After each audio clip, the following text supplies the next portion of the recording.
ਘਰਾਂ ਵਿੱਚ ਜਿਹੜੀਆਂ ਫੋਟੋਆਂ ਵੀ ਅੱਜ ਲੋਕਾਂ ਦੇ ਸਾਹਮਣੇ ਪੇਸ਼ ਕੀਤੀਆਂ ਗਈਆਂ ਨਾ, ਉਹਨਾਂ ਵਿੱਚ ਗੁਰੂ ਨਾਨਕ ਸਾਹਿਬ ਦੀ ਉਹੀ ਤਸਵੀਰ ਹੈ ਜਿਹਦੇ ਵਿੱਚ ਸਤਿਗੁਰੂ ਦੇ ਅੱਗੇ ਰੰਗ ਬਿਰੰਗੇ ਫਰੂਟ ਪਏ ਹੋਏ ਨੇ, ਪੋਸ਼ਾਕ ਐਸੀ ਪਵਾਈ ਵਿੱਚ ਕਿ ਸਤਿਗੁਰੂ ਨੇ ਸ਼ਾਇਦ ਘਰੋਂ ਬਾਹਰ ਕਦੇ ਕਦਮ ਹੀ ਨਾ ਪਾਇਆ ਹੋਵੇ। ਇੱਕ ਪਾਸੇ ਭਾਈ ਗੁਰਦਾਸ ਜੀ ਗੁਰੂ ਨਾਨਕ ਸਾਹਿਬ ਦੀ ਤਸਵੀਰ ਪੇਸ਼ ਕਰਦੇ ਨੇ ਕਿ ਰੇਤ ਅਕ ਆਹਾਰ ਕਰ, ਰੋੜਾਂ ਦੀ ਕੁਰ ਕਰੀ ਵਿਛਾਈ, ਭਾਰੀ ਕਰੀ ਤਪੱਸਿਆ, ਵੱਡਾ ਪਹਾਗਾਰ ਸੀ ਬਣਿਆ। ਪੁਰਾਣੇ ਸਮੇਂ ਵਿੱਚ ਇੱਕ ਤਸਵੀਰ ਹੋਰ ਗੁਰੂ ਨਾਨਕ ਸਾਹਿਬ ਦੀ ਲੋਕਾਂ ਦੇ ਘਰ ਵਿੱਚ ਲੱਗੀ ਹੁੰਦੀ ਸੀ, ਉਹ ਸੀ ਕਿ ਗੁਰੂ ਸਾਹਿਬ ਹਲ ਵਾਹ ਰਹੇ। ਅੱਜ ਕੱਲ੍ਹ ਉਹ ਤਸਵੀਰਾਂ ਅਲੋਪ ਹੋ ਗਈਆਂ।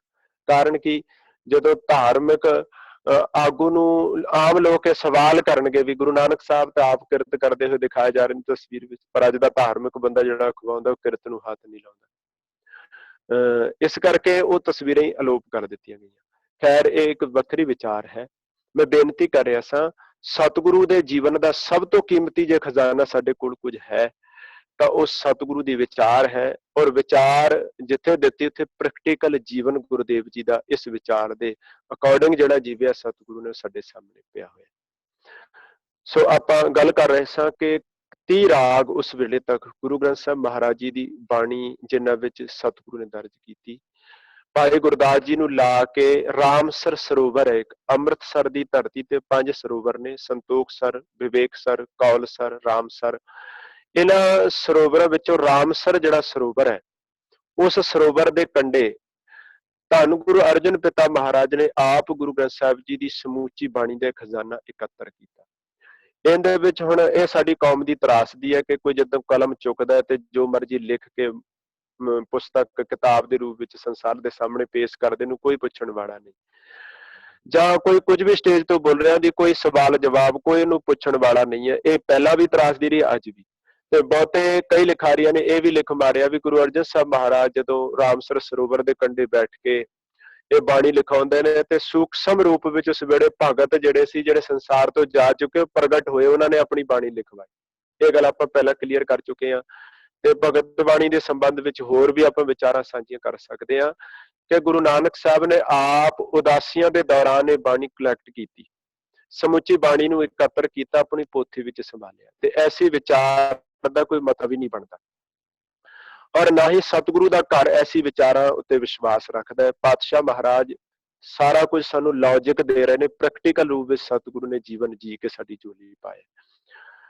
ਤੇ ਦੂਜੀ ਗੱਲ, ਜਦੋਂ ਗੁਰਬਾਣੀ ਵਿੱਚ ਭਗਤਾਂ ਦੀ ਤੇ ਗੁਰੂ ਸਾਹਿਬ ਦੀ ਬਾਣੀ ਪੜ੍ਹਦੇ ਆਪਾਂ ਤੇ ਉਹਦੀ ਬਿਲਕੁਲ ਇਕਸਾਰਤਾ ਆਪਣੇ ਆਪ ਪ੍ਰਗਟ ਹੋ ਜਾਂਦੀ। ਤੁਸੀਂ ਭਗਤਾਂ ਦੀ ਬਾਣੀ ਪੜ੍ਹ ਕੇ ਵੇਖੋ ਤੇ ਗੁਰੂ ਸਾਹਿਬ ਦੀ ਬਾਣੀ ਪੜ੍ਹ ਕੇ, ਕਿਤੇ ਕਿਤੇ ਗੁਰੂ ਗ੍ਰੰਥ ਸਾਹਿਬ ਵਿੱਚ ਭਗਤ ਬਾਣੀ ਤੇ ਗੁਰੂ ਸਾਹਿਬ ਦੀ ਬਾਣੀ ਇਕੱਠੀ ਵੀ ਦਰਜ ਹੋਈ ਹੈ। ਉਹਦਾ ਕਾਰਨ ਇਹ ਹੋਇਆ ਜਿੱਥੇ ਕਿਤੇ ਭਗਤਾਂ ਨੇ ਬਹੁਤ ਗੁੱਝੀ ਗੱਲ ਕੀਤੀ, ਜਿੱਦਾਂ ਇੱਕ ਵਿਦਵਾਨ ਬੰਦਾ ਕੋਈ ਰਮਜ ਖਾਸ ਤੌਰ ਤੇ ਕੋਈ ਕਵਿਤਾ ਲਿਖਦਾ ਹੋਵੇ, ਇੱਕ ਰਮਜ ਭਰੀ ਗੱਲ ਕਰ ਦਿੰਦਾ ਕਵਿਤਾ ਦੇ ਰੂਪ ਵਿੱਚ, ਆਮ ਬੰਦੇ ਦੇ ਸਮਝ ਵਿੱਚ ਆਉਣੀ ਉਹ ਬੜੀ ਔਖੀ ਹੈ। ਤਾਂ ਉਹਦਾ ਸਮਝਣ ਨੂੰ ਦੂਜਾ ਰੂਪ ਹੁੰਦਾ ਵਾਰਤਕ ਰੂਪ ਵਿੱਚ, ਕਿ ਲਿਖਤੀ ਰੂਪ ਵਿੱਚ ਕਵਿਤਾ ਤੋਂ ਹਟ ਕੇ ਉਸ ਗੱਲ ਨੂੰ ਸਮਝਾਇਆ ਜਾ ਸਕੇ।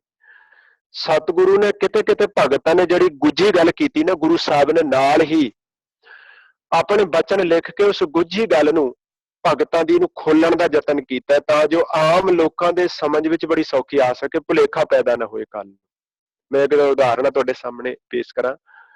ਬਾਬਾ ਫਰੀਦ ਸਾਹਿਬ ਦਾ ਪਾਵਨ ਬਚਨ ਹੈ, ਕਹਿੰਦੇ ਬੇੜਾ ਬੰਧ ਨਾ ਸਕਿਓ ਬੰਧਨ ਕੀ ਵੇਲਾ, ਭਾਰ ਸਰਵਰ ਜਬ ਉਛਲੇ ਤਬ ਤਰਨ ਦੁਹੇਲਾ।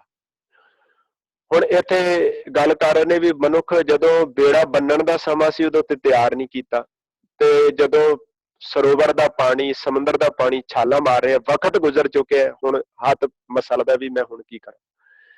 ਪਰ ਹੁਣ ਇੱਥੇ ਲੋਕਾਂ ਦੇ ਕਈ ਵਾਰ ਸਮਝ ਵਿੱਚ ਨਹੀਂ ਆਉਣੀ ਸੀ ਗੱਲ ਕਿ ਕਿਹੜੇ ਬੇੜੇ ਦੀ ਗੱਲ ਕਰਦੇ ਨੇ ਭਗਤ ਫਰੀਦ ਸਾਹਿਬ, ਸ਼ੇਖ ਫਰੀਦ ਸਾਹਿਬ। ਤਾਂ ਐਸੀ ਗੱਲ ਨੂੰ ਖੋਲਣ ਵਾਸਤੇ ਗੁਰੂ ਨਾਨਕ ਸਾਹਿਬ ਨੇ ਆਪਣੀ ਵਿਚਾਰ ਦਿੱਤੀ। ਮਹਾਰਾਜ ਕਹਿੰਦੇ ਜਬ ਤਪ ਕਾ ਬੰਧ ਵੇੜਲਾ, ਜਿਤ ਲੰਘੇ ਵਹੀਲਾ, ਨਾ ਤਰਵਰ ਨਾ ਉਛਲੇ ਐਸਾ ਪੰਥ ਸੁਹੇਲਾ। ਇਹ ਇੱਕ ਵਿਚਾਰ ਦਿੱਤੀ ਧੰਨ ਗੁਰੂ ਨਾਨਕ ਸਾਹਿਬ ਨੇ। ਬੇੜਾ ਕਿਹੜਾ ਹੈ? ਆਚਰਣ ਦਾ, ਚੰਗੇ ਗੁਣਾਂ ਦਾ। ਜੇ ਚੰਗੇ ਗੁਣ ਹੋਣਗੇ ਤੇ ਵਿਕਾਰਾਂ ਦਾ, ਬੁਰਾਈਆਂ ਦਾ, ਜਿੰਨਾ ਮਰਜੀ ਸਮੁੰਦਰ ਵਿੱਚ, ਸੰਸਾਰ ਸਮੁੰਦਰ ਵਿੱਚ ਪਾਣੀ ਠਾਠਾ ਮਾਰਦਾ ਹੋਵੇ, ਪਰ ਜਿਹਦਾ ਕਿਰਦਾਰ ਉੱਚਾ ਉਹਨੂੰ ਇਹ ਛੱਲਾਂ, ਇਹ ਲਹਿਰਾਂ ਛੂ ਨਹੀਂ ਸਕਦੀ। ਬਾਬਾ ਫਰੀਦ ਸਾਹਿਬ ਦੀ ਵਿਚਾਰ ਨੂੰ ਗੁਰੂ ਨਾਨਕ ਸਾਹਿਬ ਨੇ ਖੋਲ ਦਿੱਤਾ ਔਰ ਪ੍ਰਤੱਖ ਕਰ ਦਿੱਤਾ ਵੀ ਲੋਕਾਂ ਨੂੰ ਸੁਖੈਨ ਢੰਗ ਨਾਲ ਸਮਝ ਆ ਜਾਏ। ਇਹ ਕਿੱਡਾ ਪਰਉਪਕਾਰ ਹੈ ਕਿ ਇੱਕ ਗੱਲ, ਇੱਕ ਵਿਚਾਰ ਜਿਹੜੀ ਹੈ ਸਦੀਵ ਕਾਲ ਲਈ ਮਨੁੱਖਤਾ ਤੋਂ ਅਗਵਾਈ ਲੈਂਦੀ ਆ ਰਹੀ ਹੈ ਔਰ ਲੈਂਦੀ ਰਵੇ। ਕਿੰਨਾ ਵੱਡੀ ਦੇਣ ਸਤਿਗੁਰੂ ਸਾਡੀ ਝੋਲੀ ਪਾ ਗਏ ਨੇ। ਉਵੇਂ ਹੀ ਇੱਕ ਬਚਨ ਹੈ ਬਾਬਾ ਫਰੀਦ ਸਾਹਿਬ ਦੇ ਸਲੋਕਾਂ ਵਿੱਚ, ਉਹ ਕਹਿੰਦੇ ਰਤੀ ਰਤ ਨ ਨਿਕਲੈ ਜੇ ਤਨ ਚੀਰੇ ਹੋਏ, ਜੋ ਤਨ ਰਤੇ ਰੱਬ ਸਿਓ ਤਿਨ ਤਨ ਰਤ ਨਾ ਹੋਏ। ਇਹਦੇ ਸਲੋਕ ਦੇ ਅਰਥ ਬੜੇ ਸਿੱਧੇ ਨੇ। ਫਰੀਦ ਸਾਹਿਬ ਕਹਿੰਦੇ ਜਿਹੜੇ ਰੱਬ ਨਾਲ ਜੁੜੇ ਹੋਏ ਜੀਵ ਨੇ ਨਾ, ਜਿਹੜੇ ਰੱਬੀ ਭੈ ਅਦਬ ਵਿੱਚ ਆਪਣਾ ਜੀਵਨ ਬਸਰ ਕਰਦੇ ਨੇ, ਉਹਨਾਂ ਦੇ ਅੰਦਰ ਖੂਨ ਨਹੀਂ ਹੁੰਦਾ, ਬਲੱਡ ਨਹੀਂ ਹੁੰਦਾ। ਹੁਣ ਇਸ ਗੱਲ ਨੂੰ ਭਗਤ ਫਰੀਦ ਸਾਹਿਬ ਕਰ ਤਾਂ ਬੜੀ ਗਹਿਰਾਈ ਵਿੱਚ ਰਹੇ ਨੇ, ਪਰ ਆਮ ਸਮਝਣ ਵਾਲਾ ਜਾਂ ਓਪਰੀ ਅਰਥ ਪੜਨ ਵਾਲਾ ਮਨੁੱਖ ਟਪਲਾ ਖਾ ਜਾਂਦਾ, ਭੁਲੇਖੇ ਵਿੱਚ ਆ ਜਾਂਦਾ। ਗੁਰੂ ਅਮਰਦਾਸ ਮਹਾਰਾਜ ਜੀ ਨੇ ਫਿਰ ਕਿਰਪਾ ਕੀਤੀ, ਇਹਦੇ ਨਾਲ ਹੀ ਆਪਣਾ ਇੱਕ ਸਲੋਕ ਦਰਜ ਕੀਤਾ ਤੇ ਉਹਦੇ ਵਿੱਚ ਕਿਰਪਾਲਤਾ ਕੀਤੀ। ਮਹਾਰਾਜ ਕਹਿੰਦੇ ਇਹ ਤਨ ਸਭੋ ਰਤ ਹੈ, ਰਤ ਬਿਨ ਤਨ ਨਾ ਹੋਏ। ਆ ਸਾਡਾ ਸਮੁੱਚਾ ਹੀ ਸਰੀਰ ਜਿਹੜਾ ਢਾਂਚਾ ਬਾਂਚਾ ਖੂਨ ਨਾਲ ਹੀ ਬਣਿਆ, ਜੇ ਬਲੱਡ ਨਾ ਹੋਵੇ ਬਾਡੀ ਵਿੱਚ ਤੇ ਉਸੇ ਵੇਲੇ ਬੰਦੇ ਦੀ ਡੈਥ ਹੈ। ਹੁਣ ਸਰੀਰ ਭਾਵੇਂ ਕਿਸੇ ਗੁਰਮੁਖ ਦਾ ਹੈ, ਕਿਸੇ ਮਨਮੁਖ ਦਾ ਹੈ, ਕਿਸੇ ਅਪਰਾਧੀ ਦਾ, ਗੁਨਾਹਗਾਰ ਦਾ, ਕਿਸੇ ਸਾਧੂ ਸੰਤ ਦਾ, ਕਿਸੇ ਦਾ ਵੀ ਸਰੀਰ ਹੈ, ਗੁਰੂ ਦਾ ਹੈ, ਚੇਲੇ ਦਾ, ਹਰ ਇੱਕ ਦੀ ਬਾਡੀ ਵਿੱਚ ਖੂਨ ਹੈ, ਰਤ ਹੈ। ਰਤ ਤੋਂ ਬਿਨਾਂ ਬਾਡੀ ਨਹੀਂ ਬਣ ਸਕਦੀ, ਸਰੀਰ ਦੀ ਬਣਤਰ ਹੀ ਨਹੀਂ ਹੋ ਸਕਦੀ, ਜੀਵਨ ਨਹੀਂ ਜੀਵਿਆ ਜਾ ਸਕਦਾ। ਉਹਦੇ ਵਿੱਚ ਗੁਰੂ ਅਮਰਦਾਸ ਮਹਾਰਾਜ ਕਹਿੰਦੇ ਇਹ ਤਨ ਸਭੋ ਰਤ ਹੈ, ਰਤ ਬਿਨ ਤਨ ਨਾ ਹੋਏ। ਪਰ ਅੱਗੇ ਗੱਲ ਖੋਲ ਦਿੱਤੀ ਬਾਬਾ ਫਰੀਦ ਸਾਹਿਬ ਵਾਲੀ, ਕਹਿੰਦੇ ਜੋ ਤਨ ਰਤੇ ਰੱਬ ਸਿਓ ਤਿਨ ਤਨ ਲੋਭ ਰਤ ਨਾ ਹੋਏ। ਜਿਹੜੇ ਰੱਬ ਨਾਲ ਜੁੜੇ ਨੇ ਨਾ, ਜਿਹੜੇ ਕੁਦਰਤ ਨਾਲ ਜੁੜੇ ਹੋਏ ਹਨ, ਕੁਦਰਤੀ ਨਿਯਮਾਂ ਨਾਲ ਜੁੜੇ ਹੋਏ ਨੇ, ਗੁਰੂ ਅਮਰਦਾਸ ਮਹਾਰਾਜ ਸੱਚੇ ਪਾਤਸ਼ਾਹ ਕਹਿੰਦੇ ਉਹਨਾਂ ਦੇ ਅੰਦਰ ਲੋਭ ਦਾ ਰਤ ਨਹੀਂ ਹੁੰਦਾ, ਵਿਕਾਰਾਂ ਦਾ ਰਤ ਨਹੀਂ ਹੁੰਦਾ, ਬੁਰਾਈਆਂ ਦਾ ਖੂਨ ਨਹੀਂ ਹੁੰਦਾ। ਉਹ ਸੱਚ ਦੇ ਮਾਰਗ ਤੇ ਤੁਰਦੇ ਤੇ ਉਹ ਕਿਵੇਂ ਖਤਮ ਹੁੰਦਾ? ਭੈ ਪੈ ਤਨ ਖੀਣ ਹੋਏ, ਲੋਭ ਰਤ ਵਿੱਚੋਂ ਜਾਏ, ਜੋ ਬੈਸੰਤਰ ਧਾਤ ਸ਼ੁੱਧ ਹੋਏ, ਤੇ ਹਰ ਕਾ ਭਉ ਦੁਰਮਤ ਮੈਲ ਗਵਾਏ। ਕਿੰਨੀ ਪਿਆਰੀ ਉਦਾਹਰਣ ਦਿੱਤੀ। ਕਹਿੰਦੇ ਜਦੋਂ ਕੋਈ ਸੋਨੇ ਦਾ ਟੁਕੜਾ, ਕੋਈ ਗਹਿਣਾ ਲੈ ਕੇ ਸੁਨਿਆਰੀ ਦੀ ਦੁਕਾਨ ਤੇ ਆਏ, ਸਭ ਤੋਂ ਪਹਿਲਾਂ ਕੁਠਾਲੀ ਤੇ ਚਾੜਦਾ ਔਰ ਉਦੋਂ ਤੱਕ ਸੇਕ ਲਾਉਂਦਾ, ਤਪਾਉਂਦਾ ਜਦੋਂ ਤੱਕ ਵਿੱਚੋਂ ਖੋਟਾਪਨ ਨਾ ਖਤਮ ਹੋ ਜੇ, ਜਦੋਂ ਤੱਕ ਵਿੱਚੋਂ ਮੈਲ ਨਾ ਮਿਟ ਜੇ। ਉਹਦੀ ਨਿਸ਼ਾਨੀ ਹੈ ਜਦੋਂ ਤੱਕ ਸੋਨਾ ਖੋਟਾ ਹੋਏਗਾ ਕੁਠਾਲੀ ਵਿੱਚ ਬੁੜਕਦਾ, ਜਦੋਂ ਪਿਓਰ ਹੋ ਜੇ ਫਿਰ ਆਪ ਟਿਕ ਜਾਂਦਾ, ਜਿੰਨੇ ਮਰਜੀ ਭਾਂਬੜ ਥੱਲੇ ਬਚਾ ਲਿਓ। ਗੁਰੂ ਅਮਰਦਾਸ ਮਹਾਰਾਜ ਕਹਿੰਦੇ ਉਹ ਵੀ ਰੱਬੀ ਅਦਬ ਵਿੱਚ, ਡਰ ਵਿੱਚ, ਭਾਵਨਾ ਵਿੱਚ ਜੀਉਣ ਵਾਲੇ ਜਿਹੜੇ ਸ਼ਖਸ ਨੇ ਨਾ, ਉਹਨਾਂ ਦੇ ਅੰਦਰੋਂ ਇਹ ਲੋਭ ਦਾ, ਲਾਲਚ ਦਾ ਜਿਹੜਾ ਲਹੂ ਹੈ, ਸੁਭਾਅ ਹੈ, ਖਤਮ ਹੋ ਜਾਂਦਾ ਸਹਿਜੀ। ਹੁਣ ਗੱਲ ਬੜੀ ਕਲੀਅਰ ਹੋ ਗਈ ਕਿ ਬਾਬਾ ਫਰੀਦ ਸਾਹਿਬ ਕਹਿ ਰਹੇ ਇਹ ਤਨ ਰਤੀ ਰਤ ਨਾ ਨਿਕਲੈ, ਜੋ ਤਨ ਚੀਰੇ ਕੋਏ, ਜੋ ਤਨ ਰਤੇ ਰੱਬ ਸਿਓ ਤਿਨ ਤਨ ਰਤ ਨਾ ਹੋਏ। ਪਰ ਇਸ ਗੱਲ ਨੂੰ ਖੋਲ ਦਿੱਤਾ ਕਿ ਇਹ ਤਨ ਸਭੋ ਰਤ ਹੈ, ਗੁਰੂ ਅਮਰਦਾਸ ਮਹਾਰਾਜ। ਇਹਦਾ ਮਤਲਬ ਪ੍ਰੂਫ ਹੋ ਗਿਆ ਕਿ ਗੁਰੂ ਅਮਰਦਾਸ ਮਹਾਰਾਜ ਜੀ ਤੱਕ ਬਾਣੀ ਬਾਬਾ ਫਰੀਦ ਸਾਹਿਬ ਦੀ ਪਹੁੰਚ ਚੁੱਕੀ ਹੈ। ਇਹ ਬਿਲਕੁਲ ਝੂਠੀ ਗੱਲ ਹੈ ਕਿ ਕੋਈ ਰੂਹਾਂ ਆਈਆਂ ਗੁਰੂ ਅਰਜਨ ਸਾਹਿਬ ਕੋਲ ਤੇ ਉਹਨਾਂ ਨੂੰ ਬੇਨਤੀ ਕੀਤੀ ਵੀ ਸਾਡੀ ਬਾਣੀ ਲਿਖੋ, ਸਾਡੀ ਬਾਣੀ ਦਰਜ ਕਰੋ। ਐਸੀਆਂ ਮਨੌਤਾਂ, ਐਸੀਆਂ ਸਾਖੀਆਂ, ਪਤਾ ਨਹੀਂ ਕਿੰਨੀਆਂ ਗ੍ਰੰਥ ਦੇ ਗ੍ਰੰਥ ਤੁਹਾਡੇ ਭਰੇ ਪਏ ਨੇ। ਔਰ ਜਦੋਂ ਆਮ ਇੱਕ ਅਣਜਾਣ ਸਿੱਖ ਪੜ੍ਹਦਾ ਤੇ ਉਹ ਤੇ ਭੰਬਲ ਭੂਸੇ ਵਿੱਚ ਪੈ ਜਾਂਦਾ ਵੀ ਮੈਂ ਕੀ ਕਰਾਂ, ਕਿਹੜੀ ਗੱਲ ਤੇ ਵਿਸ਼ਵਾਸ ਕਰਾਂ, ਕੀ ਪੜ੍ਹਾਂ ਕੀ ਨਾ ਪੜ੍ਹਾਂ, ਕਿਉਂਕਿ ਉਹਦੇ ਕੋਲ ਕਸੌਟੀ ਨਹੀਂ ਹੈ। ਗੁਰਬਾਣੀ ਦੇ ਉਹਨੇ ਅਰਥਾਂ ਦੀ ਹਾਲੇ ਤੱਕ ਨੌਲੇਜ ਨਹੀਂ ਹੋਈ, ਵਿਚਾਰਧਾਰਾ ਦਾ ਨਹੀਂ ਪਤਾ ਲੱਗ ਸਕਿਆ, ਤੇ ਉਹਦੀ ਹਾਲਤ ਬੜੀ ਤਰਸਯੋਗ ਹੋ ਜਾਂਦੀ ਹੈ ਉਦੋਂ ਜਦੋਂ ਐਸੇ ਗ੍ਰੰਥ ਦੇ ਗ੍ਰੰਥ ਭਰੇ ਹੋਏ ਸਾਹਮਣੇ ਆਉਂਦੇ ਨੇ, ਜਿਨ੍ਹਾਂ ਵਿੱਚ ਨਿਰੀਆਂ ਗਪੋੜਾਂ, ਜਿਨ੍ਹਾਂ ਦਾ ਗੁਰੂ ਗ੍ਰੰਥ ਸਾਹਿਬ ਜੀ ਦੀ ਵਿਚਾਰਧਾਰਾ ਨਾਲ ਦੂਰ ਦੂਰ ਦਾ ਕਿਤੇ ਵੀ ਸਾਨੂੰ ਸੰਬੰਧ ਨਜ਼ਰ ਨਹੀਂ ਆਉਂਦਾ। ਇਸ ਲਈ ਸਤਿਗੁਰੂ ਨੇ ਇਹ ਕਿਰਪਾਲਤਾ ਬਾਣੀ ਵਿੱਚ ਸਾਡੇ ਤੇ ਕੀਤੀ। ਔਰ ਇੱਕ ਥਾਂ ਨਹੀਂ, ਥਾਂ ਪਰ ਥਾਂ ਇਹ ਪ੍ਰੂਫ ਤੁਹਾਨੂੰ ਗੁਰਬਾਣੀ ਵਿੱਚੋਂ ਮਿਲਣਗੇ ਕਿ ਕਬੀਰ ਮਰਤਾ ਮਰਤਾ ਜਗ ਮੂਆ, ਮਰਪੇ ਨਾ ਜਾਣਿਆ ਕੋਏ, ਐਸੀ ਮਰਨੀ ਜੋ ਮਰੈ ਬਹੁਰ ਨਾ ਮਰਨਾ ਹੋਏ। ਹੁਣ ਉਹ ਕੈਸੀ ਮਰਨੀ ਹੈ, ਉਹਨੂੰ ਗੁਰੂ ਅਮਰਦਾਸ ਮਹਾਰਾਜ ਫਿਰ ਖੋਲਦੇ ਨੇ। ਪੰਚਮ ਗੁਰਦੇਵ ਨੇ ਵੀ ਕਿਰਪਾ ਕੀਤੀ, ਕਿਆ ਜਾਣਾ ਕਿ ਮਰੇਂਗੇ ਕੈਸਾ ਮਰਨਾ ਹੋਏ, ਜੇਕਰ ਸਾਹਿਬ ਮਨੋ ਨਾ ਵੀਸਰੈ ਤਾਂ ਸਹਿਲਾ ਮਰਨਾ ਹੋਏ। ਇਹ ਗੱਲਾਂ ਜਿਹੜੀਆਂ ਪਾਤਾਂ ਨੇ ਕੀਤੀਆਂ, ਉਹਨਾਂ ਨੂੰ ਬੜੇ ਸੁਚੱਜੇ ਢੰਗ ਨਾਲ ਗੁਰਬਾਣੀ ਵਿੱਚ ਖੋਲਣ ਦਾ ਯਤਨ ਕੀਤਾ। ਜਿਵੇਂ ਬਾਬਾ ਫਰੀਦ ਸਾਹਿਬ ਕਹਿੰਦੇ, ਪਾਲ ਪਟੋਲਾ ਧਜ ਕਰੀ ਕੰਬ ਲੜੀ ਪੈਰਿਓ, ਜਿੰਨੀ ਵੇਸ਼ੀ ਸਹਿ ਮਿਲੈ ਸਹੀ ਵੇਸ ਕਰਿਓ। ਹੁਣ ਇੱਥੇ ਕਿਹਾ ਜਾ ਰਿਹਾ ਵੀ ਮੈਂ ਆਪਣੇ ਤਨ ਦੇ ਕੱਪੜੇ ਪਾੜ ਕੇ, ਜੇ ਸੰਸਾਰ ਦੇ ਲੋਕਾਂ ਨੇ ਇੱਕ ਫਲਸਫਾ, ਫਿਲਾਸਫੀ ਪੈਦਾ ਕੀਤੀ ਨਾ, ਜੇ ਰੱਬ ਦੇ ਰਾਹ ਤੇ ਤੁਰਨਾ ਫਿਰ ਤਿਆਗ ਕਰਨਾ ਪਏਗਾ। ਬਾਬਾ ਫਰੀਦ ਸਾਹਿਬ ਇੱਕ ਵਿਚਾਰ ਪੇਸ਼ ਕਰਦੇ ਨੇ ਵੀ ਮੈਂ ਆਪਣੇ ਤਨ ਦੇ ਕੱਪੜੇ ਲੀੜੇ ਪਾੜ ਕੇ ਕੰਬਲੀ ਪਾ ਲਾਂ, ਜਿਹੜੇ ਟੁੱਟੇ ਭੱਜੇ ਕੱਪੜੇ ਪਾ ਕੇ ਜੀਵਨ ਦਾ ਨਿਰਵਾਹ ਕਰਾਂ। ਪਾਲ ਪਟੋਲਾ ਧੱਜ ਕਰੀ ਕੰਬਲੜੀ ਪੈਰਿਓ, ਜਿੰਨੀ ਵੇਸੀ ਸਹਿ ਮਿਲੈ ਸਹੀ ਵੇਸ ਕਰਿਓ। ਜਿਸ ਵੇਸ ਨੂੰ ਧਾਰਨ ਕਰਕੇ ਸ਼ਹਿ ਰੱਬ ਮਿਲਦਾ ਹੋਵੇ ਮੈਂ ਉਹ ਪਾਉਣ ਲਈ ਤਿਆਰ ਹਾਂ। ਇਸ ਗੱਲ ਨੂੰ ਫਿਰ ਸਤਿਗੁਰੂ ਨੇ ਨਾਲ ਹੀ ਸਲੋਕ ਲਿਖ ਦਿੱਤਾ ਤੇ ਇਸ ਵਿਚਾਰ ਨੂੰ ਖੋਲਿਆ। ਕਹਿੰਦੇ ਕਾਇ ਪਟੋਲਾ ਪਾਲਤੀ ਕੰਬ ਲੜੀ ਪੈਰੇ, ਨਾਨਕ ਘਰ ਹੀ ਬੈਠਿਆ ਸ਼ੈ ਮਿਲੈ ਜੇ ਨੀਅਤ ਰਾਸ ਕਰੇ। ਤੈਨੂੰ ਪਹਿਰਾਵੇ, ਤੈਨੂੰ ਬਾਹਰ ਦੇ ਕਰਮ ਕਾਂਡ, ਤੈਨੂੰ ਬਾਹਰ ਦਾ ਹੋਰ ਕੁਝ ਤਿਆਗਣ ਦੀ ਜ਼ਰੂਰਤ ਨਹੀਂ ਹੈ। ਜ਼ਰੂਰਤ ਤੇ ਨੀਅਤ ਰਾਸ ਕਰਨ ਦੀ ਹੈ, ਮਨ ਦੀ ਵਿਰਤੀਆਂ ਨੂੰ ਚੇਂਜ ਕਰਨ ਦੀ ਹੈ, ਆਪਣੇ ਸੁਭਾਅ ਨੂੰ ਚੇਂਜ ਕਰਨ ਦੀ ਲੋੜ ਹੈ। ਉਵੇਂ ਹੀ ਫਿਰ ਬਾਬਾ ਫਰੀਦ ਸਾਹਿਬ ਦੇ ਸਲੋਕਾਂ ਵਿੱਚ ਹੀ ਪੜ੍ਹਦੇ ਆ, ਕਬੀਰ ਸਾਹਿਬ ਦੀ ਬਾਣੀ ਵਿੱਚ ਪੜ੍ਹਦੇ ਆ, ਹੋਰ ਭਗਤਾਂ ਦੀ ਬਾਣੀ ਵਿੱਚ ਪੜ੍ਹਦੇ ਆ। ਭਗਤ ਸੂਰਦਾਸ ਜੀ ਦੀ ਪੰਕਤੀ ਆਈ, ਪੰਚਮ ਗੁਰਦੇਵ ਨੇ ਉਸ ਵਿਚਾਰ ਨੂੰ ਖੋਲਣ ਵਾਸਤੇ ਇੱਕੋ ਪੰਕਤੀ ਦੇ ਨਾਲ ਆਪਣਾ ਪੂਰਾ ਸ਼ਬਦ ਲਿਖਿਆ। ਕੱਲ ਨੂੰ ਕੋਈ ਭੁਲੇਖਾ ਨਾ ਰਹਿ ਜੇ, ਕੋਈ ਭਰਮ ਨਾ ਰਹਿ ਜੇ, ਕਿਸੇ ਤਰ੍ਹਾਂ ਦੀ ਕੋਈ ਐਸੀ ਗੱਲਬਾਤ ਜਿਹਦੇ ਨਾਲ ਸੰਸਾਰ ਅੰਦਰ ਕੋਈ ਦੁਬਿਧਾ ਪੈਦਾ ਹੋ ਸਕੇ। ਔਰ ਦੇਖੋ ਭਗਤ ਧੰਨਾ ਜੀ ਦੇ ਨਾਲ, ਬਾਣੀ ਦੇ ਨਾਲ ਧੰਨ ਗੁਰੂ ਅਰਜਨ ਸਾਹਿਬ ਦਾ ਸ਼ਬਦ ਮਿਲਦਾ ਹੈ, ਕਿਉਂਕਿ ਇਹਨਾਂ ਭਗਤਾਂ ਦੇ ਜੀਵਨ ਨਾਲ ਬੜੀ ਰਾਜਨੀਤੀ ਹੋਈ। ਔਰ ਪੁਜਾਰੀ ਵਰਗ ਦੀ ਇਹ ਪੁਰਾਣੀ ਸੋਚ ਸੀ। ਸਭ ਤੋਂ ਪਹਿਲਾਂ ਤਾਂ ਇਹਨਾਂ ਭਗਤਾਂ ਨੂੰ ਇਹਨਾਂ ਦੀ ਜ਼ਾਤ ਕਰਕੇ ਦੁਰਕਾਰਨ ਦਾ ਯਤਨ ਕੀਤਾ ਗਿਆ। ਇਹ ਪਾਲਿਸੀ ਹੈ ਪੁਜਾਰੀ ਦੀ ਕਿ ਜਿਹੜਾ ਵੀ ਕੋਈ ਸੱਚਾਈ ਸਾਹਮਣੇ ਲੈ ਕੇ ਆ ਰਿਹਾ, ਜਾਂ ਤਾਂ ਉਹਨੂੰ ਵਰਨ ਵੰਡ ਕਰਕੇ, ਜ਼ਾਤ ਦੇ ਵਿਤਕਰੇ ਕਰਕੇ ਦਬਾ ਦਿਓ, ਤਾਂ ਜੋ ਉਹਦੇ ਨਾਲ ਹੀ ਉਹਦੀ ਵਿਚਾਰਧਾਰਾ ਦਬ ਜਾਏ। ਦੂਜੀ ਫਲਸਫਾ, ਜੇ ਉਹ ਨਹੀਂ ਵਿਚਾਰ ਐਵੇਂ ਦਬਦਾ ਜ਼ਾਤ ਕਰਕੇ, ਬਰਾਦਰੀ ਕਰਕੇ, ਧਰਮ ਕਰਕੇ, ਤਾਂ ਉਹਨੂੰ ਫਿਰ ਰਾਜਸੀ ਤਾਕਤ ਵਰਤ ਕੇ ਖਤਮ ਕਰ ਦਿਓ। ਤੀਜਾ ਢੰਗ ਜਿਹੜਾ ਸੀ ਉਹਦਾ, ਤੁਸੀਂ ਸਮਝਣ ਦੀ ਕੋਸ਼ਿਸ਼ ਕਰ ਰਹੇ ਹੋਵੋਗੇ, ਮੈਨੂੰ ਉਮੀਦ ਹੈ।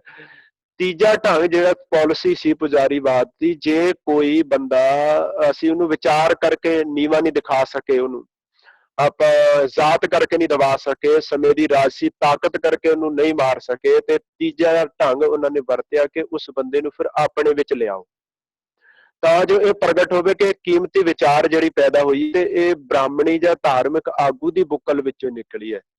ਹੁਣ ਆਹੀ ਰੂਪ ਦਿੱਤਾ ਗਿਆ ਹੈ। ਜਿਹੜੇ ਭਗਤ ਨੇ ਇਹਨਾਂ ਦੇ ਜੀਵਨ ਨਾਲ ਐਸੀਆਂ ਸਾਖੀਆਂ ਜੋੜ ਕੇ ਐਸੇ ਇਹਨਾਂ ਦੇ ਜੀਵਨ ਨੂੰ ਪੇਸ਼ ਕੀਤਾ ਗਿਆ, ਔਰ ਵਾਰ-ਵਾਰ ਪੇਸ਼ ਕੀਤੇ ਗਏ ਵੀ ਭਗਤ ਕਬੀਰ ਸਾਹਿਬ ਨੇ ਵਿਦਵਾਨ ਤਾਂ ਬਣੇ ਕਿਉਂਕਿ ਉਹਨਾਂ ਦਾ ਗੁਰੂ ਕੋਈ ਬ੍ਰਾਹਮਣ ਸੀ, ਕੋਈ ਪੰਡਤ ਸੀ। ਸਾਰੇ ਭਗਤਾਂ ਨਾਲ ਤੁਹਾਨੂੰ ਇਹ ਸਾਖੀਆਂ ਮਿਲਣਗੀਆਂ। ਉਸੇ ਰੂਪ ਵਿੱਚ ਭਗਤ ਧੰਨਾ ਜੀ ਦਾ ਜੀਵਨ ਪੇਸ਼ ਕਰ ਦਿੱਤਾ ਵੀ ਇੱਕ ਪੱਥਰ ਵਿੱਚੋਂ ਭਗਤ ਧੰਨਾ ਜੀ ਨੇ ਰੱਬ ਨੂੰ ਪਾ ਲਿਆ। ਹੁਣ ਕਿੱਡੇ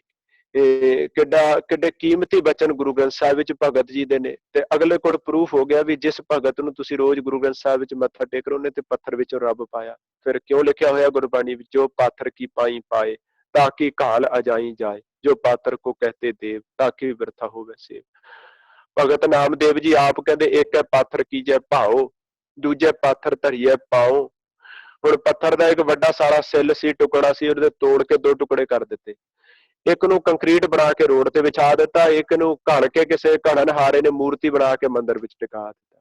ਬੰਦਾ ਜਾਂਦਾ, ਇੱਕ ਉੱਤੇ ਪੈਰ ਰੱਖ ਕੇ ਜਾਂਦਾ, ਦੂਜੇ ਅੱਗੇ ਫੁੱਲ ਭੇਟਾ ਕਰਦਾ ਹੈ, ਕੜਾਹ ਭੇਟਾ ਕਰਦਾ, ਮੱਥਾ ਟੇਕਦਾ। ਭਗਤ ਨਾਮਦੇਵ ਕਹਿੰਦੇ, ਮੇਰਾ ਤਰਕ ਹੈ ਕਿ ਜੇ ਉਹ ਦਿਓ ਤਾਂ ਉਹ ਪੀ ਦੇਵਾ। ਜੇ ਮੰਦਿਰ ਵਿੱਚ ਪਿਆ ਹੋਇਆ ਦੇਵਤਾ ਹੈ ਤੇ ਜਿਹੜਾ ਪੈਰਾਂ ਹੇਠ ਲਿਤਾੜ ਕੇ ਹੈ, ਫਿਰ ਉਹ ਦੇਵਤਾ ਕਿਉਂ ਨਹੀਂ? ਟੁਕੜਾ ਤਾਂ ਇੱਕੋ ਹੀ ਸੀ, ਇੱਕੋ ਹੀ ਮਟੀਰੀਅਲ ਵਿੱਚੋਂ ਦੋ ਟੁਕੜੇ ਪੈਦਾ ਹੋਏ ਨੇ ਨਾ।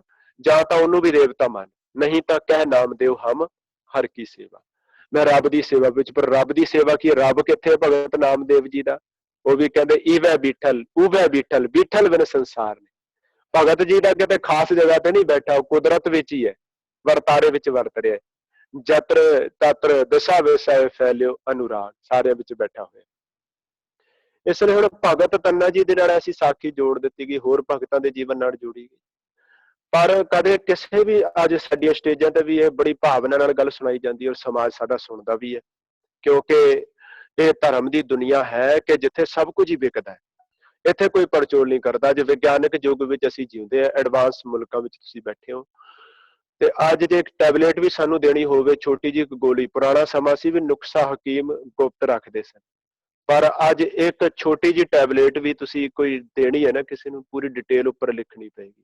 ਪਰ ਇਹਨਾਂ ਮੁਲਕਾਂ ਵਿੱਚ ਤੇ ਤੁਸੀਂ ਸਾਰਾ ਕੁਝ, ਜਿਹੜੀ ਵੈਜੀਟੇਬਲ ਸਬਜ਼ੀ ਆਪਾਂ ਵਰਤਦੇ ਆ, ਉਹਦੇ ਉੱਤੇ ਵੀ ਐਕਸਪਾਇਰੀ ਡੇਟ ਲਿਖ ਕੇ ਆ ਰਹੀ ਹੈ, ਜੋ ਕਿ ਹਾਲੇ ਤੱਕ ਇੰਡੀਆ ਵਿੱਚ ਤੁਹਾਨੂੰ ਨਹੀਂ ਮਿਲਣੀ।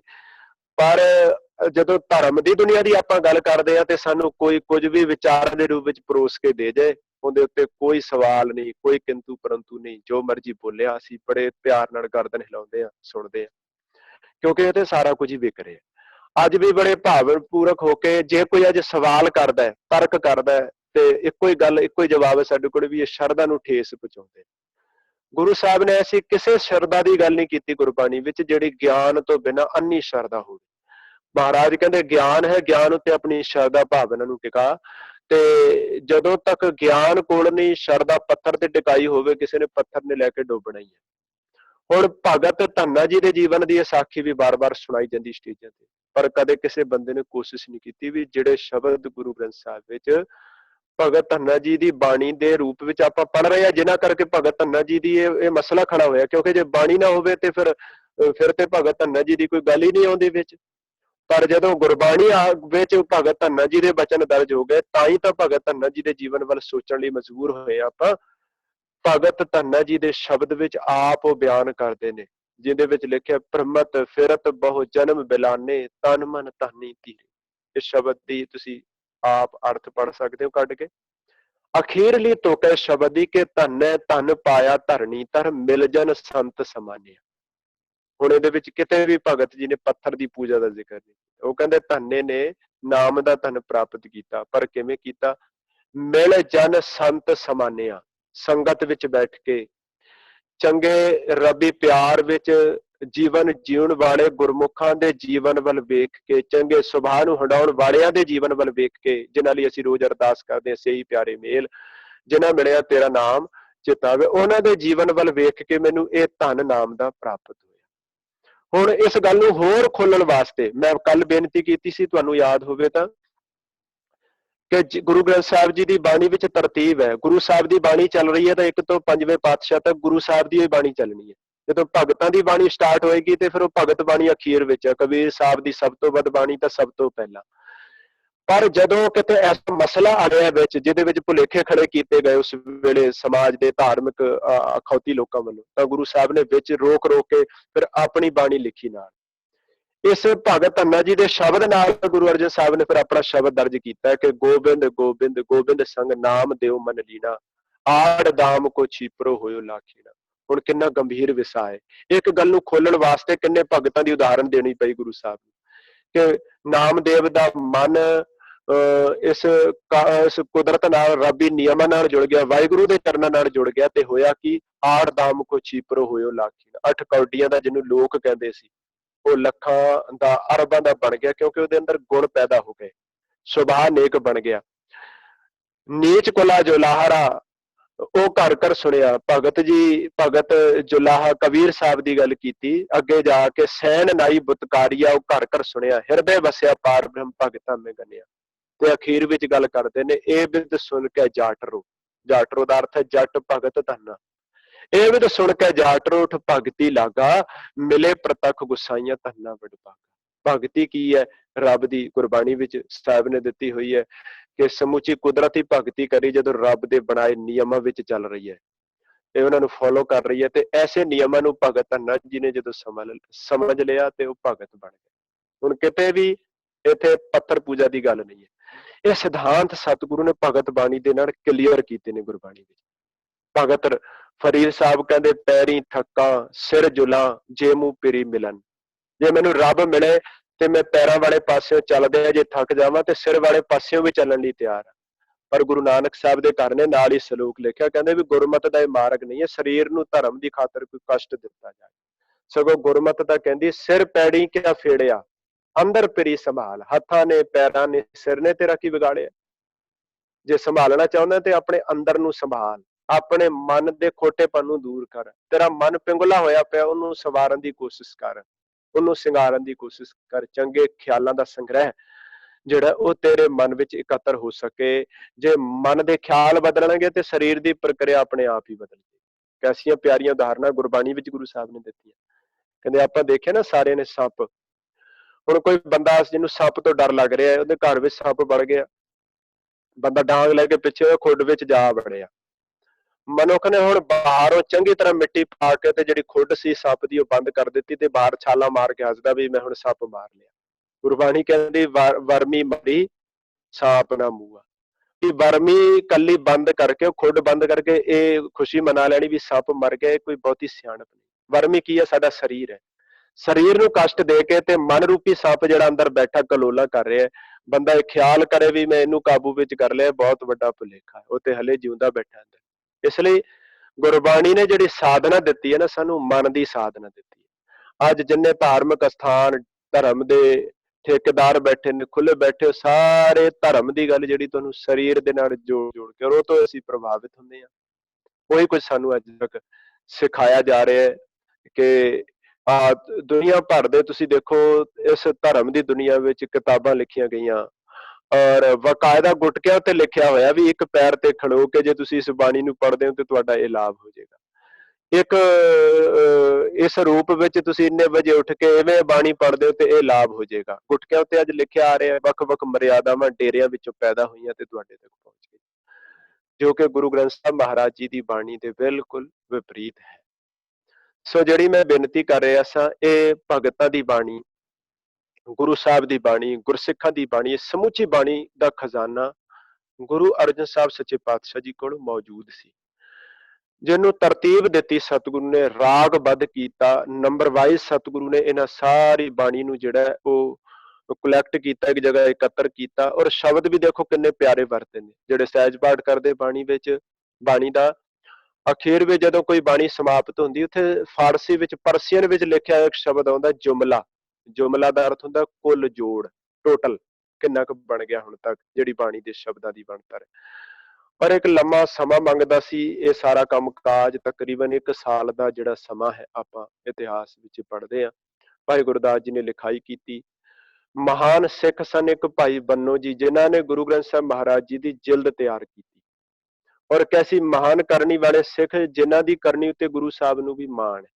ਜਿੱਦਣ ਹਰਿਮੰਦਰ ਸਾਹਿਬ ਤਿਆਰ ਹੋਇਆ ਨਾ, ਤੇ ਉਸ ਦਿਨ ਬ੍ਰਾਹਮਣ ਪੰਡਤ ਲੋਕ ਆਏ, ਕਹਿੰਦੇ ਮਹਾਰਾਜ ਨਵੀਂ ਇਮਾਰਤ ਬਣਾਈ ਹੈ, ਸਾਨੂੰ ਤੇ ਤੁਸੀਂ ਸਦੇ ਨਹੀਂ, ਇਹਦਾ ਉਦਘਾਟਨ ਵੀ ਕਰ ਲਿਆ, ਸਾਡਾ ਥਾਲ ਨਹੀਂ ਕੱਢਿਆ। ਗੁਰੂ ਅਰਜਨ ਪਿਤਾ ਮਹਾਰਾਜ ਕਹਿੰਦੇ ਵੀ ਅਸੀਂ ਤੇ ਕੱਢਿਆ ਸੀ ਤੇ ਪੰਡਤ ਸਾਡੇ ਖਾ ਕੇ ਵੀ ਚਲੇ ਗਏ। ਉਹ ਕਹਿੰਦੇ ਵੀ ਅਸੀਂ ਤੇ ਆਏ ਨਹੀਂ, ਕੌਣ ਆਇਆ ਫਿਰ? ਧੰਨ ਗੁਰੂ ਅਰਜਨ ਸਾਹਿਬ ਮਹਾਰਾਜ ਦਾ ਬਚਨ ਇਤਿਹਾਸ ਵਿੱਚ ਮਿਲਦਾ ਹੈ, ਕਹਿੰਦੇ ਹਮਰਾ ਪ੍ਰੋਹਿਤ ਭਾਈ ਬੰਨੋ, ਸਿੱਖ ਸੰਗਤ ਸਭ ਸਤ ਕਰਮਨ। ਸਾਡੇ ਘਰ ਦੇ ਪ੍ਰੋਹਿਤ ਉਹ ਨੇ ਜਿਨ੍ਹਾਂ ਨੇ ਸਿਰ ਤੇ ਤਸਲਾ ਢੋ ਢੋ ਕੇ ਇਸ ਹਰਿਮੰਦਰ ਨੂੰ ਉਸਾਰਿਆ, ਇਮਾਰਤ ਦੀ ਉਸਾਰੀ ਕੀਤੀ। ਤੁਹਾਡੇ ਵਰਗੇ ਵਿਹਲੜ ਲੋਕ ਸਾਡੇ ਘਰ ਦੇ ਪੰਡਤ ਨਹੀਂ, ਬ੍ਰਾਹਮਣ ਨੇ। ਸੋ ਉਸ ਮਹਾਨ ਸਿੱਖ ਨੇ ਜਿਲਦ ਦੀ ਸੇਵਾ ਨਿਭਾਈ। ਪਰ ਦੇਖੋ ਕਿੰਨੇ ਜਾਨ ਤਲੀ ਤੇ ਰੱਖ ਕੇ, ਕਿੰਨੀ ਸੂਰਬੀਰਤਾ ਨਾਲ, ਕੈਸੇ ਵਿਖਮ ਪੈਂਡੇ ਵਿੱਚੋਂ ਲੰਘਦਿਆਂ ਹੋਏ ਗੁਰੂ ਅਰਜਨ ਸਾਹਿਬ ਨੇ ਦਾਤ ਸਾਡੀ ਝੋਲੀ ਪਾਈ। ਇਤਿਹਾਸ ਵਿੱਚ ਇਹ ਘਟਨਾ ਦਰਜ ਹੈ ਕਿ ਜਦੋਂ ਗੁਰੂ ਅਰਜਨ ਸਾਹਿਬ ਮਹਾਰਾਜ ਇਹ ਬਾਣੀ ਦਾ ਖਜ਼ਾਨਾ ਲਿਖਵਾ ਰਹੇ ਹਨ, ਇਕੱਤਰ ਕਰ ਰਹੇ ਨੇ, ਉਸ ਵੇਲੇ 4 ਜੋ ਆਪਣੇ ਆਪ ਨੂੰ ਭਗਤ ਸਦਵਾਉਂਦੇ ਸਨ, ਉਹ ਆਏ। ਉਹ ਕਹਿੰਦੇ ਵੀ ਇੱਕ ਗ੍ਰੰਥ ਐਸਾ ਅੰਮ੍ਰਿਤਸਰ ਦੀ ਧਰਤੀ ਤੇ ਰਚਿਆ ਜਾ ਰਿਹਾ, ਜਿੰਨੇ ਜੁਗੋ ਜੁਗ ਅਟਲ ਹੋ ਜਾਣਾ, ਤੇ ਕਹਿੰਦਾ ਚੰਗਾ ਹੋਏ ਜੇ ਸਾਡੇ ਬਚਨ ਵੀ ਵਿੱਚ ਦਰਜ ਹੋ ਜਾਣਗੇ, ਐਡ ਹੋ ਜਾਣਗੇ, ਸਾਡੀ ਵੀ ਲੋਕ ਪੂਜਾ ਕਰਿਆ ਕਰ। ਗੁਰੂ ਅਰਜਨ ਸਾਹਿਬ ਨੂੰ ਆ ਕੇ ਕਹਿੰਦੇ ਵੀ ਤੁਸੀਂ ਮਰੇ ਭਗਤਾਂ ਦੇ ਬਚਨ ਲਿਖ ਰਹੇ ਹੋ, ਜਿਹੜੇ ਕਈ ਸੌ ਸਾਲ ਪਹਿਲਾਂ ਦੁਨੀਆ ਤੋਂ ਰੁਖਸਰ ਹੋ ਗਏ। ਅਸੀਂ ਜਿਉਂਦੇ ਜਾਗਦੇ ਤੁਹਾਡੇ ਸਾਹਮਣੇ ਭਗਤ ਬੈਠੇ, ਸਾਡੀ ਬਾਣੀ ਲਿਖੋ। ਗੁਰੂ ਸਾਹਿਬ ਨੇ ਬੜਾ ਖੁੱਲਾ ਸੱਦਾ ਦਿੱਤਾ, ਤੇ ਮਹਾਰਾਜ ਕਹਿੰਦੇ ਵੀ ਇੱਥੇ ਹੋਰ ਕੋਈ ਰਾਜਨੀਤੀ ਨਹੀਂ ਹੈ, ਇੱਥੇ ਇੱਕੋ ਇੱਕ ਕਸੌਟੀ ਹੈ, ਉਹ ਹੈ ਗੁਰੂ ਨਾਨਕ ਸਾਹਿਬ ਦੀ ਵਿਚਾਰਧਾਰਾ। ਜਿਨ੍ਹਾਂ ਦੇ ਵਚਨ ਇਸ ਵਿਚਾਰਧਾਰਾ ਉੱਤੇ ਪੂਰੇ ਉਤਰਨਗੇ, ਉਹਨਾਂ ਨੂੰ ਬਣਦਾ ਹੋਇਆ ਮਾਣ ਪੂਰਾ ਉਵੇਂ ਮਿਲੇਗਾ ਜਿਵੇਂ ਭਗਤਾਂ ਨੂੰ ਪ੍ਰਾਪਤ ਹੋਇਆ। ਤੁਸੀਂ ਦੱਸੋ ਤੁਹਾਡੇ ਖਿਆਲ ਕੀ ਕਹਿੰਦੇ? ਸਾਡਾ ਇਤਿਹਾਸ ਕਹਿੰਦਾ ਉਹ 4 ਬੰਦੇ ਸਨ ਜਿਨ੍ਹਾਂ ਦਾ ਨਾਮ ਹੈ ਕਾਨਾ, ਪੀਲੂ, ਛੱਜੂ ਤੇ ਸਾਹੂ ਸੈਨ। ਮਹਾਰਾਜ ਨੇ ਸਭ ਤੋਂ ਪਹਿਲੇ ਨੂੰ ਕਿਹਾ ਵੀ ਤੂੰ ਦੱਸ ਕੀ ਕਹਿਣਾ ਚਾਹੁੰਦਾ, ਤੇਰੇ ਖਿਆਲ ਕੀ ਨੇ, ਤੇਰੇ ਵਿਚਾਰ ਕੀ ਨੇ। ਉਹਨੇ ਆਪਣੇ ਵਿਚਾਰ ਪੇਸ਼ ਕੀਤੇ ਤੇ ਸਤਿਗੁਰੂ ਨੂੰ ਕਹਿੰਦਾ ਉਹੀ ਰੇ ਮੈਂ ਉਹੀ ਰੇ, ਜਾ ਕੋ ਵੇਦ ਪੁਰਾਣ ਜਸ ਗਾਵੇ, ਖੋਜ ਮਤ ਦੇਖੋ ਕੋਈ ਰੇ। ਅਰਥ ਤੁਹਾਡੇ ਸਮਝ ਆ ਗਏ ਹੋਣਗੇ। ਕਹਿੰਦਾ ਮੈਂ ਉਹੀ ਹਾਂ ਜਿਹਦੀ ਵਡਿਆਈ ਧਾਰਮਿਕ ਗ੍ਰੰਥ ਕਰਦੇ ਨੇ, ਕਿਤੇ ਖੋਜਣ ਦੀ ਲੋੜ ਨਹੀਂ। ਗੁਰੂ ਸਾਹਿਬ ਕਹਿੰਦੇ ਵੀ ਐਸੀ ਵਿਚਾਰਧਾਰਾ ਕਿਵੇਂ ਗੁਰੂ ਗ੍ਰੰਥ ਸਾਹਿਬ ਵਿੱਚ ਦਰਜ ਹੋ ਸਕਦੀ ਹੈ, ਕਿਉਂਕਿ ਡਬਲ ਵਿਚਾਰ ਨਹੀਂ ਹੋ ਸਕਦੀ। ਇੱਥੇ ਤਾਂ ਭਗਤ ਰਵਿਦਾਸ ਕਹਿੰਦਾ ਜਬ ਹਮ ਹੋਤੇ ਤਬ ਤੂੰ ਨਹੀਂ, ਅਬ ਤੂੰ ਹੀ ਮੈਂ ਨਹੀਂ, ਅਨਲ ਅਗਮ ਜੈਸੇ ਲਹਿਰ ਮੈਂ ਉਦਤ, ਜਲ ਕੇਵਲ ਜਲ ਮਾਹੀ। ਹੁਣ ਤੇਰੇ ਵਿਚਾਰਾਂ ਨੂੰ ਥਾਂ ਦਈਏ ਜਾਂ ਭਗਤ ਰਵਿਦਾਸ ਜੀ ਜਾਂ ਗੁਰੂ ਨਾਨਕ ਸਾਹਿਬ ਸੱਚੇ ਪਾਤਸ਼ਾਹ, ਜੋ ਇਹਨਾਂ ਮਹਾਨ ਖਜ਼ਾਨਾ ਸੰਸਾਰ ਨੂੰ ਦੇਣ ਦੇ ਬਾਵਜੂਦ ਵੀ, ਏਡੀ ਵੱਡੀ ਦੇਣ ਦੇ ਕੇ ਵੀ ਗੁਰਬਾਣੀ ਵਿੱਚ ਇਹ ਬਚਨ ਲਿਖਦੇ ਹੋਣ ਕਿ ਨਾਨਕ ਨੀਚ ਕਹਿ ਵਿਚਾਰ, ਵਾਰੇ ਨ ਜਾਵੇ ਇੱਕ ਵਾਰ, ਤੇ ਤੂੰ ਹੰਕਾਰ ਵਿੱਚ ਅਫਰੇ। ਕਹਿੰਦਾ ਉਹੀ ਰੇ ਮੈਂ ਉਹੀ ਰੇ, ਜਾ ਕੋ ਵੇਦ ਪੁਰਾਣ ਜਿਸ ਕਾ, ਖੋਜ ਮਤ ਦੇਖੋ ਕੋਈ। ਮਹਾਰਾਜ ਨੇ ਉਸ ਵੇਲੇ ਕੋਈ ਸਮਝੌਤਾ ਨਹੀਂ ਕੀਤਾ। ਅੱਜ ਤੁਸੀਂ ਦੇਖੋ ਸਾਡੇ ਰੰਗ ਢੰਗ, ਬੋਲਣ ਦਾ ਤਰੀਕਾ, ਸਭ ਕੁਝ ਬਦਲ ਜਾਂਦਾ। ਜੈਸੀ ਸੰਗਤ ਤੈਸੀ ਰੰਗਤ। ਜਿਹੋ ਜਿਹੀ ਸਟੇਜ ਅਸੀਂ ਦੇਖਦੇ ਹਾਂ ਅੱਜ, ਧਰਮ ਦੇ ਆਗੂ ਕੀ ਰਾਜਨੀਤਿਕ ਆਗੂ ਰਾਗੂਆਂ ਦੀ ਤਰ੍ਹਾਂ ਅੱਜ ਰੰਗ ਬਦਲਦੇ ਨੇ। ਪਰ ਗੁਰੂ ਨਾਨਕ ਦੇ ਘਰ ਨੇ ਵਿਚਾਰਧਾਰਾ ਨਾਲ ਕੋਈ ਸਮਝੌਤਾ ਨਹੀਂ ਕੀਤਾ। ਦੂਜਾ ਆਇਆ, ਉਹ ਕਹਿੰਦਾ ਕਾਗਜ਼ ਸੰਧੀ ਪੂਤਰੀ ਤਉ ਨ ਤਰਿਆ ਨਿਹਾਲ। ਕਹਿੰਦਾ ਇਸਤਰੀ ਜੇ ਕਾਗਜ਼ ਦੀ ਵੀ ਬਣੀ ਹੋਵੇ ਨਾ, ਮਰਦ ਨੂੰ ਚਾਹੀਦਾ ਵੀ ਉਹਦੇ ਵਿੱਚ ਉਹਨੇ ਵੱਲ ਨਾ ਦੇਖੇ, ਨਹੀਂ ਤੇ ਮਰਦ ਦਾ ਸਾਰਾ ਧਰਮ ਹੀ ਖਤਮ ਹੋ ਜਾਏਗਾ। ਧੰਨ ਗੁਰੂ ਅਰਜਨ ਪਿਤਾ ਮਹਾਰਾਜ ਕਹਿੰਦੇ ਵੀ ਤੇਰੇ ਵਰਗੇ ਨੂੰ ਥਾਂ ਦਈਏ ਤੇ ਬਾਬਾ ਫਰੀਦ ਸਾਹਿਬ ਨੂੰ ਕੀ ਕਹੀਏ, ਜਿਹੜੇ ਕਹਿੰਦੇ ਤਿੰਨ ਧਨ ਜਣੇ ਦੀ ਮਾਓ ਆਏ ਸਫਲ ਸੀ। ਜਾਂ ਗੁਰੂ ਨਾਨਕ ਸਾਹਿਬ ਕਹਿੰਦੇ ਭੰਡ ਨਿਮੀਐ ਭੰਡ ਜੰਮੀਐ ਭੰਡ ਹੋਵੇ ਮੰਦਾ ਬੰਧਾਨ, ਸੋ ਕਿਉ ਮੰਦਾ ਆਖੀਐ ਜਿਤ ਜੰਮੈ ਰਾਜਾ। ਗੁਰੂ ਸਾਹਿਬ ਨੇ ਨਈ ਬਾਣੀ ਦਰਜ ਕੀਤੀ। ਤੀਜਾ ਆਇਆ ਆ ਕੇ ਕਹਿੰਦਾ ਜੋ ਸੁਖ ਛੱਜੂ ਦੇ ਚੁਬਾਰੇ ਨਾ ਬਲਖ ਨਾ ਬੁਖਾਰੇ। ਕਹਿੰਦਾ ਜਿਹੜੇ ਸੁਖ ਘਰ ਵਿੱਚ ਰਹਿ ਕੇ ਮਿਲਦੇ ਹੋਣ ਆਪਣੇ, ਬਾਹਰ ਭਟਕਣ ਦੀ ਕਿਤੇ ਲੋੜ ਨਹੀਂ। ਮਹਾਰਾਜ ਕਹਿੰਦੇ ਵੀ ਤੇਰੇ ਵਰਗੇ ਬੰਦੇ ਨੂੰ ਜੇ ਸੱਚ ਦੀ ਪੜਚੋਲਤਾ ਕਰਦੇ ਕੱਲ ਨੂੰ ਤੱਤੀ ਤਵੀ ਤੇ ਬੈਠਣਾ ਪੈ ਜੇ, ਤੇਰੇ ਵਰਗੇ ਨੂੰ ਧਰਮ ਪ੍ਰਚਾਰ ਲਈ ਉਦਾਸੀਆਂ ਲੰਬੇ ਪੈਂਡੇ ਤੈਅ ਕਰਨੇ ਪੈ ਜਾਣ, ਜਿੱਥੇ ਪਾਣੀ ਦਾ ਖਾਣ ਦਾ ਪਾਉਣ ਦਾ ਕੋਈ ਪ੍ਰਬੰਧ ਨਹੀਂ, ਫਿਰ ਤੇਰੇ ਸੁੱਖਾਂ ਦਾ ਕੀ ਬਣਨਾ। ਇੱਥੇ ਤਾਂ ਗੁਰਬਾਣੀ ਸਾਨੂੰ ਕਹਿੰਦੀ ਜੈ ਬੈਸਾਲੇ ਤੈ ਬੈਸਾ ਸੁਆਮੀ, ਜੈ ਭੇਜੈ ਤੈ ਜਾਵਾਂ, ਸਭ ਨਗਰੀ ਮੈਂ ਏਕੋ ਰਾਜਾ, ਸਭੇ ਪਵਿੱਤ ਹੈ। ਉਹ ਵੀ ਗੁਰੂ ਸਾਹਿਬ ਨੇ ਝਾੜ ਦਿੱਤਾ। ਤੇ ਚੌਥਾ ਆਇਆ, ਜਦੋਂ ਦੇਖਿਆ ਉਹਨੇ ਵੀ ਤਿੰਨ ਦੀ ਦਾਲ ਨਹੀਂ ਗਲੀ, ਤੇ ਜਾ ਕੇ ਕਹਿੰਦਾ ਚੁੱਪ ਵੇ ਅੜਿਆ, ਚੁੱਪ ਵੇ ਅੜਿਆ, ਬੋਲਣ ਕੀ ਨਹੀਂ ਜਾਏ ਵੇ ਅੜਿਆ। ਕਿ ਬੰਦਾ ਜੇ ਬਹੁਤਾ ਸਮਾਂ ਜ਼ਿੰਦਗੀ ਦਾ ਚੁੱਪ ਹੀ ਗੁਜ਼ਾਰੇ ਤੇ ਇਹ ਤੋਂ ਚੰਗਾ ਹੋਰ ਕੁਝ ਨਹੀਂ, ਨਾ ਕੁਝ ਬੋਲੇਗਾ ਨਾ ਪੁਆੜਾ ਪੈਣਾ ਕੋਈ। ਮਹਾਰਾਜ ਕਹਿੰਦੇ ਵੀ ਇਹ ਵੀ ਫਲਸਫਾ ਸਾਡੇ ਘਰ ਵਿੱਚ ਨਹੀਂ ਪ੍ਰਵਾਨ। ਇੱਥੇ ਤਾਂ ਬਾਣੀ ਕਹਿੰਦੀ ਸੰਤ ਮਿਲੇ ਕਿਛ ਸੁਣੀਏ ਕਹੀਏ, ਮਿਲੇ ਅਸੰਤ ਮਸ਼ਟ ਕਰ ਰਹੀ ਹੈ। ਬਾਬਾ ਬੋਲ ਨਾ ਕਿਆ ਕਹੀਏ ਜੈਸੇ ਰਾਮ ਨਾਮ। ਜਿੱਥੇ ਬੋਲਣ ਦੀ ਜਗ੍ਹਾ ਉੱਥੇ ਬੋਲਣਾ, ਜਿੱਥੇ ਚੁੱਪ ਰਹਿਣ ਦੀ ਥਾਂ ਉੱਥੇ ਸਿੱਖ ਨੂੰ ਚੁੱਪ ਰਹਿਣਾ ਵੀ ਗੁਰਬਾਣੀ ਦੇ ਸਿਧਾਂਤ ਨੇ ਸਿਖਾਏ। ਹੁਣ ਰਿਜ਼ਲਟ ਇਹ ਨਿਕਲਿਆ, ਜਦੋਂ ਇਹ ਚਾਰੇ ਹੀ ਬੰਦੇ ਦੁਰਕਾਰ ਦਿੱਤੇ ਸਤਿਗੁਰੂ ਨੇ, ਤੇ ਇਹਨਾਂ ਨੇ ਜਾ ਕੇ ਸਮੇਂ ਦੇ ਬਾਦਸ਼ਾਹ ਜਹਾਂਗੀਰ ਕੋਲ ਚੁਗਲੀਆਂ ਕੀਤੀਆਂ, ਧਮਕੀਆਂ ਦੇ ਕੇ ਗਏ ਗੁਰੂ ਸਾਹਿਬ ਨੂੰ, ਔਰ ਉੱਥੇ ਜਾ ਕੇ ਇੱਕ ਕਾਰਨ ਬਣਿਆ ਗੁਰੂ ਅਰਜਨ ਸਾਹਿਬ ਦੀ ਸ਼ਹੀਦੀ ਦਾ। ਪਰ ਪਾਤਸ਼ਾਹ ਨੇ ਇਹਨਾਂ ਗੱਲਾਂ ਦੀ ਕੋਈ ਪਰਵਾਹ ਨਾ ਕੀਤੀ। ਮੈਂ ਤਾਂ ਬੇਨਤੀ ਕਰ ਰਿਹਾ ਵੀ ਕਿੰਨੀ ਕੀਮਤੀ ਦਾਤ ਹੈ ਗੁਰੂ ਗ੍ਰੰਥ ਸਾਹਿਬ, ਇਹ ਖਜ਼ਾਨਾ ਬਾਣੀ ਦਾ, ਜਿਹੜਾ ਪਾਤਸ਼ਾਹ ਨੇ ਕੋਈ ਵੀ ਸਮਝੌਤਾ ਨਾ ਕਰਕੇ ਬਿਲਕੁਲ ਪਿਓਰ ਗੁਰਬਾਣੀ ਦੀ ਦਾਤ ਸਾਡੀ ਝੋਲੀ ਪਾਈ ਹੈ। ਇੰਨੀ ਮਸ਼ੱਕਤ ਮਿਹਨਤ ਕਿ ਜਿਹਦੀ ਖਾਤਰ ਗੁਰਦੇਵ ਪਿਤਾ ਮਹਾਰਾਜ ਨੇ ਆਪ ਸ਼ਹਾਦਤ ਦਾ ਜਾਮ ਕੀਤਾ। ਇਹ ਸਮੁੱਚਾ ਖਜ਼ਾਨਾ ਇੱਕ ਜਗ੍ਹਾ ਤਿਆਰ ਕਰਕੇ ਧੰਨ ਗੁਰੂ ਅਰਜਨ ਪਿਤਾ ਮਹਾਰਾਜ ਸਤਿਗੁਰੂ ਨੇ ਬਾਬਾ ਬੁੱਢਾ ਸਾਹਿਬ ਨੂੰ ਸਭ ਤੋਂ ਪਹਿਲਾਂ ਗ੍ਰੰਥੀ ਸਥਾਪਿਤ ਕੀਤਾ। ਦੇਖੋ ਇਹ ਗੱਲ ਤੁਸੀਂ ਪਹਿਲਾਂ ਤੋਂ ਹੀ ਗੁਰੂ ਨਾਨਕ ਸਾਹਿਬ ਮਹਾਰਾਜ ਜੀ ਵੇਲੇ ਤੋਂ ਵਿਚਾਰ ਲਈ ਆਪਾਂ ਸਮਝ ਲਈ ਕਿ ਸਤਿਗੁਰੂ ਦੇ ਘਰ ਵਿੱਚ ਜਦੋਂ ਵੀ ਮਾਣ ਮਿਲਿਆ ਬੰਦੇ ਦੀ ਕੁਆਲਿਟੀ ਕਰਕੇ ਮਿਲਿਆ, ਗੁਣ ਕਰਕੇ ਮਿਲਿਆ। ਗੁਰੂ ਅਮਰਦਾਸ ਮਹਾਰਾਜ ਨੇ ਜਿਹੜਾ ਬਚਨ ਕਹਿ ਦਿੱਤਾ ਨਾ, ਉਹਨੂੰ ਹੰਡਾਇਆ, ਉਹਨੂੰ ਕਮਾਇਆ ਜੀਵਨ ਵਿੱਚ ਕਿ ਸੋ ਸਿੱਖ ਸਖਾ ਬੰਧਪ ਹੈ ਭਾਈ, ਜੇ ਗੁਰ ਕੇ ਭਾਣੇ ਵਿੱਚ ਆਵੇ। ਗੁਰੂ ਦਾ ਸਖਾ, ਗੁਰੂ ਦਾ ਬੰਧਪ, ਗੁਰੂ ਦਾ ਰਿਸ਼ਤੇਦਾਰ, ਗੁਰੂ ਦਾ ਪੁੱਤਰ ਉਹੀ ਹੋ ਸਕਦਾ ਜਿਹੜਾ ਗੁਰੂ ਦੀ ਰਜ਼ਾ ਵਿੱਚ ਆ ਜਾਏ, ਭਾਣੇ ਵਿੱਚ ਆ ਜਾਏ, ਗੁਰੂ ਵਿਚਾਰਾਂ ਨਾਲ ਆਪਣਾ ਤਾਲਮੇਲ ਬਣਾ। ਇੱਥੇ ਹੋਰ ਕੋਈ ਬਲੱਡ ਰਿਲੇਸ਼ਨ ਕਰਕੇ ਕਿਸੇ ਨੂੰ ਖਾਸ ਮਾਣ ਨਹੀਂ। ਔਰ ਆਹੀ ਕਾਰਨ ਕਿ ਗੁਰੂ ਅਰਜਨ ਸਾਹਿਬ ਮਹਾਰਾਜ ਨੇ ਆਪਣੀ ਕੁੱਲ ਵਿੱਚੋਂ, ਗੁਰੂ ਅਮਰਦਾਸ ਜੀ ਦੀ ਕੁੱਲ ਵਿੱਚੋਂ ਜਾਂ ਗੁਰੂ ਨਾਨਕ ਸਾਹਿਬ, ਗੁਰੂ ਅੰਗਦ ਸਾਹਿਬ ਦੀ ਕੁੱਲ ਵਿੱਚੋਂ ਕਿਸੇ ਵਿੱਚੋਂ ਵੀ ਚੋਣ ਕਰਨ ਦੀ ਜਗ੍ਹਾ ਇੱਕ ਪਰਮ ਸੇਵਕ ਸੇਵਾਦਾਰ ਨੂੰ ਇਹ ਦਾਤ, ਇਹ ਮਾਣ ਬਖਸ਼ ਕੇ ਨਿਵਾਜਿਆ ਕਿ ਸਭ ਤੋਂ ਪਹਿਲਾਂ ਗ੍ਰੰਥੀ ਬਾਬਾ ਬੁੱਢਾ ਸਾਹਿਬ ਨੂੰ ਸਥਾਪਿਤ ਕੀਤਾ। ਗੁਰੂ ਗ੍ਰੰਥ ਸਾਹਿਬ ਮਹਾਰਾਜ ਜੀ ਦਾ ਪਾਵਨ ਸਰੂਪ ਹਰਿਮੰਦਰ ਸਾਹਿਬ ਦੀ ਇਮਾਰਤ ਵਿੱਚ ਲਿਆ ਕੇ ਪ੍ਰਕਾਸ਼ਮਾਨ ਕੀਤਾ ਗਿਆ। ਹਰਿਮੰਦਰ ਸਾਹਿਬ ਦੀ ਉਹ ਇਮਾਰਤ ਹੈ ਜਿੱਥੇ ਕਦੇ ਗੁਰੂ ਸਾਹਿਬ ਜੀ ਸਰੀਰਕ ਰੂਪ ਵਿੱਚ ਉਸ ਥਾਂ ਤੇ ਨਹੀਂ ਬੈਠੇ ਜਿੱਥੇ ਗੁਰੂ ਗ੍ਰੰਥ ਸਾਹਿਬ ਦਾ ਪ੍ਰਕਾਸ਼ ਹੋਇਆ। ਕੱਲਾ ਬਾਣੀ ਦਾ ਪ੍ਰਕਾਸ਼ ਗੁਰੂ ਗ੍ਰੰਥ ਸਾਹਿਬ ਦਾ ਪ੍ਰਕਾਸ਼ ਰਿਹਾ, ਨਾ ਪਹਿਲਾਂ ਨਾ ਉਸ ਤੋਂ ਬਾਅਦ। ਸਰੀਰਕ ਰੂਪ ਵਿੱਚ ਕਦੇ ਵੀ ਸੰਗਤ ਨੇ ਗੁਰੂ ਸਾਹਿਬ ਨੂੰ ਮੱਥਾ ਨਹੀਂ ਟੇਕਿਆ ਹਰਿਮੰਦਰ ਸਾਹਿਬ ਦੇ ਅੰਦਰ, ਸਿਰਫ ਬਾਣੀ ਦਾ ਪ੍ਰਕਾਸ਼ ਹੋਇਆ। ਬਾਬਾ ਬੁੱਢਾ ਸਾਹਿਬ ਜੀ ਨੇ ਸਭ ਤੋਂ ਪਹਿਲਾਂ ਗੁਰੂ ਗ੍ਰੰਥ ਸਾਹਿਬ ਮਹਾਰਾਜ ਜੀ ਦਾ ਪ੍ਰਕਾਸ਼ ਕੀਤਾ 1604 ਈਸਵੀ। ਔਰ ਸਤਿਗੁਰੂ ਹੁਕਮ ਕਰਦੇ ਨੇ, ਬਾਬਾ ਬੁੱਢਾ ਖੋਲੋ ਗ੍ਰੰਥ, ਲਿਓ ਆਵਾਜ਼ ਸੁਨੇ ਸਭ ਪੰਥ, ਅਦਬ ਸਹਿਤ ਗ੍ਰੰਥ ਸੋ ਖੋਲਾ, ਲੈ ਆਵਾਜ਼ ਬੁੱਢਾ ਮੁਖ ਬੋਲਾ। ਤੇ ਸਭ ਤੋਂ ਪਹਿਲਾ ਹੁਕਮਨਾਮਾ ਸੀ ਕਿ ਸੰਤਾਂ ਕੇ ਕਾਰਜ ਆਪ ਖਲੋਇਆ, ਹਰ ਕੰਮ ਕਰਾਵਣ ਆਇਆ ਰਾਮ, ਤਰਤ ਸੁਹਾਵੀ ਤਾਲ ਸੁਹਾਵਾ, ਵਿੱਚ ਅੰਮ੍ਰਿਤ ਜਲ ਛਾਇਆ ਰਾਮ। ਸੂਹੀ ਮਹਿਲਾ ਪੰਜਵਾਂ, ਰਾਗ ਸੂਹੀ। ਇਵੇਂ ਇਹ ਸੰਪੂਰਨਤਾ ਗੁਰੂ ਗ੍ਰੰਥ ਸਾਹਿਬ ਮਹਾਰਾਜ ਜੀ ਦੀ ਕਰਕੇ ਸਤਿਗੁਰੂ ਨੇ ਸਾਡੀ ਝੋਲੀ ਇਹ ਮੁਬਾਰਕ ਦਾਤ ਪਾਈ, ਸਾਡੇ ਤੇ ਕਿਰਪਾਲਤਾ ਕੀਤੀ। ਜਦੋਂ ਆਪਾਂ ਹੁਣ ਗੁਰੂ ਗ੍ਰੰਥ ਸਾਹਿਬ ਮਹਾਰਾਜ ਜੀ ਦੀ ਵਿਚਾਰਧਾਰਾ ਵੱਲ ਆਉਂਦੇ ਹਾਂ, ਵੈਸੇ ਤਾਂ ਇੰਨੇ ਟੌਪਿਕ ਨੇ ਗੁਰੂ ਗ੍ਰੰਥ ਸਾਹਿਬ ਵਿੱਚ, ਤੁਸੀਂ ਕਿਸੇ ਵੀ ਜੀਵਨ ਦੇ ਮਸਲੇ ਉੱਤੇ ਗੁਰੂ ਗ੍ਰੰਥ ਸਾਹਿਬ ਜੀ ਦੀ ਬਾਣੀ ਦੀ ਵਿਚਾਰ ਕਰਨ ਬਹਿ ਜਾਓ, ਹਰ ਪੱਖ ਤੋਂ ਸਤਿਗੁਰੂ ਨੇ ਸਾਡੀ ਅਗਵਾਈ ਕੀਤੀ।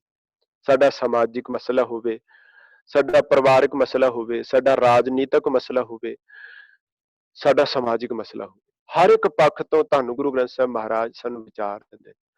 ਅੱਜ ਇਸ ਗੱਲ ਦਾ ਇੱਕ ਦੁੱਖ ਲੱਗਦਾ ਹੈ ਕਿ ਗੁਰੂ ਗ੍ਰੰਥ ਸਾਹਿਬ ਮਹਾਰਾਜ ਜੀ ਦੀ ਬਾਣੀ ਦੀ ਵਿਚਾਰ ਨੂੰ ਅਸੀਂ ਉਸ ਰੂਪ ਵਿੱਚ ਹੀ ਲਿਆ ਜਿਸ ਰੂਪ ਵਿੱਚ ਪੁਰਾਣੇ ਸਮੇਂ ਅੰਦਰ ਪੁਜਾਰੀ ਸੋਚ ਜਿਹੜੀ ਹੈ ਵੇਦਾਂ ਦੇ ਮੰਤਰਾਂ ਨੂੰ ਪੜ੍ਹਦੀ ਸੀ, ਵੀ ਸਵੇਰੇ ਪੜ੍ਹ ਲਿਆ, ਸ਼ਾਮ ਨੂੰ ਪੜ੍ਹ ਲਿਆ ਤੇ ਧਰਮ ਦਾ ਕਰਮ ਇੱਥੇ ਕੰਪਲੀਟ ਹੋ।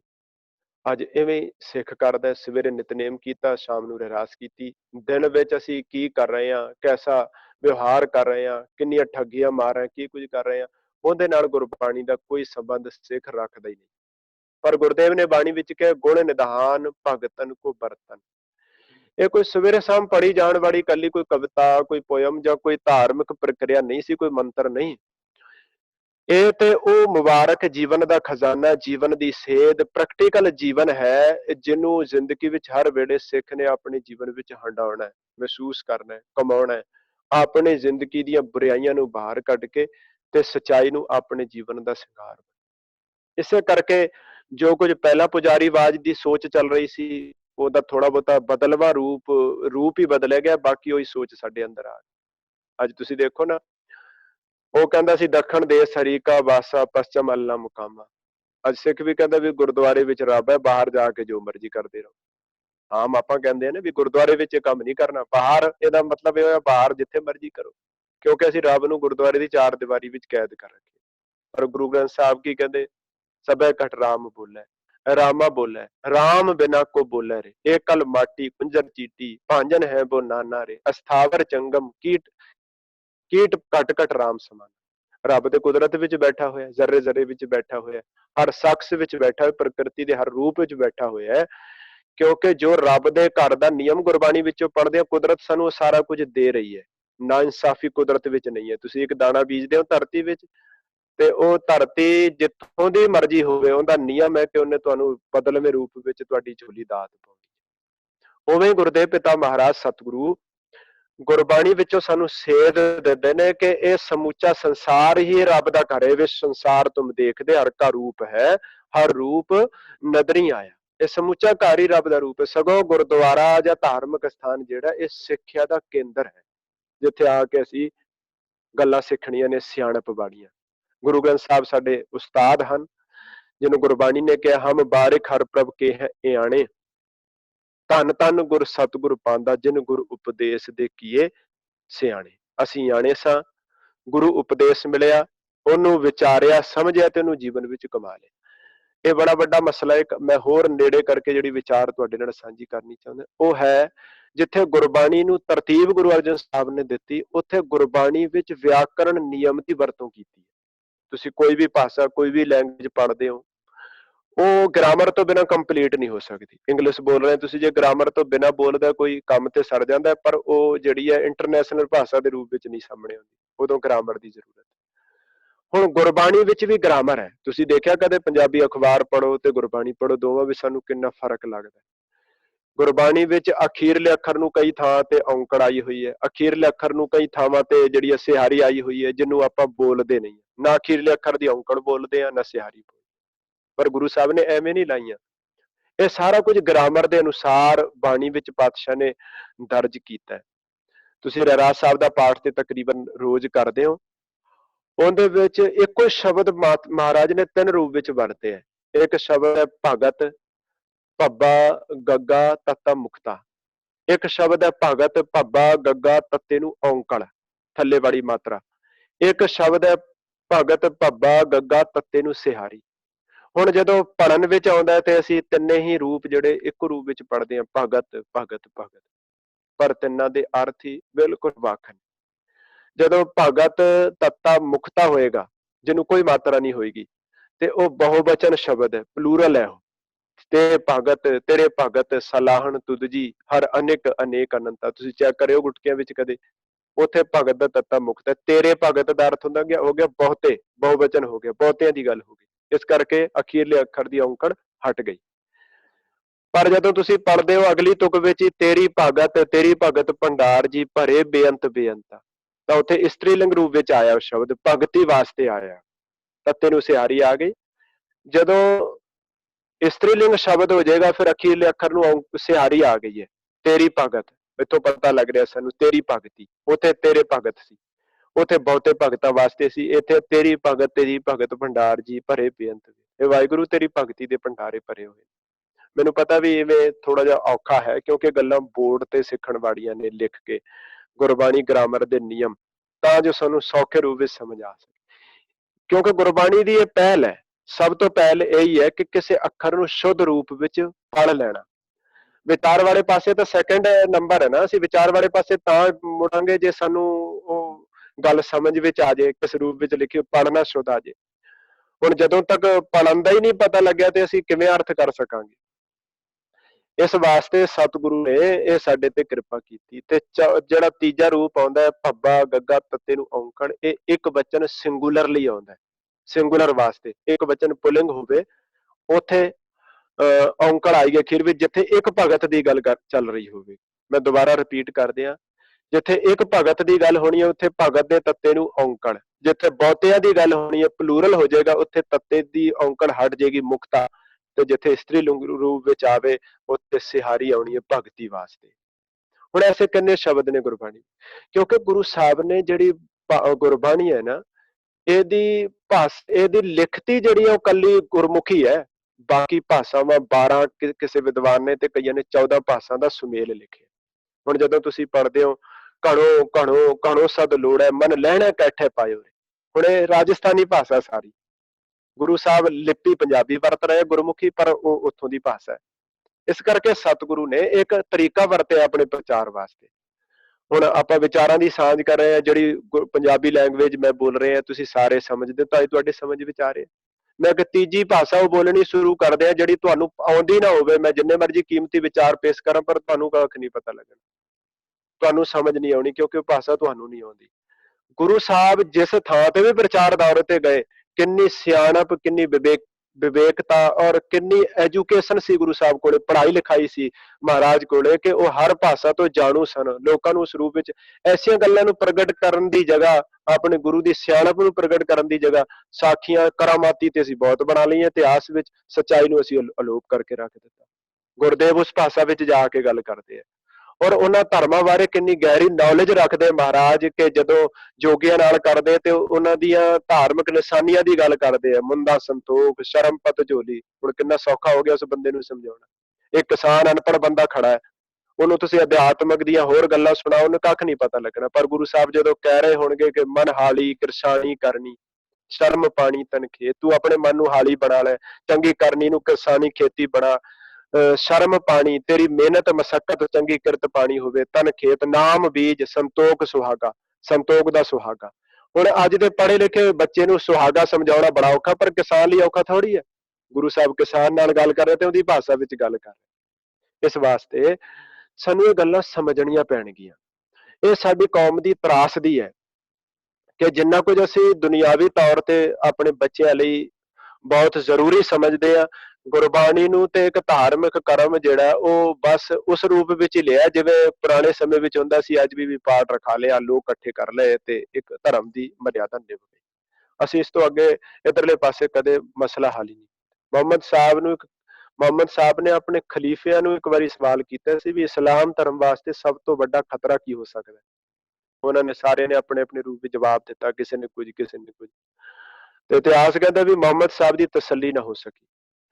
ਅਖੀਰ ਵਿੱਚ ਉਹ ਆਪ ਪੁੱਛਦੇ ਨੇ ਵੀ ਜੇ ਤੁਸੀਂ ਸਾਡੇ ਜਵਾਬਾਂ ਤੋਂ ਸੰਤੁਸ਼ਟ ਨਹੀਂ, ਜੋ ਆਨਸਰ ਅਸੀਂ ਕੀਤੇ ਨੇ, ਫਿਰ ਤੁਸੀਂ ਆਪ ਦੱਸੋ। ਮੁਹੰਮਦ ਸਾਹਿਬ ਨੇ ਕੋਈ ਜਵਾਬ ਦਿੱਤਾ, ਕਹਿੰਦੇ ਕੁਰਾਨ ਸ਼ਰੀਫ ਦਾ ਗਲਤ ਉਚਾਰਨ ਕਰਨਾ ਹੀ ਸਭ ਤੋਂ ਵੱਡਾ ਖਤਰਾ ਹੈ ਇਸਲਾਮ ਧਰਮ। ਜਦੋਂ ਧਾਰਮਿਕ ਗ੍ਰੰਥ ਦੇ ਕੋਈ ਅਰਥ ਤੋੜ ਮੜੋੜ ਦਵੇ, ਉਚਾਰਨ ਪੱਖ ਤੋੜ ਦੇ। ਔਰ ਪਿੱਛੇ ਤੁਸੀਂ ਇਤਿਹਾਸ ਪੜ੍ਹ ਚੁੱਕੇ ਹੋ, ਆਈ ਕਾਰਨ ਬਾਬਾ ਰਾਮ ਰਾਜ ਨੇ ਕੋਈ ਲਿਖਤੀ ਰੂਪ ਵਿੱਚ ਤੁਕ ਥੋੜੀ ਬਦਲ ਦਿੱਤੀ ਸੀ, ਸਿਰਫ ਇੱਕ ਅੱਖਰ ਬਦਲਿਆ, ਮਿੱਟੀ ਮੁਸਲਮਾਨ ਕੀ ਦੀ ਜਗ੍ਹਾ ਮਿੱਟੀ ਬੇਈਮਾਨ ਦੀ ਕਰ ਦਿੱਤੀ। ਗੁਰੂ ਸਾਹਿਬ ਨੇ ਮੱਥੇ ਨਹੀਂ ਲਾਇਆ। ਗੁਰੂ ਅੱਜ ਤੁਸੀਂ ਦੇਖੋ ਸਾਡੀਆਂ ਸਟੇਜਾਂ ਤੇ ਧਾਰਮਿਕ ਲਾਣੇ ਬਾਣੇ ਨੂੰ ਜਦੋਂ ਅਸੀਂ ਦੇਖਦੇ ਹਾਂ, ਗੁਰੂ ਗ੍ਰੰਥ ਸਾਹਿਬ ਦੇ ਕੀਮਤੀ ਸ਼ਬਦਾਂ ਨੂੰ ਆਪਣੇ ਸਰੀਰ ਨਾਲ ਜੋੜ ਕੇ ਪਰੋਸਿਆ ਜਾ ਰਿਹਾ ਸੰਸਾਰ ਨੂੰ। ਜਦੋਂ ਗੁਰੂ ਸ਼ਬਦ ਆਉਂਦਾ ਹੈ, ਸੰਤ ਸ਼ਬਦ ਆਉਂਦਾ ਗੁਰਬਾਣੀ ਵਿੱਚ, ਉਹ ਸਾਰਾ ਕੁਝ ਸਰੀਰ ਨਾਲ ਜੋੜ ਲੈਂਦੇ ਆ ਕਿ ਸੰਤ ਕੀ ਧੂਰ, ਸੰਤ ਕੀ ਨਿੰਦਾ। ਲੋਕਾਂ ਨੂੰ ਡਰਾਇਆ ਜਾਂਦਾ ਉਸ ਨਾਂ ਤੇ, ਅੱਗੇ ਪੈਰ ਕਰ ਦਿੱਤੇ ਲੋਕਾਂ ਨੇ ਪਾਣੀ ਪਾ ਪਾ ਕੇ, ਵਾਰ ਕੇ ਉਹ ਗੰਦਾ ਚਰਨਾਂ ਦਾ ਪਾਣੀ ਪੀ ਲਿਆ। ਵੀ ਗੁਰਬਾਣੀ ਵਿੱਚ ਲਿਖ ਦਿੱਤਾ ਕਿ ਸੰਤ ਦੇ ਚਰਨ ਧੋਏ ਧੋਏ ਪੀਓ। ਇਵੇਂ ਸ਼ੋਸ਼ਲ ਕੀਤਾ ਜਾ ਰਿਹਾ ਸੰਸਾਰ ਦਾ। ਇਵੇਂ ਸ਼ੋਸ਼ਣ ਕੀਤਾ ਜਾ ਰਿਹਾ ਦੁਨੀਆ ਦਾ, ਔਰ ਦੁਨੀਆ ਦੇ ਲੋਕਾਂ ਦੇ ਸਮੇਂ ਨੂੰ ਔਰ ਕੀਮਤੀ ਪੂੰਜ ਨੂੰ ਬਰਬਾਦ ਕੀਤਾ। ਇਹ ਗੱਲਾਂ ਬੜੀਆਂ ਵਿਚਾਰਨ ਵਾਲੀਆਂ ਨੇ, ਆਈਆਂ ਇਸੇ ਕਰਕੇ ਕਿ ਅਸੀਂ ਗੁਰੂ ਗ੍ਰੰਥ ਸਾਹਿਬ ਮਹਾਰਾਜ ਸੱਚੇ ਪਾਤਸ਼ਾਹ ਸਤਿਗੁਰੂ ਦੀ ਵਿਚਾਰਧਾਰਾ ਤੋਂ ਦੂਰ ਹੋ ਗਏ, ਸਤਿਗੁਰੂ ਦੇ ਸਿਧਾਂਤ ਤੋਂ ਦੂਰ ਹੋ ਗਏ। ਇਸ ਵਾਸਤੇ ਇਹ ਗੁਰਬਾਣੀ ਗ੍ਰਾਮਰ ਦੇ ਜਿਹੜੇ ਨਿਯਮ ਨੇ ਨਾ, ਵਿਆਕਰਣ ਦੇ ਨਿਯਮ ਨੇ, ਇਹਨਾਂ ਨੂੰ ਵੀ ਸਾਨੂੰ ਸਮਝਣਾ ਪਵੇਗਾ, ਇਹਨਾਂ ਦੀ ਵੀ ਵਿਚਾਰਧਾਰਾ ਨਾਲ ਸਾਨੂੰ ਸਾਂਝ ਬਣਾਉਣੀ ਪਏਗੀ। ਉਸ ਵਾਸਤੇ ਤੁਸੀਂ ਗੁਰਬਾਣੀ ਦਾ ਸ਼ੁੱਧ ਪਾਠ ਪਹਿਲੀ ਗੱਲ, ਦੂਜੀ ਗੱਲ ਗੁਰਬਾਣੀ ਦੇ ਅਰਥ, ਔਰ ਤੀਜੀ ਗੱਲ ਗੁਰਬਾਣੀ ਦੇ ਅਰਥ ਦੇ ਨਾਲ ਨਾਲ ਗੁਰਬਾਣੀ ਦਾ ਸਿਧਾਂਤ। ਕਈ ਵਾਰ ਇਵੇਂ ਹੁੰਦਾ ਹੈ ਕਿ ਅਸੀਂ ਇੱਕ ਗੱਲ ਨੂੰ, ਇੱਕ ਅੱਖਰੀ ਅਰਥ ਨੂੰ ਲੈ ਕੇ ਅਸੀਂ ਝਗੜੇ ਵਿੱਚ ਪੈ ਜਾਂਦੇ ਹਾਂ। ਬਹੁਤੀ ਵਾਰੀ ਤੁਸੀਂ ਦੇਖਿਆ ਹੋਣਾ, ਦੋ ਬੰਦੇ ਗੁਰਬਾਣੀ ਨੂੰ ਲੈ ਕੇ ਝਗੜ ਰਹੇ ਨੇ, ਔਰ ਬਾਹਰੀ ਤੌਰ ਤੇ ਇਵੇਂ ਲੱਗਦਾ ਵੀ ਦੋਵੇਂ ਬੰਦੇ ਆਪਣੀ ਜਗ੍ਹਾ ਸੱਚੇ ਹੋ, ਪਰ ਕਾਰਨ ਕੀ ਹੈ ਕਿ ਉਹ ਸਿਧਾਂਤ ਨੂੰ ਨਹੀਂ ਸਮਝ ਪਾ ਰਹੇ, ਫਲਸਫੇ ਨੂੰ ਨਹੀਂ ਸਮਝ ਪਾ ਰਹੇ। ਮੈਂ ਇੱਕ ਉਦਾਹਰਣ ਅਕਸਰ ਦਿੰਦਾ ਹੁੰਦਾ ਬੇਨਤੀ ਰੂਪ ਵਿੱਚ, ਕਿ ਕਿਸ ਰੂਪ ਵਿੱਚ ਸਤਿਗੁਰੂ ਨੇ ਗੁਰਬਾਣੀ ਨੂੰ ਸਾਡੀ ਝੋਲੀ ਪਾਇਆ। ਇੱਕ ਘਰ ਵਿੱਚ ਦੋ ਪੁੱਤਰ ਨੇ, ਦੋਵਾਂ ਵਿੱਚੋਂ ਇੱਕ ਪੁੱਤਰ ਜਿਹੜਾ ਬੜਾ ਮਿਹਨਤੀ ਹੈ, ਔਰ ਇੰਨਾ ਮਿਹਨਤੀ ਹੈ ਕਿ ਦਿਨ ਰਾਤ ਆਪਣੇ ਕੰਮ ਵਿੱਚ ਇੱਕ ਸੁਰ ਹੋ ਕੇ ਰਹਿੰਦਾ ਹੈ। ਕਈ ਵਾਰੀ ਉਹਨੂੰ ਖਾਣ ਦਾ ਵੀ ਭੁੱਲ ਜਾਂਦਾ ਹੈ, ਪਾਣੀ ਪੀਣ ਦਾ ਸਮਾਂ, ਚਾਹ ਪਾਣੀ ਪੀਣ ਦਾ ਵੇਲਾ ਵੀ ਯਾਦ ਨਹੀਂ ਰਹਿੰਦਾ। ਨਾਲ ਹੀ ਦੂਜਾ ਪੁੱਤਰ ਹੈ ਜਿਹੜਾ ਆਲਸੀ ਹੈ, ਪੂਰਾ ਪੂਰਾ ਦਿਨ ਸੌਂ ਕੇ ਲੰਘਾ ਦੇਣਾ, ਅਵੇਸਲੇਪਨ ਵਿੱਚ, ਆਲਸ ਵਿੱਚ ਲੰਘਾ ਦੇਣਾ। ਇੱਕ ਦਿਨ ਪਿਤਾ ਘਰ ਵਿੱਚ ਆਪਣੇ ਵੱਡੇ ਪੁੱਤਰ ਨੂੰ ਬਿਠਾ ਕੇ ਕਹਿੰਦਾ, ਬੇਟਾ ਜ਼ਿੰਦਗੀ ਅੰਦਰ ਕੰਮ ਕਾਜ ਤੇ ਲੱਗੇ ਹੀ ਰਹਿਣੇ, ਔਰ ਹੁੰਦੇ ਵੀ ਰਹਿਣਗੇ ਸਮਾਂ ਪਾ ਕੇ, ਪਰ ਜਿੱਥੇ ਕੰਮ ਕਾਜ ਜ਼ਰੂਰੀ ਨੇ ਨਾ, ਉੱਥੇ ਆਪਣੇ ਸਰੀਰ ਦਾ ਖਿਆਲ, ਸਿਹਤ ਦਾ ਖਿਆਲ ਰੱਖਣਾ ਵੀ ਬੜਾ ਜ਼ਰੂਰੀ ਹੈ। ਇਸ ਲਈ ਵਕਤ ਸਿਰ ਖਾਇਆ ਕਰ, ਪੀਆ ਕਰ, ਤਾਂ ਜੋ ਇਹ ਤੇਰੀ ਸਿਹਤ ਹੈ ਤੇ ਸਭ ਕੁਝ ਹੈ, ਜਾਨ ਹੈ ਤੇ ਜਹਾਨ ਹੈ। ਹੁਣ ਉਹੀ ਪਿਤਾ ਇੱਕ ਦੋ ਦਿਨ ਬਾਅਦ, 4-6 ਦਿਨ ਬਾਅਦ ਦੂਜੇ ਪੁੱਤਰ ਨੂੰ ਵੀ ਲੈ ਕੇ ਬੈਠਾ ਹੈ।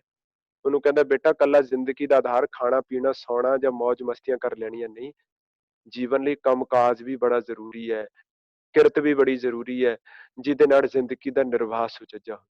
ਹੁਣ ਆਮ ਬੰਦਾ ਜਿਹੜਾ ਓਪਰੀ ਦ੍ਰਿਸ਼ਟੀ ਨਾਲ ਦੇਖਣ ਵਾਲਾ, ਉਹ ਦੇਖੇ ਵੀ ਇੱਕ ਪਿਤਾ ਵਿੱਚ ਇੰਨਾ ਵਿਤਕਰਾ, ਇੱਕ ਨੂੰ ਕਹਿੰਦਾ ਤੂੰ ਖਾਣ ਪੀਣ ਦਾ ਧਿਆਨ ਰੱਖ, ਦੂਜੇ ਨੂੰ ਕਹਿੰਦਾ ਤੂੰ ਖਾਣ ਪੀਣ ਤੇ ਲੱਗਿਆ ਰਹਿ। ਕਾਰਨ ਕੀ ਹੈ? ਸਿਧਾਂਤ ਸਮਝਣ ਦੀ ਜਗ੍ਹਾ ਅਸੀਂ ਕਈ ਵਾਰ ਬਾਹਰੀ ਅੱਖਰੀ ਅਰਥ ਲੈ ਜਾਂਦੇ ਹਾਂ। ਇਸ ਕਰਕੇ ਜਿੱਥੇ ਅੱਖਰੀ ਅਰਥ ਗੁਰਬਾਣੀ ਦੇ ਲੈਣੇ ਨੇ ਨਾ, ਉੱਥੇ ਗੁਰਬਾਣੀ ਵਿੱਚੋਂ ਗੁਰਬਾਣੀ ਦੇ ਸਿਧਾਂਤਾਂ ਨੂੰ ਵੀ ਸਮਝਣ ਦੀ ਕੋਸ਼ਿਸ਼ ਕਰਨੀ ਹੈ, ਵਿਚਾਰਧਾਰਾ ਨੂੰ ਸਮਝਣ ਦੀ ਕੋਸ਼ਿਸ਼ ਕਰਨੀ ਹੈ। ਗੁਰੂ ਸਾਹਿਬ ਕਿਸ ਕਨਸੈਪਟ ਵਿੱਚ ਇੱਥੇ ਸਾਨੂੰ ਵਿਚਾਰ ਪੇਸ਼ ਕਰ ਰਹੇ ਨੇ।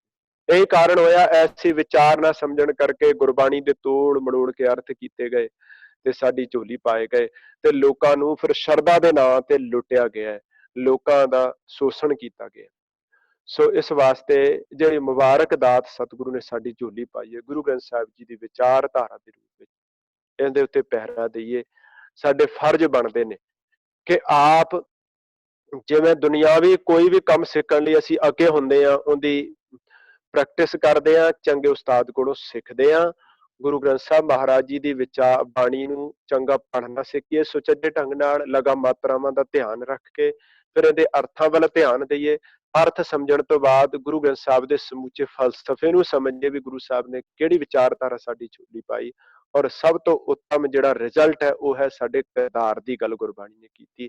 ਜਦੋਂ ਤੱਕ ਕੀਮਤੀ ਵਿਚਾਰ ਕਿਰਦਾਰ ਦਾ ਹਿੱਸਾ ਨਾ ਬਣਨ, ਤਾਂ ਗੁਰੂ ਗ੍ਰੰਥ ਸਾਹਿਬ ਮਹਾਰਾਜ ਜੀ ਕਹਿੰਦੇ ਇਹ ਇਵੇਂ ਰਹਿ ਜਾਂਦੇ ਨੇ ਜਿਵੇਂ ਕੋਈ ਚੰਗਾ ਕੀਮਤੀ ਫੁੱਲ ਕਿਸੇ ਬਈਆਬਾਨ ਜੰਗਲ ਵਿੱਚ ਖਿੜ ਗਿਆ ਹੋਵੇ, ਜੋ ਉਦਿਆਨ ਕੁਸਮ ਪ੍ਰਫੁੱਲਿਤ ਕਿਨੇ ਨਾ ਘਰਾਓ ਲੈ। ਜੰਗਲ ਵਿੱਚ ਫੁੱਲ ਤੇ ਖਿੜ ਗਿਆ, ਪਰ ਕੋਈ ਉਹਦੀ ਖੁਸ਼ਬੂ ਨਹੀਂ ਲੈ ਸਕਿਆ, ਕਿਉਂਕਿ ਉੱਥੇ ਕੋਈ ਗਿਆ ਹੀ ਨਹੀਂ ਹੈ। ਉਵੇਂ ਕੀਮਤੀ ਵਿਚਾਰ ਬੰਦੇ ਕੋਲ ਹੋਣ, ਪਰ ਕਿਰਦਾਰ ਕੀਮਤੀ ਨਾ ਹੋਵੇ, ਕਰੈਕਟਰ ਚੰਗਾ ਨਾ ਹੋਵੇ, ਤੇ ਉਹ ਇਵੇਂ ਹੀ ਹੈ ਕਿ ਜਿਵੇਂ ਬਈਆਬਾਨ ਜੰਗਲ ਵਿੱਚ ਕੋਈ ਕੀਮਤੀ ਫੁੱਲ ਖਿੜਿਆ ਹੋਵੇ। ਜਦੋਂ ਤੱਕ ਉਸ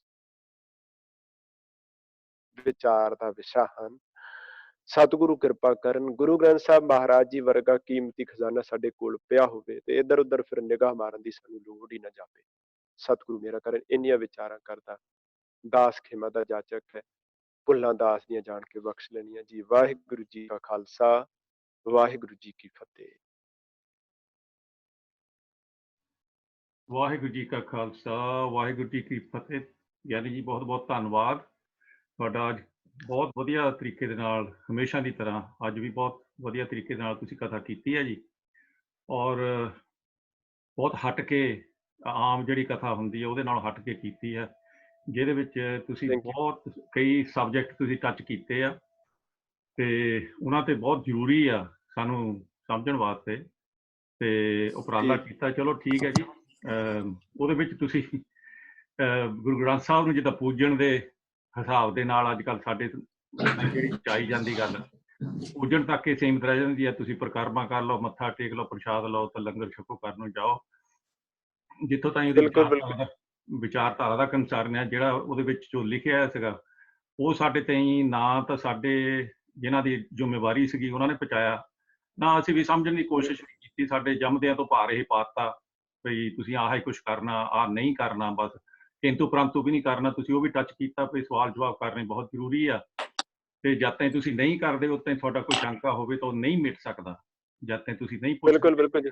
ਹਾਂਜੀ, ਤੇ ਪਰ ਸਾਨੂੰ ਇੱਦਾਂ ਕਿਹਾ ਗਿਆ ਵੀ ਤੁਸੀਂ ਜੇ ਸਵਾਲ ਕਰੋਗੇ ਤਾਂ ਤੁਸੀਂ ਅਕਿਰਤ ਕਣ, ਤੁਸੀਂ ਗੁਰੂ ਦੋਖੀ, ਤੁਸੀਂ ਏਥੀਇਸਟ ਜਿੱਦਾਂ ਇੱਥੇ ਕਹਿੰਦੇ ਆ, ਤੁਸੀਂ ਵਿਚਾਰਧਾਰਾ ਤੁਹਾਡੀ ਮਿਲਦੀ ਨਹੀਂ, ਇਸ ਕਰਕੇ ਤੁਹਾਨੂੰ ਦੁਰਕਾਰਿਆ ਜਾਂਦਾ ਇੱਕ ਤਰ੍ਹਾਂ ਨਾਲ ਕਿ ਤੁਸੀਂ ਇਹ ਨਾ ਪੁਜਾਰੀਵਾਦ ਦੀ ਪੁਜਾਰੀ ਸੋਚ ਪਹਿਲਾਂ ਤੋਂ ਹੀ ਇਹ ਰਹੀ ਹੈ, ਜਿਹੜੀ ਆਪਾਂ ਭਗਤਾਂ ਨਾਲ ਵੀ ਜੀਵਨ ਦੀ ਆਪਾਂ ਗੱਲ ਕਰ ਚੁੱਕੇ ਹਾਂ। ਉਹ ਨਹੀਂ ਚਾਹੁੰਦੇ ਵੀ ਕੋਈ ਬੰਦਾ ਸਿਰ ਉੱਚਾ ਚੁੱਕੇ।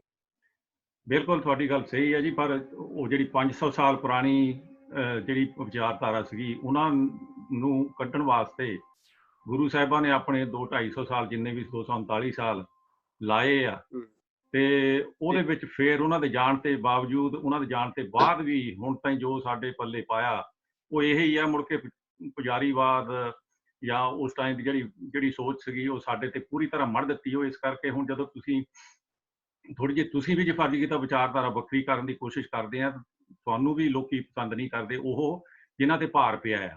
ਠੀਕ ਹੈ ਜੀ, ਉਹ ਵੀ ਕਹਿੰਦੇ ਆ ਕਿ ਏਦਾਂ ਤੁਸੀਂ ਕਿੱਦਾਂ ਕਥਾ ਕਰ ਸਕਦੇ ਆ। ਠੀਕ ਹੈ ਜੀ, ਗੁਰਬਾਣੀ ਨੇ ਬੜਾ ਕਲੀਅਰ ਕਿਹਾ ਜੀ, ਜੇ ਕੋ ਬੋਲੇ ਸੱਚ ਕੂੜਾ ਜਲ ਜਾਵੇ, ਤੇ ਇਹ ਸਿਧਾਂਤ ਹੈ।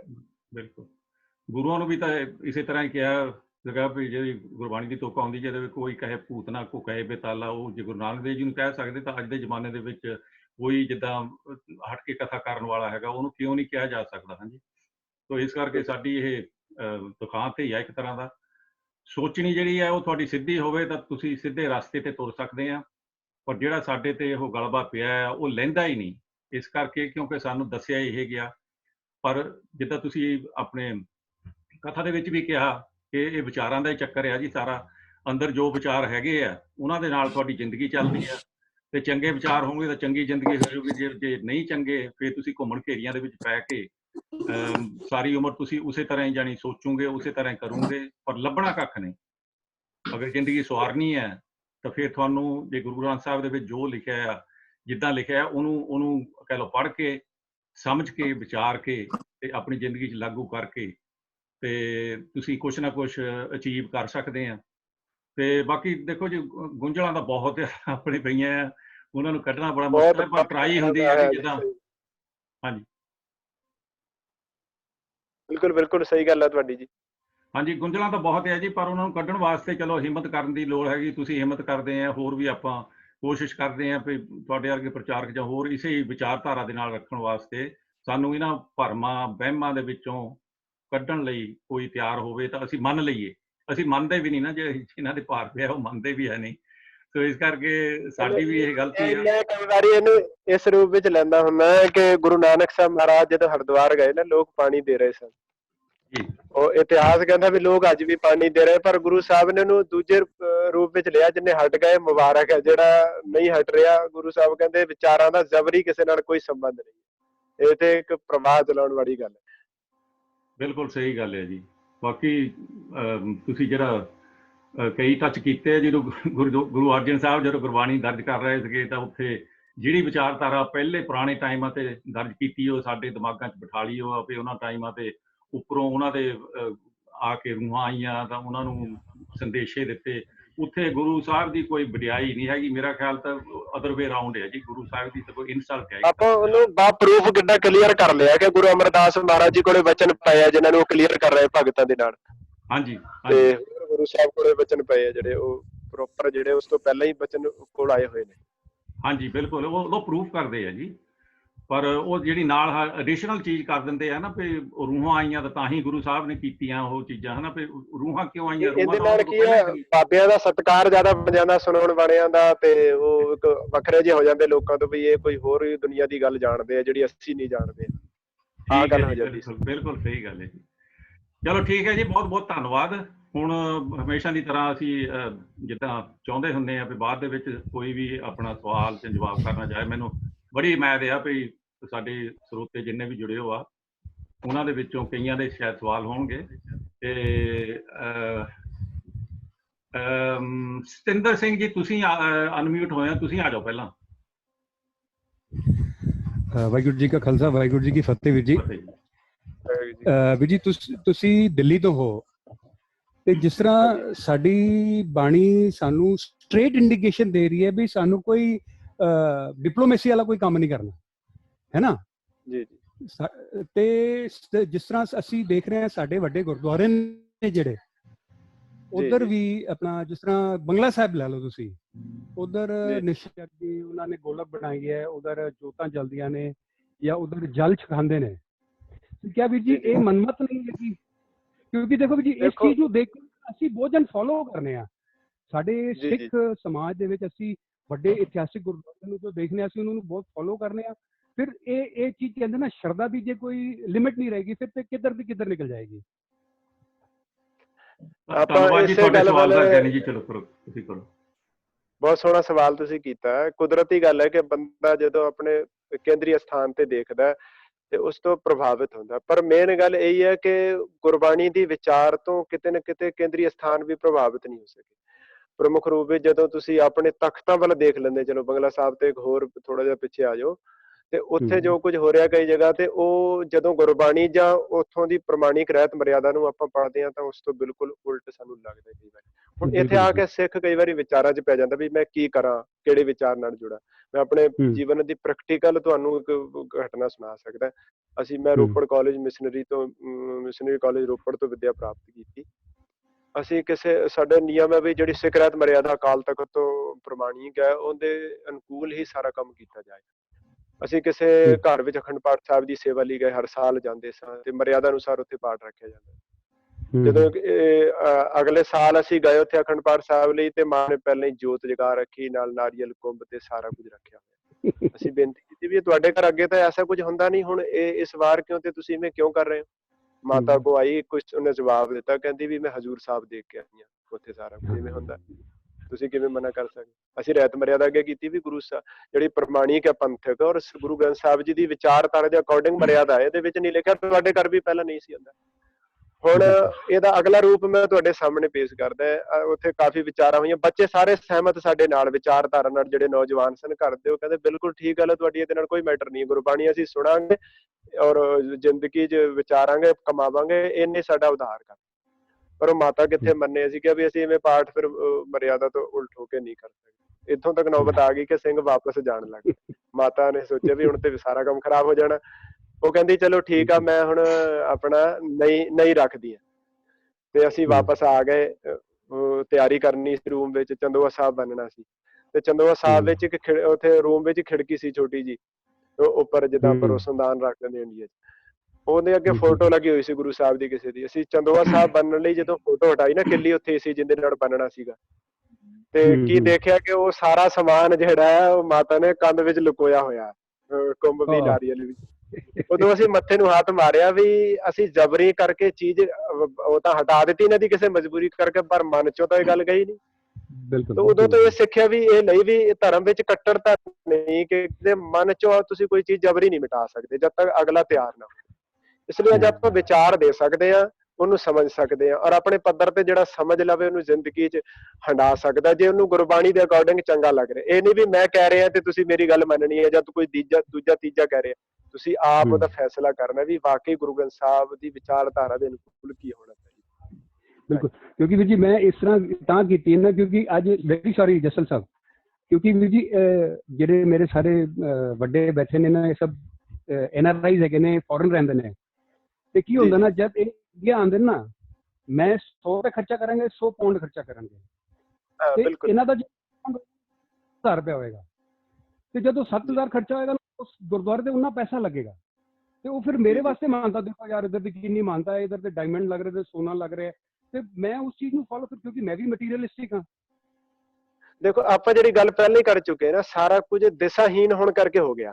ਗੁਰੂ ਸਾਹਿਬ ਨੇ ਤੇ ਬੜਾ ਕਲੀਅਰ ਕਿਹਾ, ਅਕਲੀ ਸਾਹਿਬ ਸੇਵੀ ਹੈ, ਅਕਲੀ ਪਾਈਏ ਮਾਨ, ਅਕਲੀ ਪੜ ਕੇ ਬੁੱਝੀ ਹੈ, ਅਕਲੀ ਕੀਚੇ ਦਾਨ।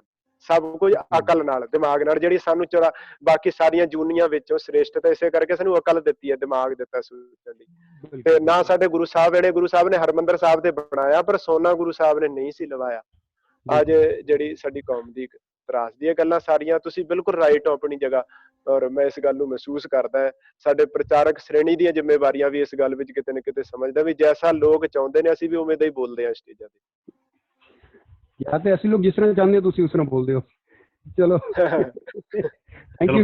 ਬਹੁਤ ਵਧੀਆ ਜੀ ਸਤਿੰਦਰ ਸਿੰਘ ਜੀ, ਤੁਹਾਡਾ ਬਹੁਤ ਬਹੁਤ ਧੰਨਵਾਦ, ਬਹੁਤ ਵਧੀਆ ਸਵਾਲ ਕੀਤਾ ਤੁਸੀਂ। ਤੇ ਬਾਕੀ ਸਾਰੇ NRI ਨਹੀਂ ਜੀ ਕਰਦੇ 100 ਰੁਪਏ ਦੇ ਅਗੇਂਸਟ 100 ਪਾਉਂਡ ਨਹੀਂ ਖਰਚਦੇ। ਅਸੀਂ ਤਾਂ 100 ਰੁਪਏ ਦੇ ਜੇ ਪਾਉਂਡ ਦੇ 100 ਬਣਦੇ ਤਾਂ ਅਸੀਂ ਕਹਿੰਦੇ 50 ਪੈਨੀਆਂ ਲੱਗ ਜਾਣ ਤਾਂ ਠੀਕ ਹੈ ਜੀ। ਵੈਰੀ ਚਲੋ ਤੁਹਾਨੂੰ ਮੁਬਾਰਕ ਜੀ, ਵਧੀਆ। ਅੱਛਾ ਚਲੋ ਠੀਕ ਹੈ ਜੀ, ਥੈਂਕ ਯੂ। ਤੇ ਇਹ ਤੋਂ ਪਹਿਲਾਂ ਕਿ ਮੈਂ ਸਤਨਾਮ ਸਿੰਘ ਨਾਗਰਾ ਵੱਲ ਜਾਵਾਂ ਜੀ, ਆਪਣੇ ਨਾਲ ਹੈਗੇ ਹਰਕੀਰਤ ਸਿੰਘ, ਮੈਂ ਉਹਨਾਂ ਨੂੰ ਚਾਂਸ ਦੇਣਾ ਜੀ ਤੇ ਤੁਸੀਂ ਆਓ, ਤੁਸੀਂ ਅਨਮਿਊਟ ਕਰਕੇ ਆ ਜਾਓ ਜੀ ਪਹਿਲਾਂ। ਅੱਛਾ ਚਲੋ ਨਹੀਂ ਆਉਣਾ ਨਾਗਰਾ ਸਾਹਿਬ। ਹੈਲੋ ਹਰਕੀਰਤ ਸਿੰਘ ਜੀ ਆ ਜਾਓ।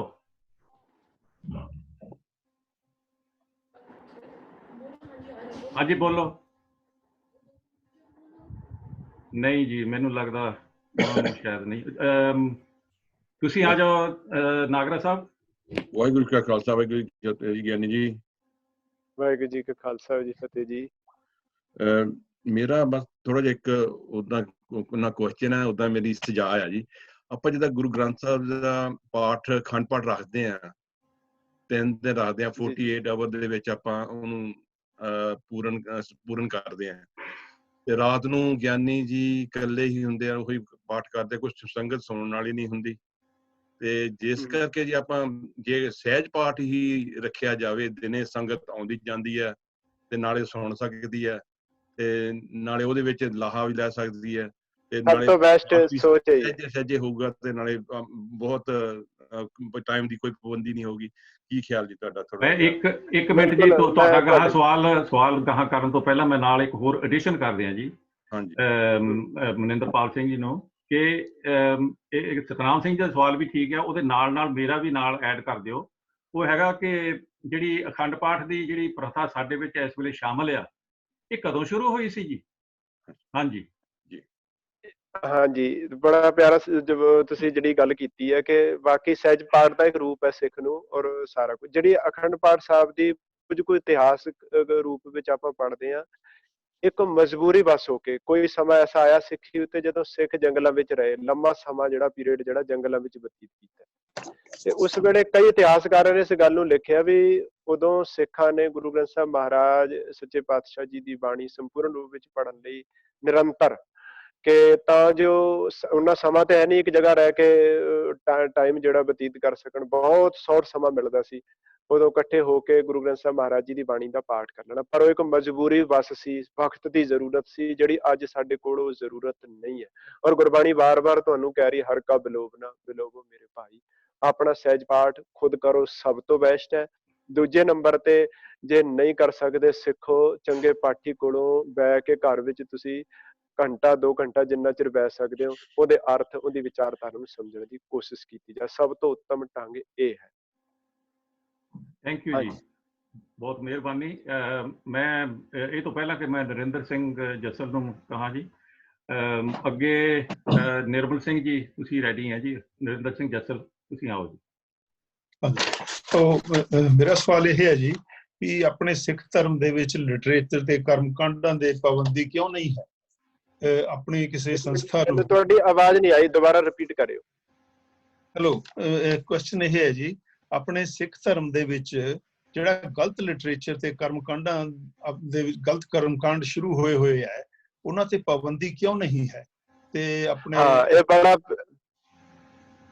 ਤੁਸੀਂ ਕਰ ਲਓ, ਕੰਪਲੀਟ ਕਰ ਲਓ। ਮੈਂ ਇਹੀ ਕਹਿਣਾ ਸੀ ਵੀ ਆਪਣੀ ਕੋਈ ਆਰਗੇਨਾਈਜ਼ਿੰਗ ਕਮੇਟੀ ਵਗੈਰਾ ਨੂੰ ਇਹ ਡਿਸਕਸ ਕਰਕੇ ਇਹ ਗਲਤ ਕਿਰਿਆਵਾਂ ਜਿਹੜੀਆਂ ਹੈਗੀਆਂ ਨੇ, ਇਹਨਾਂ ਨੂੰ ਪਾਬੰਦੀ ਲਾਉਣੀ ਚਾਹੀਦੀ ਹੈ ਤੇ ਖਤਮ ਕਰਨਾ ਚਾਹੀਦਾ। ਇਹ ਬੜਾ ਗੰਭੀਰ ਮਸਲਾ ਹੈ ਜੀ ਸਾਡੀ ਕੌਮ ਦਾ, ਕਿ ਤੁਹਾਡੀ ਵਿਚਾਰਧਾਰਾ ਨਾਲ ਮੈਂ ਬਿਲਕੁਲ ਸਹਿਮਤ ਹਾਂ, ਸਿਰ ਤੇ ਕੋਈ ਡੰਡਾ ਹੋਵੇ, ਪਰ ਅੱਜ ਕੋਈ ਡੰਡਾ ਨਹੀਂ, ਕੋਈ ਐਸੀ ਕਮੇਟੀ ਨਹੀਂ ਜਿਹਦੇ ਮਨ ਵਿੱਚ ਜੋ ਕੁਝ ਆ ਰਿਹਾ ਲਿਖ ਕੇ ਤੇ ਸੰਸਾਰ ਵਿੱਚ ਜਿਹੜਾ ਉਹ ਪ੍ਰਚਾਰ ਕੀਤਾ। ਇਸ ਤੋਂ ਵੀ ਦੁੱਖ ਦੀ ਘਟਨਾ ਇਹ ਹੈ ਕਿ ਜਿਨ੍ਹਾਂ ਤੋਂ ਅਸੀਂ ਆਸ ਕਰ ਸਕਦੇ ਹਾਂ, ਵਕਤ ਦੇ ਕਈ ਵਾਰ ਜਥੇਦਾਰ ਹੋਏ ਉਹਨਾਂ ਨੇ ਵੀ ਉਹ ਗ੍ਰੰਥ ਪ੍ਰਮਾਣਿਕ ਕੀਤੇ ਨੇ, ਉਹਨਾਂ ਤੇ ਸਾਈਨ ਸਿਗਨੇਚਰ ਕੀਤੇ, ਉਹਨਾਂ ਨੂੰ ਪ੍ਰਮਾਣਿਕਤਾ ਦਿੱਤੀ ਹੈ, ਜਿਨ੍ਹਾਂ ਵਿੱਚ ਗੁਰੂ ਸਾਹਿਬ ਦੇ ਜੀਵਨ ਪ੍ਰਤੀ ਨਿਰਾ ਹੀ ਸਿੱਧੇ ਰੂਪ ਵਿੱਚ ਕਹਦਾ ਮੈਂ ਗਾਂਧੀ ਲਿਖਿਆ ਹੋਇਆ ਨਿਰਾ ਗੁਰੂ ਸਾਹਿਬ ਦੇ ਜੀਵਨ ਨਾਲ ਜੋੜ ਕੇ, ਪਰ ਵਕਤ ਦਾ ਜਥੇਦਾਰ ਉਹਨਾਂ ਨੂੰ ਸੰਸਾਰ ਦੇ ਸਾਹਮਣੇ ਪ੍ਰਮੋਟ ਕਰ ਰਿਹਾ। ਕਾਰਨ ਇਹ ਹੈ ਕਿ ਜਿਹੜੀ ਅਗਵਾਈ ਹੈ ਨਾ ਚੰਗੇ ਹੱਥਾਂ ਵਿੱਚ ਸਾਡੀ ਕੌਮ ਨਹੀਂ ਪਹੁੰਚਾ ਸਕੀ। ਉਹ ਤੇ ਪੜ੍ਹਦੇ ਨਹੀਂ ਅੰਦਰ ਕੀ ਲਿਖ ਕੇ ਲਿਆਂਦਾ, ਉਹ ਤੇ ਸਿਰਫ ਸਿਗਨੇਚਰ ਕੀਤੇ ਤੇ ਉਸ ਚਲਾ ਗਿਆ। ਹਾਂਜੀ, ਥੈਂਕ ਯੂ ਜੀ। ਨਿਰਮਲ ਸਿੰਘ ਕੈਲੇ ਇੱਕ ਸਕਿੰਟ ਜੀ, ਇੱਕ ਸਕਿੰਟ ਠਹਿਰਿਓ। ਮੈਂ ਗਾਹਾਂ ਦੇ ਹੋਰ ਵੀ ਕਹਿ ਰਿਹਾ ਆਪਣੇ ਸਾਰੇ ਜਿੰਨੇ ਵੀ ਜੁੜੇ ਹੋ ਆ ਨਾ, ਇਹ ਤੋਂ ਪਹਿਲਾਂ ਕਿ ਮੈਂ ਇਕੱਲੇ ਦਾ ਨਾਂ ਲੈ ਕੇ ਕਹਾਂ, ਤੁਸੀਂ ਆਪ ਹੀ ਅਨਮਿਊਟ ਕਰਕੇ ਆ ਜਾਇਓ। ਨਿਰਮਲ ਸਿੰਘ ਕੈਲੇ ਜੀ, ਉਹਦੇ ਬਾਅਦ ਦੇ ਵਿੱਚ ਮੈਂ ਕਹੂੰਗਾ ਕਿ ਗੁਰਮੁਖ ਸਿੰਘ ਮਾਨ, ਉਹਦੇ ਬਾਅਦ ਦੇ ਵਿੱਚ ਜਿਹਨੇ ਵੀ ਆਉਣਾ ਤਾਂ ਅਨਮਿਊਟ ਕਰਕੇ ਆ ਜਾਓ ਪਲੀਜ਼। Thank you. ਹਾਂਜੀ, ਵਾਹਿਗੁਰੂ ਜੀ ਕਾ ਖਾਲਸਾ, ਵਾਹਿਗੁਰੂ ਜੀ ਕੀ ਫਤਿਹ ਜੀ। ਵਾਹਿਗੁਰੂ ਜੀ ਕੀ ਫਤਿਹ ਜੀ।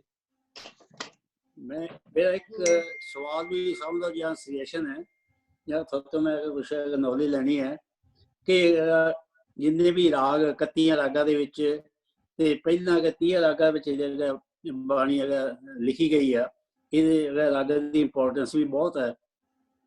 ते भी जिस तरह तुसीं दस्सिया भी पहला किहड़ा राग होना ते शाम नूं बाद दे विच किहड़ा होना, जिस प्रभाती राग या लास्ट है। ते ये चीज़ां ਤੇ ਜਿਸ ਵੇਲੇ ਗੱਲ ਆਉਂਦੀ ਆ ਰਾਗ ਮਾਲਾ ਤੇ ਜੀ ਜੀ ਬਵਾਦ ਹੋ ਜਾਂਦਾ ਆ, ਉਹਦੇ ਬਾਰੇ ਕੁਝ ਚਾਨਣਾ ਪਾਇਓ ਵੀ ਇਹ ਕੀ ਚੀਜ਼ ਹੈ। ਇਹ ਜਦੋਂ ਆਪਾਂ ਰਹਿਤ ਮਰਿਆਦਾ ਪੜ੍ਹਦੇ ਆ ਨਾ, ਉਹਦੇ ਅਖੀਰ ਵਿੱਚ ਲਿਖਿਆ ਹੋਇਆ ਕਿ ਰਾਗ ਮਾਲਾ ਇੱਕ ਵਿਵਾਦਿਕ ਟੌਪਿਕ ਹੈ। ਇਹਦਾ ਕੋਈ ਪ੍ਰੂਫ ਨਹੀਂ ਮਿਲ ਰਿਹਾ ਹਾਲੇ ਤੱਕ ਇਹ ਕਦੋਂ ਆਈ, ਕਿੱਥੇ ਦਰਜ ਹੋਈ, ਕਿੰਨੇ ਕੀਤੀ। ਗੁਰੂ ਗ੍ਰੰਥ ਸਾਹਿਬ ਜੀ ਦੇ ਅਖੀਰ ਵਿੱਚ ਇੱਕ ਸ਼ਬਦ ਹੈ ਮੁੰਦਾਵਣੀ ਮਹਿਲਾ ਪੰਜਵਾਂ। ਮੁੰਦਾਵਣੀ ਸ਼ਬਦ ਦਾ ਅਰਥ ਹੈ ਜਦੋਂ ਵੀ ਕਿਸੇ ਪੁਰਾਣੇ ਸਮੇਂ ਵਿੱਚ ਕਿਸੇ ਰਾਜੇ ਮਹਾਰਾਜੇ ਦੇ ਖਾਣ ਲਈ ਭੋਜਨ ਤਿਆਰ ਹੋ ਜਾਂਦਾ ਸੀ ਨਾ, ਭੋਜਨ ਤਿਆਰ ਕਰਨ ਤੋਂ ਬਾਅਦ ਉਸ ਭੋਜਨ ਨੂੰ ਮੁੰਦ ਦਿੱਤਾ ਜਾਂਦਾ ਸੀ। ਮੁੰਦਣ ਦਾ ਅਰਥ ਹੁੰਦਾ ਮੋਹਰ ਲਾ ਦਿੱਤੀ ਜਾਂਦੀ ਪੂਰਨ ਪੈਕ ਕਰਕੇ। ਉਸ ਮੋਹਰ ਨੂੰ ਰਾਜੇ ਦੇ ਸਾਹਮਣੇ ਰਾਜੇ ਦੇ ਅਹਿਲਕਾਰ ਨੇ ਖੋਲਣਾ, ਔਰ ਤਾਂ ਹੀ ਉਹ ਜਿਹੜਾ ਸੁਰੱਖਿਆ ਨੂੰ ਮੱਦੇ ਨਜ਼ਰ ਰੱਖਦਿਆਂ ਹੋਇਆ ਰਾਜਾ ਆਪਣੇ ਸਾਹਮਣੇ ਖੁਲਵਾਉਂਦਾ ਸੀ। ਜੇ ਉਹ ਮੋਹਰ ਕਿਤੇ ਰਸਤੇ ਵਿੱਚ ਖੁੱਲ ਜਾਏ ਫਿਰ ਉਹ ਰਾਜਾ ਉਹ ਭੋਜਨ ਨਹੀਂ ਸੀ ਕਰਦਾ। ਮੁੰਦਾਵਣੀ ਦਾ ਅਰਥ ਹੈ ਕੰਪਲੀਟ ਰੂਪ ਵਿੱਚ ਮੁੰਦ ਦੇਣਾ, ਉਸ ਤੋਂ ਬਾਅਦ ਉਹਦੇ ਵਿੱਚ ਕੁਝ ਐਡ ਨਹੀਂ ਕੀਤਾ ਜਾ ਸਕਦਾ। ਗੁਰੂ ਅਰਜਨ ਸਾਹਿਬ ਮਹਾਰਾਜ ਜੀ ਨੇ ਸਮੁੱਚੀ ਬਾਣੀ ਲਿਖਣ ਤੋਂ ਬਾਅਦ ਅਖੀਰ ਵਿੱਚ ਮੁੰਦਾਵਣੀ ਪਾਈ ਹੈ। ਇਸ ਭੋਜਨ ਨੂੰ ਮੁੰਦ ਦਿੱਤਾ ਔਰ ਦੱਸ ਦਿੱਤਾ ਕਿ ਥਾਲ ਵਿੱਚ 3 ਵਸਤੂ ਪਈਓ, ਸਤ ਸੰਤੋਖ ਵਿਚਾਰੋ। ਫਿਰ ਸੈਕੰਡ ਗੱਲ ਕਿ ਰਾਗ ਮਾਲਾ ਵਿੱਚ ਜਿਹਨਾਂ ਰਾਗਾਂ ਦਾ ਜ਼ਿਕਰ ਕੀਤਾ, ਬਹੁਤੇ ਰਾਗ ਉਹ ਗੁਰੂ ਗ੍ਰੰਥ ਸਾਹਿਬ ਵਿੱਚ ਹੈ ਹੀ ਨਹੀਂ ਹੈ ਜਿਨ੍ਹਾਂ ਦਾ ਜ਼ਿਕਰ ਹੈ। ਤੀਜੀ ਗੱਲ, ਜੋ ਰਾਗ ਮਾਲਾ ਦੀ ਤਰਤੀਬ ਹੈ ਗੁਰੂ ਗ੍ਰੰਥ ਸਾਹਿਬ ਜੀ ਦੀ ਬਾਣੀ ਦੀ ਤਰਤੀਬ ਨਾਲ ਨਹੀਂ ਮਿਲਦੀ। ਤੁਸੀਂ ਸ਼ਬਦ ਪੜ੍ਹਦੇ ਹੋ ਗੁਰਬਾਣੀ ਦੇ 1 2 3 4 5 ਇਦਾਂ ਤੁਕਾਂ ਹੁੰਦੀਆਂ ਨੇ। ਜੇ 8 ਪਦਿਆਂ ਦੀ ਕੋਈ ਤੁਕ ਹੈ ਤੇ ਨੰਬਰ ਆ ਜਾਏਗਾ ਅਸ਼ਟਪਦੀ ਦੇ ਰੂਪ ਵਿੱਚ 1 ਤੋਂ ਲੈ ਕੇ 8 ਤੱਕ।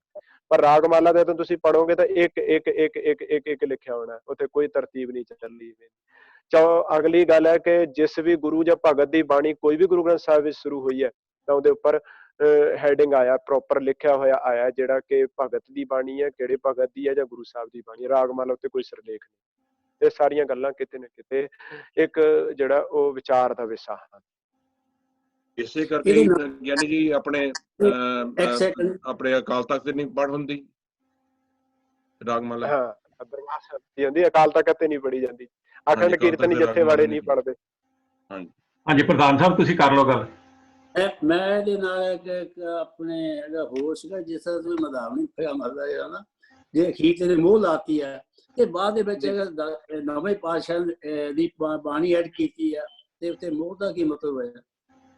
ਨਹੀਂ, ਗੁਰੂ ਤੇ ਉਹ ਮੋਹਰ ਅੱਗੇ ਪਹੁੰਚ ਗਈ ਜੀ। ਉਵੇਂ ਹੀ ਗੁਰੂ ਸਾਹਿਬ ਨੇ ਆਪ ਹੀ ਉਸ ਮੋਹਰ ਨੂੰ ਅੱਗੇ ਕਰ ਦਿੱਤਾ। ਗੁਰੂ ਤੇਗ ਬਹਾਦਰ ਸਾਹਿਬ ਦੀ ਬਾਣੀ ਤੋਂ ਬਾਅਦ ਹੈ ਉਹ ਮੁੰਦਾਵਣੀ ਜਿਹੜੀ ਹੈ ਨਾ, ਗੁਰੂ ਤੇਗ ਬਹਾਦਰ ਸਾਹਿਬ ਦੀ ਬਾਣੀ ਤੋਂ ਬਾਅਦ ਆਈ ਹੈ। ਉਹਨੂੰ ਉਵੇਂ ਹੀ ਗੁਰੂ ਗੋਬਿੰਦ ਸਿੰਘ ਮਹਾਰਾਜ ਜੀ ਨੇ ਉਸੇ ਰੂਪ ਵਿੱਚ ਉੱਥੋਂ ਚੁੱਕ ਕੇ ਤੇ ਜਦੋਂ ਬਾਣੀ ਕੰਪਲੀਟ ਹੋ ਗਈ ਫਿਰ ਲਾਸਟ ਵਿੱਚ ਪਹੁੰਚਾ ਦਿੱਤਾ। ਫਿਰ ਠੀਕ ਹੈ ਜੀ, ਥੈਂਕ ਯੂ ਜੀ। ਗੁਰਮੁਖ ਸਿੰਘ ਮਾਨ ਤੋਂ ਬਾਅਦ ਭੈਣ ਕੁਲਦੀਪ ਕੌਰ ਰੈਡੀ ਰਹੇ ਜੀ। Thank you. ਚਲੋ ਜੀ ਜੀ, ਯਾਨੀ ਵਿੰਦਰਪਾਲ ਸਿੰਘ ਜੀ, ਵਾਹਿਗੁਰੂ ਖਾਲਸਾ ਵਾਹਿਗੁਰੂ ਫਤਿਹ ਜੀ। ਪਹਿਲਾਂ ਤੁਹਾਡਾ ਬਹੁਤ ਬਹੁਤ ਧੰਨਵਾਦ ਜੀ ਤੁਸੀਂ ਅੱਜ ਸੁਣਾਇਆ। ਹਾਂਜੀ ਤਾਂ ਜੀ, ਯਾਨੀ ਜੀ ਮੈਨੂੰ ਆਪਣੇ ਜਦੋਂ ਤੁਸੀਂ ਗੱਲ ਕਰਦੇ ਸੀ ਵੀ ਲੌਜਿਕ ਦੀ ਤੇ ਪ੍ਰੈਕਟੀਕਲ ਦੀ ਆਪਣੇ ਦਿਮਾਗ ਵਰਤਣ ਦੀ, ਮੈਨੂੰ ਕਾਫੀ ਹਾਸਾ ਆਉਂਦਾ ਸੀ ਕਰਕੇ ਮੈਨੂੰ ਹਰ ਰੋਜ਼ ਕਿਹਾ ਜਾਂਦਾ ਵੀ ਤੁਸੀਂ ਇੰਨਾ ਸੋਚਦੇ ਕਾਹਤੇ ਆ। ਤੁਸੀਂ ਚੁੱਪ ਕਰਕੇ ਮੰਨ ਲਓ, ਮਰ ਤੋਂ ਪਹਿਲੇ ਉੱਠੋ, ਆਹ ਕਰੋ, ਆਹ ਕਰੋ, ਆਹ ਕਰੋ, ਤੁਸੀਂ ਇਹਨਾਂ ਸੋਚੋ ਨਾ। ਹਾਂਜੀ, ਮੈਨੂੰ ਕਾਫੀ ਇਸ ਗੱਲ ਦਾ ਹਾਸਾ ਵੀ ਆਉਂਦਾ ਸੀ। ਤਾਂ ਪਰ ਇਹਦੇ ਵਿੱਚ ਥੈਂਕ ਯੂ ਤੁਹਾਡਾ। ਤਾਂ ਇਹ 'ਚ ਮੈਂ ਥੋੜ੍ਹਾ ਜਿਹਾ ਕਲੈਰੀਫਾਈ ਕਰ ਦੇਵਾਂ। ਤਾਂ ਇਹਦੇ ਨਾਲ ਹੀ ਮੈਂ ਲਾ ਦਿੰਦਾ ਜਿਹੜੀ ਆਪਣੇ ਨਰਿੰਦਰ ਸਿੰਘ ਨੇ ਗੱਲ ਕੀਤੀ ਆ। ਹਾਂਜੀ, ਤਾਂ ਦੇਖੋ ਜੀ, ਆਪਾਂ ਜੇ ਇਸ ਵੇਲੇ ਦੇਖੀਏ ਦੁਨੀਆ ਦੇ ਵਿੱਚ ਵੀ ਜਿਹੜੀ ਨਿਊਜ਼ ਆਉਂਦੀ ਆ, ਉਹਦੇ ਵਿੱਚ ਇੰਨੀ ਫੇਕ ਨਿਊਜ਼ ਆਉਂਦੀ ਆ। ਹਾਂਜੀ, ਜਿਹਦੇ ਵਿੱਚ ਜਿੰਨੀਆਂ ਵੀ ਆਪਣੀ ਕੋਈ ਗਵਰਨਮੈਂਟ ਹੋਵੇ, ਜਿਹੜੀ ਵੀ ਕੋਈ ਆਰਗੇਨਾਈਜੇਸ਼ਨ ਉਹਨੂੰ ਕੰਟਰੋਲ ਨਹੀਂ ਕਰ ਸਕਦੀ। ਜੀ ਜੀ ਜੀ। ਤਾਂ ਮੈਂ ਇਹ ਸੋਚਦਾ ਵੀ ਜਿਹੜੀ ਨਰਿੰਦਰ ਸਿੰਘ ਨੇ ਗੱਲ ਕੀਤੀ ਸੀ, ਵੀ ਇਹ ਵੀ ਮੇਰੇ ਮਨ ਨੂੰ ਇੱਥੇ ਆਉਂਦੀ ਆ ਵੀ ਦੇਖੋ ਜੀ, ਸਾਨੂੰ ਜਿੱਦਾਂ ਤੁਸੀਂ ਦੱਸਿਆ ਵੀ ਗੁਰੂਆਂ ਨੇ ਕਿਹਾ ਵੀ ਹਰੇਕ ਚੀਜ਼ ਦੇ ਵਿੱਚ ਸਾਨੂੰ ਆਪ ਸੋਚਣਾ ਪੈਣਾ। ਹਾਂ ਬਿਲਕੁਲ, ਲਾਸਟ ਤਾਂ ਇਹੀ ਹੈ ਸਾਡੇ ਕੋਲ ਆਪਸ਼ਨ। ਹਾਂਜੀ, ਤੇ ਜੇ ਉਹਦੇ ਵਿੱਚ ਸਾਨੂੰ ਲੱਗਦਾ ਵੀ ਇਹ ਜਿਹੜੀ ਗੱਲ ਕੀਤੀ ਜਾਂਦੀ ਆ ਵੀ ਇਹਦੇ ਵਿੱਚ ਲੌਜਿਕ ਹੈ ਨਹੀਂ, ਇਹ ਪ੍ਰੈਕਟੀਕਲ ਨਹੀਂ ਹੈ, ਤਾਂ ਫਿਰ ਸਾਨੂੰ ਉਹਨੂੰ ਜ਼ਰੂਰ ਚੈਲੰਜ ਕਰਨਾ ਚਾਹੀਦਾ। ਹੋ ਸਕਦਾ ਸਾਡਾ ਕੋਈ ਭੁਲੇਖਾ ਹੋਵੇ, ਸਾਡੀ ਕੋਈ ਗਲਤੀ ਹੋਵੇ, ਮੈਂ ਇਦਾਂ ਨਹੀਂ ਕਹਿੰਦਾ ਵੀ ਅਸੀਂ ਵੀ ਮਿਸਅੰਡਰਸਟੈਂਡਿੰਗ ਕਰ ਸਕਦੇ ਹਾਂ, ਪਰ ਐਂਡ ਆਫ ਦ ਅਖੀਰ ਇਹੀ ਆਉਂਦੀ ਆ ਵੀ ਤੁਸੀਂ ਆਪ ਸੋਚੋ। ਤੇ ਜੇ ਕੋਈ ਵੀ ਗੱਲ ਲੌਜਿਕ ਦੇ ਨਾਲ ਜਾਂ ਪ੍ਰੈਕਟੀਕਲ ਦੇ ਨਾਲ ਨਹੀਂ ਮਿਲਦੀ, ਤਾਂ ਫਿਰ ਉਹਦੇ ਵਿੱਚ ਤੁਸੀਂ ਉਹਨੂੰ ਹੋਰ ਕੁਐਸਚਨ ਕਰੋ। ਹਾਂਜੀ, ਬਿਲਕੁਲ, ਅਸੀਂ ਸੌਖਾ ਫੈਸਲਾ ਕਰ ਸਕਦੇ ਹਾਂ ਜਦੋਂ ਸਾਡੇ ਕੋਲੇ ਸਿਧਾਂਤਕ ਗੱਲਾਂ ਹੋਣਗੀਆਂ ਗੁਰੂ ਗ੍ਰੰਥ ਸਾਹਿਬ ਦੀਆਂ। ਥੈਂਕ ਯੂ ਜੀ, ਇਹਨੇ ਮੈਂ ਗੱਲ ਕਰਨੀ ਸੀ। ਥੈਂਕ ਯੂ ਜੀ। ਵਾਹਿਗੁਰੂ ਖਾਲਸਾ, ਵਾਹਿਗੁਰੂ ਫਤਿਹ ਜੀ। ਹਾਂਜੀ, ਭੈਣ ਕੁਲਦੀਪ ਕੌਰ ਜੀ, ਤੁਸੀਂ ਆ ਜਾਓ। ਉਹਦੇ ਬਾਅਦ ਦੇ ਵਿੱਚ ਸਾਡੇ ਕੋਲ ਹੈਗੇ ਸਰੋਤੇ ਤਾਂ ਬਹੁਤ ਆ, ਜਿਹਨੇ ਵੀ ਆਉਣਾ ਪਲੀਜ਼ ਅਨਮਿਊਟ ਹੋਣੇ ਕਰ ਲਿਓ, ਤਾਂ ਕਿ ਨੈਕਸਟ ਫੇ ਉਹਨਾਂ ਨੂੰ ਕਰ ਦਿਆਂਗੇ। ਹਾਂਜੀ ਕੁਲਦੀਪ ਕੌਰ ਜੀ। ਯਾਨੀ ਜੀ ਮੈਂ ਇਹ ਕਲੈਰੀਫਾਈ ਕਰਨਾ ਸੀ, ਜਦੋਂ ਆਪਣੇ ਗੁਰੂ ਗ੍ਰੰਥ ਸਾਹਿਬ ਜੀ ਕੰਪਾਇਲ ਕੀਤਾ ਸੀਗਾ ਤੇ ਮੁਦਾਵਨੀ ਦੇ ਸਾਰਾ ਲਿਖ ਕੇ ਬਾਅਦ ਦੇ ਵਿੱਚ ਜਦੋਂ ਆਪਾਂ ਰਾਗਮਾਲਾ ਲਿਖਾਈ ਹੈ, ਆਪਾਂ ਪਤਾ ਨਹੀਂ ਲਿਖਾਈ ਰਾਗਮਾਲਾ ਜਿਹਨੇ ਵੀ ਐਡ ਕੀਤੀ ਹੈ, ਉਦੋਂ ਕੋਈ ਜਦੋਂ ਗੁਰੂ ਗ੍ਰੰਥ ਸਾਹਿਬ ਕੰਪਾਇਲ ਕੀਤਾ ਉਸ ਵੇਲੇ ਆਪਣਾ ਕੋਈ ਗੁਰੂ ਸਾਹਿਬ ਨੇ ਜਾਂ ਕਿਸੇ ਨੇ ਖਿਆਲ ਨਹੀਂ ਕੀਤਾ ਕਿ ਬਾਣੀ ਕਿੱਥੋਂ ਐਡ ਕਰ ਦਿੱਤੀ ਤੁਸੀਂ, ਕੀ ਹੈਗੀ ਹੈ, ਜਾਂ ਉਸੇ ਵੇਲੇ ਕਢਾ ਦਈਏ? ਗੁਰੂ ਇਤਿਹਾਸ ਪੜ੍ਹੋ ਤੁਸੀਂ, ਗੁਰੂ ਸਾਹਿਬ ਵੇਲੇ ਤੱਕ ਐਸਾ ਨਹੀਂ ਹੈ। ਗੁਰੂ ਸਾਹਿਬ ਵੇਲੇ ਤੱਕ ਮੁੰਦਾਵਣੀ ਤੱਕ ਹੀ ਸਰੂਪ ਜਿਹੜਾ ਪੁਰਾਣਾ ਤੁਹਾਨੂੰ ਹਸਤ ਲਿਖਤ ਮਿਲਦਾ, ਤੇ ਉਸ ਤੋਂ ਬਾਅਦ ਕਿਤੇ ਨਾ ਕਿਤੇ ਇੱਕ ਬੜਾ ਕੌਮੀ ਵਿਸ਼ਾ ਬਣਿਆ ਹੋਇਆ ਹੈ, ਆਪਣੇ ਤੱਕ ਹੀ ਸੀਮਿਤ ਨਹੀਂ ਹੈ ਗੱਲ। ਸਿੱਖ ਰਹਿਤ ਮਰਿਆਦਾ ਵਿੱਚ ਵੀ ਲਿਖਿਆ ਵੀ ਇਹਦੇ ਉੱਤੇ ਜਦੋਂ ਤੱਕ ਕੋਈ ਫੈਸਲਾ ਨਾ ਆਏ ਤਾਂ ਮਰਜ਼ੀ ਆ, ਤੁਸੀਂ ਪੜ੍ਹ ਵੀ ਸਕਦੇ ਹੋ, ਨਹੀਂ ਵੀ ਪੜ੍ਹ ਸਕਦੇ, ਪਰ ਇਹ ਲਿਖਿਆ ਉਸ ਰਹਿਤ ਮਰਿਆਦਾ ਵਿੱਚ ਕਿ ਤੁਸੀਂ ਗੁਰੂ ਰਾਗਮਾਲਾ ਤੋਂ ਬਿਨਾਂ ਸਰੂਪ ਨਹੀਂ ਛਾਪ ਸਕਦੇ ਮਹਾਰਾਜ ਦਾ। ਲਿਖਣ ਪੜ੍ਹਨ ਬਾਰੇ ਹਾਂ, ਪੜ੍ਹਨ ਬਾਰੇ ਲਿਖਿਆ ਹੋਇਆ ਕਿ ਤੁਸੀਂ ਪੜ੍ਹੋ ਨਾ ਪੜ੍ਹੋ ਤੁਹਾਡੀ ਮਰਜ਼ੀ ਹੈ। ਤੇ ਇੱਕ ਬੜਾ ਵੱਡਾ ਕੌਮੀ ਵਿਸ਼ਾ ਜਿਹੜਾ ਨਿਬੜ ਜਾਣੇ ਚਾਹੀਦੇ ਨੇ, ਜਿਹੜੇ ਜਿੱਦਾਂ ਦੀ ਜਿਹੜਾ ਨਿਬੇੜਾ ਹੋ ਜਾਣਾ ਚਾਹੀਦਾ ਹੈ। ਸਾਡੀ ਕੌਮ ਬੜੀ ਸਿਆਣਪ ਨਾਲ ਜੇ ਇਕੱਠੇ ਆਗੂ ਵਿਦਵਾਨ ਸੱਜਣ ਬੈਠਣ, ਗੁਰੂ ਗ੍ਰੰਥ ਸਾਹਿਬ ਦੀ ਬਾਣੀ ਦੇ ਚਾਨਣ ਵਿੱਚ ਗੱਲਾਂ ਕਰਨ। ਇਹ ਹੋਣਾ ਹੀ ਨਹੀਂ, ਇਹ ਹੋਣ ਹੀ ਨਹੀਂ ਦੇਣਾ ਗਿਆਨੀ ਜੀ ਉਹਨਾਂ ਨੇ। ਜਿਹੜੇ ਸਾਡੇ ਕਰਨ ਵਾਲੇ ਆ ਉਹ ਤਾਂ ਜਾ ਕੇ ਉਹ ਬ੍ਰਾਹਮਣਾਂ ਦੇ ਹੱਥ 'ਚ ਬੈਠੇ ਹੋਏ ਨੇ। ਹੁਣ ਦੇ ਹਾਲਾਤ ਬਿਲਕੁਲ ਨਾਜ਼ੁਕ ਨੇ। ਸਹੀ ਗੱਲ ਹੈ ਤੁਹਾਡੀ ਜੀ, ਬਿਲਕੁਲ ਹਾਲਾਤ ਐਸੇ ਨੇ ਜਿਨ੍ਹਾਂ ਨੇ ਕਰਨਾ ਉਹ ਤੇ ਮੀਸਣੇ ਹੋ ਕੇ ਉਹਨਾਂ ਦੇ ਜੁੱਤੀ 'ਚ ਬੈਠੇ ਹੋਏ, ਜਾ ਕੇ ਪਿੱਛੇ ਬੈਠੇ ਹੋਏ ਨੇ। ਤੇ ਹੋਏਗਾ ਕਿਸ ਤਰ੍ਹਾਂ? ਇਹ ਹੋਣਾ ਹੀ ਨਹੀਂ ਹੈ। ਤੁਸੀਂ ਦੇਖਿਓ, ਹੋਣ ਹੀ ਨਹੀਂ ਦੇਣਾ। ਅੱਗੇ ਦੀ ਅੱਗੇ ਵਰਸ ਹੋਣਾ, ਇਹਨਾਂ ਨੇ ਠੀਕ ਹੋਣ ਦੇਣਾ ਨਹੀਂ ਛੇਤੀ, ਜੋ ਵੀ ਹਾਲਾਤ ਹੋ ਰਹੇ ਨੇ। ਜੀ ਜੀ ਬਿਲਕੁਲ। ਚਲੋ ਠੀਕ ਹੈ ਜੀ, ਉਹ ਤਾਂ ਟਾਈਮ ਹੀ ਦੱਸੂਗਾ। ਆਪਣੇ ਆਪ ਨੂੰ ਸਵਾਰਨ ਦੀ ਕੋਸ਼ਿਸ਼ ਕਰੀਏ। ਬਾਕੀ ਜਿਹੜੇ ਹੈਗੇ ਆ ਉਹਨਾਂ ਨੂੰ ਮੈਸੇਜ ਜਾ ਸਕਦਾ, ਜੇ ਉਹਨਾਂ ਨੇ ਮੰਨਣਾ ਤਾਂ ਠੀਕ ਹੈ, ਜੇ ਨਹੀਂ ਮੰਨ ਸਕਦੇ ਤਾਂ ਫਿਰ ਚਲੋ ਕੀ ਕਰਨਾ ਜੀ। ਦਰਸ਼ਨ ਕੌਰ ਬਾਸੀ, ਉਹਨਾਂ ਨੂੰ ਮੈਂ ਅਨਮਿਊਟ ਕਰ ਦਿੱਤਾ ਜੀ। ਜੇ ਤੁਸੀਂ ਕੁਝ ਕਹਿਣਾ ਤਾਂ ਪਲੀਜ਼ ਤੁਸੀਂ ਆ ਜਾਓ। ਹਾਂਜੀ, ਪਾਪਾ ਜੀ, ਵਾਹਿਗੁਰੂ ਖਾਲਸਾ, ਵਾਹਿਗੁਰੂ ਫਤਿਹ। ਗਿਆਨੀ ਜੀ, ਫਤਿਹ ਜੀ। ਵਾਹਿਗੁਰੂ ਜੀ ਖਾਲਸਾ ਜੀ, ਫਤਿਹ ਜੀ। ਬਹੁਤ ਬਹੁਤ ਵਧੀਆ ਢੰਗ ਨਾਲ ਗਿਆਨੀ ਜੀ ਤੁਸੀਂ ਸਾਨੂੰ ਸਮਝਾ ਰਹੇ ਆ। ਬਹੁਤ ਬਹੁਤ ਧੰਨਵਾਦ ਤੁਹਾਡਾ, ਬਹੁਤ ਬਹੁਤ ਥੈਂਕ ਯੂ ਜੀ। ਵਾਹਿਗੁਰੂ ਖਾਲਸਾ, ਵਾਹਿਗੁਰੂ ਜੀ ਕੀ ਫਤਿਹ ਜੀ। ਸਾਡੇ ਨਾਲ ਮੀਨੂ ਜੀ ਹੈਗੇ ਆ ਕੋਈ, ਉਹਨਾਂ ਨੇ ਅਨਮਿਊਟ ਕੀਤਾ ਜੀ। ਆ ਜਾਓ, ਤੁਸੀਂ ਕਰੋ ਗੱਲ ਜੀ। ਹਾਂਜੀ, ਵਾਹਿਗੁਰੂ ਜੀ ਕਾ ਖਾਲਸਾ, ਵਾਹਿਗੁਰੂ ਜੀ ਕੀ ਫਤਿਹ। ਭਾਈ ਸਾਹਿਬ ਜੀ, ਵਾਹਿਗੁਰੂ ਜੀ ਖਾਲਸਾ ਜੀ, ਫਤਿਹ ਭੈਣ ਜੀ। ਠੀਕ ਹੋ ਭਾਈ ਸਾਹਿਬ ਜੀ? ਹਾਂਜੀ ਵਧੀਆ, ਗੁਰੂ ਕਿਰਪਾ। ਹਾਂਜੀ ਭਾਈ ਸਾਹਿਬ ਜੀ, ਕੱਲ ਹੀ ਮੇਰੀ ਨੌਲੇਜ ਵਿੱਚ ਗੱਲ ਆਈ, ਪ੍ਰੋਫੈਸਰ ਨਰਿੰਦਰ ਸਿੰਘ ਜੀ ਸੀਗੇ, ਉਹ ਕਹਿ ਰਹੇ ਸੀਗੇ ਕਿ ਚੌਪਾਈ ਸਾਹਿਬ ਦੀ ਬਾਣੀ ਗੁਰੂ ਗੋਬਿੰਦ ਸਿੰਘ ਜੀ ਦੀ ਬਾਣੀ ਨਹੀਂ ਹੈ। ਜੀ ਜੀ, ਤਾਂ ਆਪਾਂ ਇਹੋ ਸੁਣਦੇ ਆਏ ਆ ਨਾ ਕਿ ਚੌਪਾਈ ਸਾਹਿਬ ਦੀ ਬਾਣੀ ਗੁਰੂ ਗੋਬਿੰਦ ਸਿੰਘ ਜੀ ਦੀ ਬਾਣੀ ਹੈ। ਉਹ ਕਹਿ ਰਹੇ ਨੇ ਕਿ ਹਾਂ, ਤੁਸੀਂ ਕਰ ਲਓ, ਸਵਾਲ ਕਰ ਲਓ ਆਪਣਾ। ਹਾਂਜੀ, ਉਹ ਕਹਿ ਰਹੇ ਸੀ ਕਿ ਗੁਰੂ ਸਾਹਿਬ ਨੇ ਆਪਣੇ ਆਪ ਨੂੰ ਮਹੱਲਾ ਵਰਡ ਨਾਲ ਸੰਬੋਧਿਤ ਕੀਤਾ ਹੈ, ਤੇ ਇਹਦੇ ਵਿੱਚ ਲਿਖਿਆ ਹੋਇਆ ਹੈ ਪਾਤਸ਼ਾਹੀ 10ਵੀਂ। ਜੀ ਜੀ ਜੀ। ਸਾਹਿਬ ਆਪਣੇ ਆਪ ਨੂੰ ਕਦੇ ਪਾਤਸ਼ਾਹੀ ਨਹੀਂ ਲਿਖਣਗੇ। ਜੀ ਜੀ ਜੀ, ਇਹ ਗੱਲ ਕਿੱਥੇ ਤੱਕ ਠੀਕ ਹੈ? ਇਹਦੇ ਉੱਤੇ ਦੇਖੋ, ਜਦੋਂ ਆਪਾਂ ਸਿਕਰਤ ਮਰਿਆਦਾ ਨੂੰ ਵੀ ਪੜ੍ਹਦੇ ਹਾਂ, ਉਹਦੇ ਵਿੱਚ ਹਾਲੇ ਤੱਕ ਇਸ ਚੀਜ਼ ਦਾ ਕੋਈ ਕਲੀਅਰ ਨਹੀਂ ਹੈ। ਸਿਰਫ ਇੰਨਾ ਕੁ ਦਿੱਤਾ ਹੋਇਆ ਸਾਨੂੰ ਵੀ ਇਹ ਪ੍ਰਮਾਣਿਕ ਬਾਣੀਆਂ ਜਿਹੜੀਆਂ ਨੇ ਉਹਨਾਂ ਨੂੰ, ਜਿਨ੍ਹਾਂ ਨੂੰ ਅੰਮ੍ਰਿਤ ਸੰਚਾਰ ਵਿੱਚ ਵਰਤਿਆ ਜਾਂਦਾ, ਜਿਹਦੇ ਵਿੱਚ ਚੌਪੇ ਸਾਹਿਬ ਵੀ ਹੈ, ਇਹਨਾਂ ਬਾਣੀਆਂ ਨੂੰ ਤੁਸੀਂ ਜਿਹੜਾ ਇਹਨਾਂ ਦਾ ਪੜ੍ਹ ਸਕਦੇ, ਨਿਤਨੇਮ ਕਰ ਸਕਦੇ। ਤੇ ਜੋ ਦਸਮ ਗ੍ਰੰਥ ਵਿੱਚ ਸਮੁੱਚੇ ਵਿੱਚ ਜੋ ਕੁਝ ਲਿਖਿਆ ਹੋਇਆ ਉਹਦੇ ਬਾਰੇ ਹਾਲੇ ਤੱਕ ਕੋਈ ਕਲੀਅਰ ਨਹੀਂ ਹੈ, ਕਿਉਂਕਿ ਸਮੁੱਚੀ ਉਸ ਗ੍ਰੰਥ ਦੀ ਬਾਣੀ ਨੂੰ ਨਾ ਪੜ੍ਹਿਆ ਜਾ ਸਕਦਾ ਹੈ, ਨਾ ਉਹਦੇ ਉੱਤੇ ਵਿਚਾਰ ਹੋ ਸਕਦੀ ਹੈ। ਇਸ ਵਾਸਤੇ ਇੱਕ ਬੜਾ ਪੰਥਕ ਮਸਲਾ ਹੈ। ਇਹ ਜਿਹੜੇ ਕੌਮੀ ਮਸਲੇ ਨੇ ਹੱਲ ਹੋ ਜਾਣੇ ਚਾਹੀਦੇ ਨੇ ਵਕਤ ਪਾ ਕੇ, ਤਾਂ ਜੋ ਲੋਕਾਂ ਦੇ ਸਾਹਮਣੇ ਐਸੀ ਕੰਟਰੋਵਰਸੀ ਨਾ ਆਏ। ਹਾਂਜੀ, ਕਿਉਂਕਿ ਪਾਰਟਿਕੂਲਰ ਉਹਨਾਂ ਨੇ ਚੌਪਾਈ ਸਾਹਿਬ ਦੀ ਗੱਲ ਕੀਤੀ ਸੀਗੀ। ਹਾਂ, ਏਦਾਂ ਹੁਣ ਕਈ ਬਾਣੀਆਂ ਤੇ ਚੱਲ ਰਿਹਾ ਜੀ, ਸੱਜੇ ਸੱਜੇ ਜਿੱਦਾਂ ਵਿਚਾਰ ਵੱਖ-ਵੱਖ ਲੋਕਾਂ ਦੀ ਆਪਣੇ ਆਪਣੇ ਵਿਚਾਰ ਜਿਹੜੇ ਨੇ ਉਹ ਪੇਸ਼ ਕਰ ਰਹੇ ਆ, ਤੇ ਆਪਾਂ ਇਸ ਉੱਤੇ ਕੋਈ ਵੈਸਾ ਖਾਸ ਕੋਈ ਆਪਣਾ ਡਿਸੀਜਨ ਨਹੀਂ ਦੇ ਸਕਦੇ। ਸਿੱਖ ਰਹਿਤ ਮਰਿਆਦਾ ਦੇ ਚਾਨਣ ਵਿੱਚ ਹੀ ਜਿਹੜੀ ਹਾਲੇ ਤੱਕ ਪ੍ਰਮਾਣਿਕ ਕੌਮ ਵੱਲੋਂ ਜਿਹੜੀ ਹੈ ਪ੍ਰਮਾਣ ਕੀਤੀ ਗਈ ਹੈ, ਅਕਾਲ ਤਖਤ ਸਾਹਿਬ ਵੱਲੋਂ ਕਿਸੇ ਸਮੇਂ ਪ੍ਰਮਾਣਿਕ, ਹਾਲਾਂਕਿ ਬਹੁਤੀਆਂ ਗੱਲਾਂ ਉਹ ਆਪ ਇਸ ਗੱਲ ਉੱਤੇ ਨਹੀਂ ਉਤਰ ਰਹੇ ਖਰੇ, ਪਰ ਉਹਦੇ ਵਿੱਚ ਹਾਲੇ ਤੱਕ ਇਹ ਲਿਖਿਆ ਵੀ ਨਿਤਨੇਮ ਦੀਆਂ ਬਾਣੀਆਂ ਇਹ ਹਨ, ਜਿਨ੍ਹਾਂ ਵਿੱਚ ਚੌਪਈ ਸਾਹਿਬ ਵੀ ਹੈ, ਜਾਪ ਸਾਹਿਬ ਵੀ ਹੈ ਔਰ ਸਬਈਏ ਵੀ। ਠੀਕ ਹੈ ਜੀ, ਥੈਂਕ ਯੂ। ਸਾਡੇ ਨਾਲ ਸੁਵਿੰਦਰ ਕੌਰ ਜੀ ਹੈਗੇ ਆਈਫੋਨ ਤੇ, ਜੇ ਤੁਸੀਂ ਅਨਮਿਊਟ ਹੋ ਜੀ, ਤੁਸੀਂ ਕਰ ਲਓ ਗੱਲ। ਵਾਹਿਗੁਰੂ ਜੀ ਕਾ ਖਾਲਸਾ, ਵਾਹਿਗੁਰੂ ਜੀ ਕੀ ਫਤਿਹ। ਗਿਆਨੀ ਜੀ, ਵਾਹਿਗੁਰੂ ਜੀ ਕੀ ਫਤਿਹ ਜੀ। ਫਤਿਹ ਜੀ। ਬਹੁਤ ਵਧੀਆ ਪ੍ਰੋਗਰਾਮ ਸੀ ਜੀ। ਥੈਂਕ ਯੂ, ਤੁਸੀਂ ਸਰਵਣ ਕੀਤਾ। ਹਾਂਜੀ, ਥੈਂਕ ਯੂ ਜੀ, ਤੁਹਾਡਾ ਬਹੁਤ ਬਹੁਤ ਸ਼ੁਕਰੀਆ। ਵਾਹਿਗੁਰੂ ਜੀ ਕਾ ਖਾਲਸਾ ਜੀ, ਫਤਿਹ। ਅੱਛਾ ਜੀ, ਮੇਰਾ ਖਿਆਲ ਹੋਰ ਤਾਂ ਹੁਣ ਨਹੀਂ ਕੋਈ ਵੀ ਅਨਮਿਊਟ। ਗੈਲੈਕਸੀ ਟੈਬ S2 ਨਾਂ ਨਹੀਂ ਆ ਰਿਹਾ ਉੱਤੇ ਕੋਈ, ਗੈਲੈਕਸੀ S2 ਤੁਸੀਂ ਅਨਮਿਊਟ ਹੋਏਗੇ ਜੀ, ਤੁਸੀਂ ਆਪ ਹੀ ਕੀਤਾ ਤਾਂ ਤੁਸੀਂ ਆ ਜਾਓ, ਕਰੋ ਗੱਲ। Galaxy tab. ਹਾਂਜੀ, ਵਾਹਿਗੁਰੂ ਜੀ ਕਾ ਖਾਲਸਾ, ਵਾਹਿਗੁਰੂ ਜੀ ਕਾ ਖਾਲਸਾ, ਵਾਹਿਗੁਰੂ ਜੀ ਕੀ ਫਤਿਹ। ਵਾਹਿਗੁਰੂ ਜੀ ਕਾ ਖਾਲਸਾ, ਵਾਹਿਗੁਰੂ ਜੀ ਕੀ ਫਤਿਹ ਜੀ। ਭਾਈ ਜੀ, ਮੇਰਾ ਇਹ ਸਵਾਲ ਹੈਗਾ ਸੀ, ਜਿਸ ਨਾਲ ਅਸੀਂ ਅਖੰਡ ਪਾਠ ਸਾਹਿਬ ਹੋਣਾ, ਵੀਰ ਜੀ ਨੇ ਤੁਹਾਨੂੰ ਪੁੱਛਿਆ ਹੈਗਾ ਕਿ ਅਖੰਡ ਪਾਠ ਸਾਹਿਬ ਕਰਨੇ ਆ ਜਾਂ ਅਸੀਂ ਸਹਿਜ ਪਾਠ ਕਰਦੇ ਹਾਂ।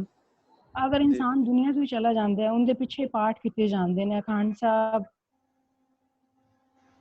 ਪਾਠ ਵੀ ਰੱਖੇ ਜਾਂਦੇ ਨੇ, ਸਹਿਜ ਪਾਠ ਵੀ ਕੀਤੇ ਜਾਂਦੇ ਨੇ, ਤੇ ਅਗਰ ਪਾਠ ਕਰ ਲੈਂਦਾ ਲੇਕਿਨ ਆਪਣੇ ਕਿਰਦਾਰ ਵਿੱਚ ਸ਼ਾਮਿਲ ਹੀ ਨਹੀਂ ਕੀਤਾ ਕਿਸੇ ਪਾਠੀ ਨੇ ਉਸ ਚੀਜ਼ ਨੂੰ, ਤੇ ਉਹਦਾ ਕੀਤਾ ਪਾਠ ਦਾ ਲਾਭ ਕੀ ਉਸ ਆਤਮਾ ਨੂੰ ਮਿਲੇਗਾ? ਮੈਨੂੰ ਨਾ ਤੁਹਾਡੀ ਆਵਾਜ਼ ਥੋੜੀ ਇੱਕ ਵਾਰੀ ਹੋਰ ਰਿਪੀਟ ਕਰ ਦਿਓ, ਅਖੀਰ ਵਾਲੀ ਗੱਲ ਜਿਹੜੀ ਹੈ। ਕਿਧਰੇ ਮੈਂ ਆਵਾਜ਼ ਨਹੀਂ ਆ ਰਹੀ। ਉਹ ਕਹਿੰਦੇ ਨੇ ਕਿ ਜਦੋਂ ਕੋਈ ਮਰ ਜਾਂਦਾ ਹੈ, ਉਹਨਾਂ ਨੇ ਕਿਹਾ ਸੀ ਕਿ ਗੁਨਾਹੀ ਹੁਣ ਆ ਰਹੀ ਆਵਾਜ਼, ਹੁਣ ਆ ਰਹੀ ਆਵਾਜ਼ ਜੀ, ਠੀਕ ਹੈ ਠੀਕ ਹੈ। ਹਾਂਜੀ, ਜਦੋਂ ਇੱਥੋਂ ਦੁਨੀਆ ਤੋਂ ਕੋਈ ਚਲਾ ਜਾਂਦਾ, ਅਸੀਂ ਉਹਦੇ ਪਿੱਛੇ ਅਖੰਡ ਪਾਠ ਸਾਹਿਬ ਰਖਵਾਉਂਦੇ ਹਾਂ, ਸਹਿਜ ਪਾਠ ਵੀ ਕਰੀ ਦੇ ਹੈਗੇ ਨੇ, ਠੀਕ ਹੈ, ਉਹਦਾ ਲਾਭ ਉਹਨੂੰ ਮਿਲਦਾ ਹੋਣਾ। ਅਗਰ ਕੋਈ ਵੀ ਪਾਠੀ ਸਿੰਘ ਜਿਹਨੇ ਬਾਣੀ ਪੜ੍ਹੀ ਵੀ ਹੈ, ਸੁਣੀ ਵੀ ਹੈ, ਲੇਕਿਨ ਆਪਣੇ ਕਿਰਦਾਰ ਵਿੱਚ ਸ਼ਾਮਿਲ ਵੀ ਨਹੀਂ ਕੀਤੀ, ਲੇਕਿਨ ਉਸ ਆਤਮਾ ਲਈ ਉਹ ਪਿੱਛੋਂ ਪਾਠ ਕਰ ਰਹੇ ਨੇ, ਤਾਂ ਉਹਦਾ ਲਾਭ ਕੀ ਉਹਨੂੰ ਮਿਲੇਗਾ? ਦੇਖੋ ਜੀ, ਸੰਤ ਮਸੀਹ ਜੀ ਦਾ ਮੈਂ ਪੜ੍ਹਿਆ ਸੀ, ਉਹਨਾਂ ਨੇ ਕਿਹਾ ਸੀ ਕਿ ਜਿੱਥੋਂ ਤੱਕ ਮੇਰੀ ਆਪਣੀ ਸੋਚ ਹੈ ਔਰ ਜਿਹੜੀ ਗੁਰਬਾਣੀ ਦੇ ਚਾਨਣ ਵਿੱਚ ਮੈਂ ਤੁਹਾਡੀ ਗੱਲ ਸਮਝ ਗਿਆ ਜੀ। ਹਾਂਜੀ ਹਾਂਜੀ, ਇਹ ਹੈ ਕਿ ਜਿਹੜੀ ਸਾਡੇ ਸਿਆਣੇ ਨੇ ਇੱਕ ਮਰਿਆਦਾ ਬਣਾਈ ਸੀ ਨਾ, ਜਦੋਂ ਬੰਦਾ ਚੜ੍ਹਾਈ ਕਰ ਜੇ ਉਸ ਤੋਂ ਉਪਰੰਤ ਸਹਿਜ ਪਾਠ, ਗੁਰਬਾਣੀ ਦਾ ਜਾਪ, ਇਹ ਇਸ ਲਈ ਤਾਂ ਜੋ ਪਿੱਛੇ ਘਰ ਵਿੱਚ ਜਿਹੜਾ ਰੌਲਾ ਧੋਣਾ ਸ਼ੁਰੂ ਹੋਇਆ ਨਾ, ਹੋਰ ਗੱਲਾਂ ਸ਼ੁਰੂ ਹੋਈਆਂ, ਉਹ ਆਪਾਂ ਗੁਰਬਾਣੀ ਵਿਚਾਰ ਕੇ ਪੜ੍ਹ ਕੇ, ਇੱਕ ਤਾਂ ਐਸੇ ਸਮੇਂ ਵਿੱਚ ਗੁਰਬਾਣੀ ਦਾ ਆਸਰਾ ਸਾਨੂੰ ਮਿਲੇ, ਗੁਰਬਾਣੀ ਤੋਂ ਸੇਧ ਮਿਲ ਸਕੇ, ਵਿਚਾਰਧਾਰਾ ਮਿਲ ਸਕੇ। ਪਰ ਜਿੱਥੋਂ ਤੱਕ ਗੁਰਬਾਣੀ ਸਿਧਾਂਤ ਕਹਿੰਦਾ ਵੀ ਜਿਹੜਾ ਜੀਵ ਚਲਾ ਗਿਆ ਨਾ ਸੰਸਾਰ ਤੋਂ, ਉਹਦੇ ਨਾਲ ਉਹਦਾ ਕੋਈ ਸੰਬੰਧ ਨਹੀਂ ਹੈ, ਉਹ ਤੇ ਆਪਣੀ ਜ਼ਿੰਦਗੀ ਦੇ ਕਰਮ ਭੋਗ ਕੇ ਦੁਨੀਆ ਤੋਂ ਜਾ ਚੁੱਕੇ ਹੈ। ਔਰ ਗੁਰਬਾਣੀ ਨੇ ਕਲੀਅਰ ਕਹਿ ਦਿੱਤਾ, ਨਾਨਕ ਏਬ ਨਾ ਜਾਪੇ ਕਿੱਥੇ ਜਾਹੇ ਸਮਾਏ, ਸਾਨੂੰ ਨਹੀਂ ਪਤਾ ਕਿੱਥੋਂ ਆਈ ਆਤਮਾ, ਕਿੱਧਰ ਚਲੀ ਗਈ। ਇਹ ਉਹ ਤੇ ਸਾਡੇ ਵਾਸਤੇ ਹੈ, ਜੇ ਅਸੀਂ ਬੈਠ ਕੇ ਸੁਣਾਂਗੇ, ਪਰਿਵਾਰ ਦੇ ਮੈਂਬਰ ਉਹ ਤੋਂ ਕੁਝ ਸਿੱਖ ਸਕਦੇ ਆ, ਜ਼ਿੰਦਗੀ ਦਾ ਲਾਹਾ ਲੈ ਸਕਦੇ ਆ। ਜੇ ਅਸੀਂ ਉਹਨੂੰ ਉਵੇਂ ਹੀ ਅਪਣਾ ਲਿਆ ਤੇ ਉਹ ਇੱਕ ਰਸਮ ਬਣ ਗਈ, ਜਿਹੜੀ ਨਿਰੰਤਰ ਚੱਲਦੀ ਆ ਰਹੀ ਹੈ, ਕਾਲ ਤੋਂ ਚੱਲੀ ਆ ਰਹੀ, ਕਰਦੇ ਆ ਰਹੇ ਸਾਡੇ ਬਜ਼ੁਰਗ ਕਰਦੇ ਆ। ਹਾਂਜੀ, ਠੀਕ ਹੈ ਭਾਈ sir, thank you Bhai sir. Thank you ਜੀ, ਥੈਂਕ ਯੂ ਜੀ ਬਹੁਤ ਬਹੁਤ। ਤੇ ਸਾਡੇ ਨਾਲ ਹੈਗੇ ਜੀ ਹਰਕੀਰਤ ਸਿੰਘ, ਉਹਨਾਂ ਨੇ ਅਨਮਿਊਟ ਕੀਤਾ, ਆ ਜਾਓ ਜੀ। ਜੀ, ਵਾਹਿਗੁਰੂ ਜੀ ਕਾ ਖਾਲਸਾ, ਵਾਹਿਗੁਰੂ ਜੀ ਕੀ ਫਤਿਹ। संगत जी, सब तो पहले तो मैं आप जितनी भी यूके वाली संगत है, सचमुच आप बड़े वडभागी हो जो ऐसे भाई साहब आप मतलब वैसे अगर कहो भाई साहब हैं, लेकिन मैं तो इन्होंने एक महापुरुष की संज्ञा देना, सचमुच बड़े वडभागी हो।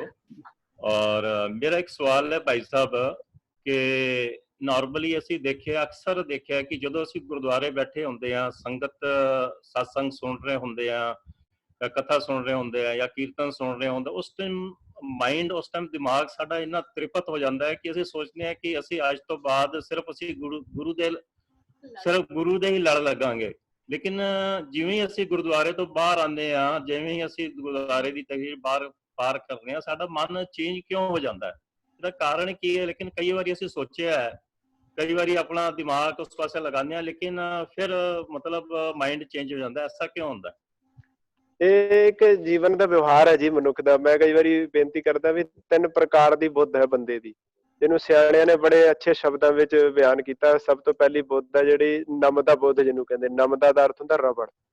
ਰਬੜ ਵਿੱਚ ਇੱਕ ਵਾਰੀ ਆਪਾਂ ਸੁਰਾਖ ਕਰੀਏ ਨਾ, ਕੋਈ ਚੀਜ਼ ਤਿੱਖੀ ਚਬੋਈਏ ਤੇ ਲੱਗਦਾ ਇਹਦੇ ਵਿੱਚ ਸੁਰਾਖ ਹੋ ਗਿਆ, ਪਰ ਜਿਉਂ ਹੀ ਉਹ ਤਿੱਖੀ ਚੀਜ਼ ਅਸੀਂ ਬਾਹਰ ਕੱਢਦੇ ਆ ਤੇ ਰਬੜ ਆਪਣੀ ਜਗ੍ਹਾ ਪਹੁੰਚ ਜਾਂਦੀ ਹੈ, ਸੁਰਾਖ ਨਹੀਂ ਰਹਿੰਦਾ। ਉਹ ਸਾਡੀ ਹਾਲਤ ਹੈ। ਕਈ ਵਾਰੀ ਬੈਠੇ ਗੁਰਦੁਆਰੇ ਲੱਗਦਾ ਵੀ ਹੁਣ ਸਭ ਕੁਝ ਬਦਲ ਚੁੱਕਿਆ ਤੇ ਜੀਵਨ ਬਦਲ ਗਿਆ, ਪਰ ਜੋ ਬਾਹਰ ਨਿਕਲੇ, ਜਿਹੜੀ ਤੁਸੀਂ ਗੱਲ ਕੀਤੀ ਉਵੇਂ ਦਾ ਹੋ ਜਾ। ਦੂਜੀ ਬੁੱਧ ਹੈ ਚਮੜਾ ਬੁੱਧ ਜਿਹਨੂੰ ਕਹਿੰਦੇ, ਜਿਹੜੇ ਸੰਸਕਾਰ ਇੱਕ ਵਾਰੀ ਸਾਡੇ ਜੀਵਨ ਉੱਤੇ ਉਕਰੇ ਗਏ, ਕਿਉਂਕਿ ਚਮੜੇ ਦਾ ਸੁਭਾਅ ਹੈ। ਚਮੜੇ ਦੀ ਜੁੱਤੀ 'ਚ ਇੱਕ ਵਾਰੀ ਜਿੰਨਾ ਸੁਰਾਖ ਕਰ ਦਿਓ, ਜੁੱਤੀ ਟੁੱਟ ਜਾਏਗੀ, ਨਾ ਘਟਣਾ ਨਾ ਵਧਣਾ। ਕਿੰਨੇ ਲੋਕ ਸਾਡੇ ਸਮਾਜ ਵਿੱਚ ਐਸੇ ਹੈ ਜਿਨ੍ਹਾਂ ਨੇ ਮਰਿਆਦਾ ਇੱਕ ਵਾਰੀ ਧਰਮ ਦੀ ਸਿੱਖ ਲਈ, ਉਹਨਾਂ ਨੂੰ ਬਾਅਦ ਜਿੰਨਾ ਮਰਜ਼ੀ ਮੱਥਾ ਮਾਰਦੇ ਰਹੋ, ਤੁਸੀਂ ਚੰਗੀ ਗੱਲ ਸਿਖਾਉਂਦੇ ਰਹੋ, ਕਰਮ ਕਾਂਡ ਤੋਂ ਸੁਚੇਤ ਕਰਦੇ ਰਹੋ, ਉਹ ਚਮੜਾ ਬੁੱਧ ਲੈ ਕੇ ਬੈਠੇ, ਟਸ ਤੋਂ ਮਸ ਨਹੀਂ ਹੋ ਸਕਦੇ। ਤੇ ਤੀਜੀ ਬੁੱਧ ਹੈ ਜਿਹਨੂੰ ਕਹਿੰਦੇ ਤੇਲਕ ਬੁੱਧ। ਬਾਲਟੀ ਭਰੀ ਹੋਵੇ ਨਾ ਪਾਣੀ ਦੀ, ਇੱਕ ਬੂੰਦ ਜੇ ਤੇਲ ਦੀ ਵਿੱਚ ਪਾ ਦਈਏ ਸਾਰੀ ਬਾਲਟੀ 'ਚ ਘੁੰਮ ਜਾਂਦਾ। ਉਵੇਂ ਦੀ ਬੁੱਧ ਸਿੱਖ ਕੋਲੇ। ਉਹ ਜਿਹੜਾ ਆਪਾਂ ਨੂੰ ਕਿਹਾ ਗਿਆ ਨਾ ਵਾਰ-ਵਾਰ, ਸਾਥ ਸਿਮਰੋ ਗੋਬਿੰਦ, ਉਹ ਕਿਸੇ ਇੱਕ ਅੱਖਰ ਨੂੰ ਕੱਲਾ ਜਪਣ ਲਈ ਨਹੀਂ, ਇਹ ਅਸਲ 'ਚ ਪ੍ਰੈਕਟਿਸ ਦਾ ਹਿੱਸਾ। ਜਿਸ ਚੀਜ਼ ਨੂੰ ਜਿੰਨਾ ਅਸੀਂ ਮਾਈਂਡ ਵਿੱਚ ਰੱਖਦੇ ਆ, ਉਹਨਾਂ ਸਾਡੇ ਸੁਭਾਅ ਦਾ ਹਿੱਸਾ ਬਣਦੀ ਜਾਂਦੀ। ਜਿਹੜੀ ਵਿਚਾਰ ਅਸੀਂ ਗੁਰਦੁਆਰੇ ਵਿੱਚ ਬੈਠ ਕੇ ਸੁਣ ਰਹੇ ਆ, ਸਾਡਾ ਮਨ ਉਸ ਵੇਲੇ ਲੱਗ ਰਿਹਾ, ਉਹ ਵਿਚਾਰ ਨੂੰ ਕੋਸ਼ਿਸ਼ ਕਰੀਏ ਕਿ ਨਿਰੰਤਰ ਰੂਪ ਵਿੱਚ ਸਾਡੇ ਮਨ ਵਿੱਚ ਚੱਲਦੀ ਰਹੇ, ਉਹ ਖਿਆਲ ਨਿਰੰਤਰ ਰੂਪ ਵਿੱਚ ਸਾਡੇ ਮਨ ਵਿੱਚ ਚੱਲਦੇ ਰਹਿਣ ਤੇ ਉਹ ਸਾਡੇ ਪ੍ਰੋਪਰ ਰੂਪ ਵਿੱਚ ਜ਼ਿੰਦਗੀ ਦਾ ਹਿੱਸਾ ਬਣ ਜਾਣਗੇ। ਜਿਹਨੂੰ ਗੁਰਬਾਣੀ ਨੇ ਕਿਹਾ, ਜਦੋਂ ਅਸੀਂ ਰਾਹ ਤੇ ਜਾਈਏ, ਸਾਡੇ ਨੇਤਰ ਕੁਝ ਗਲਤ ਦੇਖਣ ਤੇ ਉਸ ਵੇਲੇ ਗੁਰਬਾਣੀ ਸਾਡੇ ਕੋਲ ਹੋਵੇ, ਨੇਤਰੋ ਮੇਰਿਓ ਹਰ ਤੁਮ ਮੈਂ ਜੋਤ ਧਰੀ ਹਰ ਬਿਨਾ ਵਰਨਾ ਦੇਖੋ, ਵੀ ਸਿਧਾਂਤ ਸਾਡੇ ਕੋਲ ਹੋਵੇ। ਇਹਨੂੰ ਕਿਹਾ ਗੁਰਬਾਣੀ ਨੇ, ਸਾਥ ਸਿਮਰੋ ਗੋਬਿੰਦ। ਤੇ ਪ੍ਰੈਕਟਿਸ ਦਾ ਹਿੱਸਾ। ਜਿਵੇਂ ਇੱਕ ਬੱਚਾ ਸਕੂਲ ਵਿੱਚ ਜਦੋਂ ਸਾਹਮਣੇ ਜਿਹੜਾ ਮੈਥ ਦਾ ਕੋਈ ਸਵਾਲ ਹੱਲ ਕਰਾਉਂਦਾ ਨਾ ਟੀਚਰ, ਬੱਚਾ ਕਹਿੰਦਾ ਵੀ ਮੈਨੂੰ ਸਾਰਾ ਕੁਝ ਸਮਝ ਆ ਗਿਆ, ਪਰ ਜਦੋਂ ਬਾਹਰ ਨਿਕਲਦਾ ਉਹ ਸਭ ਕੁਝ ਭੁੱਲਿਆ ਹੁੰਦਾ। ਪਰ ਉਹ ਕਦੋਂ ਹਿੱਸਾ ਬਣ ਜਾਂਦਾ ਜ਼ਿੰਦਗੀ ਦਾ? ਜਦੋਂ ਹੋਮਵਰਕ ਘਰ ਵਿੱਚ ਵੀ ਆ ਕੇ ਕਰਦਾ। ਫਿਰ ਬੱਚੇ ਨੂੰ ਜਦੋਂ ਮਰਜ਼ੀ ਖੜਾ ਕਰਕੇ ਪੁੱਛ ਲਓ, 2 ਦੂਣੀ 4, 2 ਤੀਆ 6, ਉਹਨੇ ਸਾਰਾ ਕੁਝ ਕਰਦਾ। ਇਵੇਂ ਗੁਰਬਾਣੀ ਦੇ ਸਾਡੇ ਜੀਵਨ ਨਾਲ। ਮਿਹਰਬਾਨੀ, ਬਹੁਤ ਅੱਛੇ ਵਿਚਾਰ। ਧੰਨਵਾਦ ਜੀ ਹਰਕੀਰਤ ਸਿੰਘ ਜੀ, ਤੁਹਾਡਾ ਵੀ ਬਹੁਤ ਧੰਨਵਾਦ, ਬਹੁਤ ਵਧੀਆ ਸਵਾਲ ਕੀਤਾ। ਤੇ ਬਾਕੀ ਹੋਰ ਤਾਂ ਮੇਰਾ ਖਿਆਲ ਅੱਜ ਵਧੀਆ ਹੋ ਗਿਆ ਜੀ। ਸਵਾਲ ਜਵਾਬ ਤਕਰੀਬਨ ਅੱਧਾ ਘੰਟਾ ਹੋ ਗਿਆ ਸਵਾਲ ਜਵਾਬਾਂ ਦੇ। ਜਿਹੜਾ ਆਪਾਂ ਕੰਪਲੇਨ ਕਰਦੇ ਸੀਗੇ ਸਵਾਲ ਜਵਾਬ ਹੋਣੇ ਚਾਹੀਦੇ, ਅੱਜ ਤਾਂ ਆਪਾਂ ਵਰਖਾ ਹੀ ਲੱਗ ਗਏ ਸਵਾਲਾਂ ਜਵਾਬਾਂ ਮਤਲਬ। ਬਹੁਤ ਵਧੀਆ ਹੋ ਗਿਆ ਜੀ। ਤੇ ਮੇਰਾ ਖਿਆਲ ਇੱਥੇ ਸਮਾਪਤੀ ਕਰਦੇ ਆ ਜੀ। ਹੁਣ ਕੱਲ ਨੂੰ ਆਪਾਂ ਫੇਰ ਮੁੜ ਕੇ ਆਵਾਂਗੇ ਨਵਾਂ ਟੌਪਿਕ ਲੈ ਕੇ। ਤੇ 1 ਮਿੰਟ ਠਹਿਰਿਓ ਜੀ, ਮੇਰਾ ਖਿਆਲ ਹੈ ਵੀ ਸਾਡੇ ਇਹ ਤੋਂ ਪਹਿਲਾਂ ਕਿ ਮੇਰੇ ਰੋਟੀ ਪਾਣੀ ਬੰਦ ਹੋ ਜਾਵੇ ਰਾਤ ਨੂੰ, ਸਾਡੀ ਘਰ ਵਾਲੀ ਆਉਂਦੀ ਆ। ਹਾਂਜੀ ਜ਼ਰੂਰ, ਆ ਜਾਓ ਜੀ, ਆ ਜਾਓ। ਵਾਹਿਗੁਰੂ ਜੀ ਕਾ ਖਾਲਸਾ, ਵਾਹਿਗੁਰੂ ਜੀ ਕੀ ਫਤਿਹ ਜੀ ਸਾਰਿਆਂ ਨੂੰ। ਵਾਹਿਗੁਰੂ ਜੀ ਕਾ ਖਾਲਸਾ, ਵਾਹਿਗੁਰੂ ਜੀ ਕੀ ਫਤਿਹ ਜੀ। ਮੈਂ ਸਿਰਫ ਜਿੱਦਾਂ ਉਹ ਸਤਨਾਮ ਭਾਜੀ ਹੁਣੀ, ਨਾਗਰਾ ਜੀ ਹੁਣਾਂ ਨੇ ਖੰਡ ਪਾਠ ਦੇ ਬਾਰੇ ਜਿਹੜਾ ਕੁਐਸਚਨ ਕੀਤਾ ਸੀਗਾ ਕਿ ਖੰਡ ਪਾਠ ਦੇ ਨਾਲ ਜੇ ਸਹਿਜ ਪਾਠ ਕਰਾਇਆ ਜਾਵੇ ਉਹ ਬੈਸਟ ਆ। ਤੇ ਮੈਂ ਇਹ ਕਹਿੰਦੀ ਆ ਕਿ ਹੁਣ ਇਸ ਵੇਲੇ ਬਹੁਤ ਸਾਰੇ ਕਮੇਟੀ ਦੇ ਮੈਂਬਰ ਤੁਹਾਡੇ ਨਾਲ ਜੁੜੇ ਹੋ ਆ ਇਸ ਵੇਲੇ ਨਾ, ਹਨਾ। ਸਾਡੇ ਪ੍ਰਧਾਨ ਸਾਹਿਬ ਆ, ਸਾਰੇ ਜਾਣੀ ਕਿ ਇਹ ਹੈਗੇ ਆ ਕਾਫੀ। ਤੇ ਇਹ ਫਿਰ ਹੁਣ ਡਿਸਾਈਡ ਕਰਨ ਕਿ ਜਦੋਂ ਇਹਦੀ ਮੋਹਰ ਅਸੀਂ ਖਿੱਚੀਏ ਕਮੇਟੀ ਵਾਲੇ, ਹਨਾ। ਬਿਲਕੁਲ ਜੀ ਠੀਕ ਹੈ ਨਾ, ਕਿ ਅਸੀਂ ਜਿਹੜੇ ਖੰਡ ਪਾਠ ਕਰਾਉਂਦੇ ਆ, ਫਿਰ ਸਾਨੂੰ ਹੁਣ ਇਹਦੇ ਬਾਰੇ ਸੋਚਣਾ ਪੈਂਦਾ, ਕਿਉਂਕਿ ਤੁਹਾਨੂੰ ਤਾਂ ਕੁਐਸਚਨ ਕਰ ਲਿਆ ਆ ਅਸੀਂ ਬਹੁਤ ਨਾਈਸਲੀ, ਹਨਾ। ਜੀ ਬਿਲਕੁਲ, ਅਸੀਂ ਆਪ ਤੇ ਇਹਦੀ ਮੋਹਰ ਖਿੱਚਣ। ਤੇ ਦੂਸਰੀ ਚੀਜ਼ ਮੈਂ ਜਿਹੜੀ ਅਖੰਡ ਪਾਠ ਦੇ ਬਾਰੇ ਜਿਹੜੀ ਇੱਕ ਗੱਲ ਹੈਗੀ ਆ ਕਿ ਜਿੱਦਾਂ ਤੁਸੀਂ ਦੱਸਿਆ ਕਿ ਇਤਿਹਾਸ ਦੇ ਵਿੱਚ ਲਿਖਿਆ ਆ ਕਿ ਜਿਹੜਾ ਅਖੰਡ ਪਾਠ ਸੀਗਾ ਇਹ ਸਿੱਖਾਂ ਨੇ ਮਤਲਬ ਜਦੋਂ ਜੰਗਲਾਂ ਵਿੱਚ ਰਹਿੰਦੇ ਸੀ ਤਾਂ ਮਤਲਬ ਉਹਨੂੰ ਕੰਪਲੀਟ ਕਰਨ ਦੇ ਵਾਸਤੇ ਤਾਂ ਫਿਰ ਉਹ ਮਤਲਬ ਛੇਤੀ ਛੇਤੀ ਪਾਠ ਕਰਕੇ ਤਾਂ 3 ਦਿਨਾਂ ਵਿੱਚ ਖਤਮ ਕਰ ਲਿਆ ਸੀਗਾ। ਠੀਕ ਹੈ ਜੀ, ਪੂਰਾ ਭੋਗ ਪਾ ਦਿੱਤਾ ਸੀ। ਇੱਕ ਵਕਤ ਦੀ ਜ਼ਰੂਰਤ ਸੀ ਸਿਰਫ ਛੋਟੇ ਪੀਰੀਅਡ ਦੀ, ਜਿੱਥੋਂ ਤੱਕ ਮੈਂ ਸੋਚਦਾ ਕਿ ਇੱਕ ਵਕਤ ਦੀ ਜ਼ਰੂਰਤ ਵੀ ਗੁਰਬਾਣੀ ਨੂੰ ਆਪਾਂ ਸਮਝ ਸਕੀਏ ਥੋੜੇ ਸਮੇਂ ਵਿੱਚ। ਔਰ ਇਹ ਵੀ ਕਿਸੇ ਨਾ ਕਿਸੇ ਰੂਪ ਵਿੱਚ ਆਪਾਂ ਇੱਕ ਇਤਿਹਾਸ ਦਾ ਪੱਖ ਪੜਿਆ ਲਿਖਿਆ ਹੋਇਆ ਪੜ੍ਹਦੇ ਹਾਂ ਕਿ ਜ਼ਰੂਰੀ ਨਹੀਂ ਵੀ ਇਹ ਪ੍ਰੂਫ ਹੋਵੇ ਪ੍ਰੋਪਰ ਰੂਪ ਵਿੱਚ। ਇਹ ਦੋ ਮੈਂ ਉਹੀ ਵਿਚਾਰਾਂ ਹੋ ਕਹਿਣ ਲੱਗੀ ਸਕਦੀਆਂ। ਹਾਂਜੀ, ਮੈਂ ਇਹੀ ਕਹਿਣਾ ਚਾਹੁੰਦੀ ਸੀ ਕਿ ਜਦੋਂ ਗੁਰੂਆਂ ਦੇ ਟਾਈਮ ਦੇ ਉੱਤੇ ਸਿੱਖਾਂ ਨੂੰ ਉਹਨਾਂ ਨੂੰ ਬਾਅਦ ਵਿੱਚ ਵੀ ਇੰਨੀਆਂ ਭਾਜੜਾਂ ਪਈਆਂ ਹੋਈਆਂ ਸੀ, ਜੇ ਜਦ ਕਿ ਜਿਹੜੀ ਕਿ ਸਾਡੀ ਮਹਾਰਾਜ ਦਾ ਸਰੂਪ ਸੀ, ਜਿਹੜਾ ਮਹਾਰਾਜ ਜੀ ਨੇ ਤਿਆਰ ਕੀਤਾ ਸੀ, ਠੀਕ ਹੈ ਜੀ, ਉਹ ਤਾਂ ਫਿਰ ਧੀਰ ਮਲੀਏ ਨੇ ਲੈ ਲਿਆ ਸੀਗਾ। ਤੇ ਫਿਰ ਸਿੱਖਾਂ ਦੇ ਕੋਲ ਕਿਹੜਾ ਸਰੂਪ ਸੀਗਾ ਜਿਹਨਾਂ ਤੋਂ ਉਹਨਾਂ ਨੇ ਅਖੰਡ ਪਾਠ ਕੀਤਾ ਜੀ?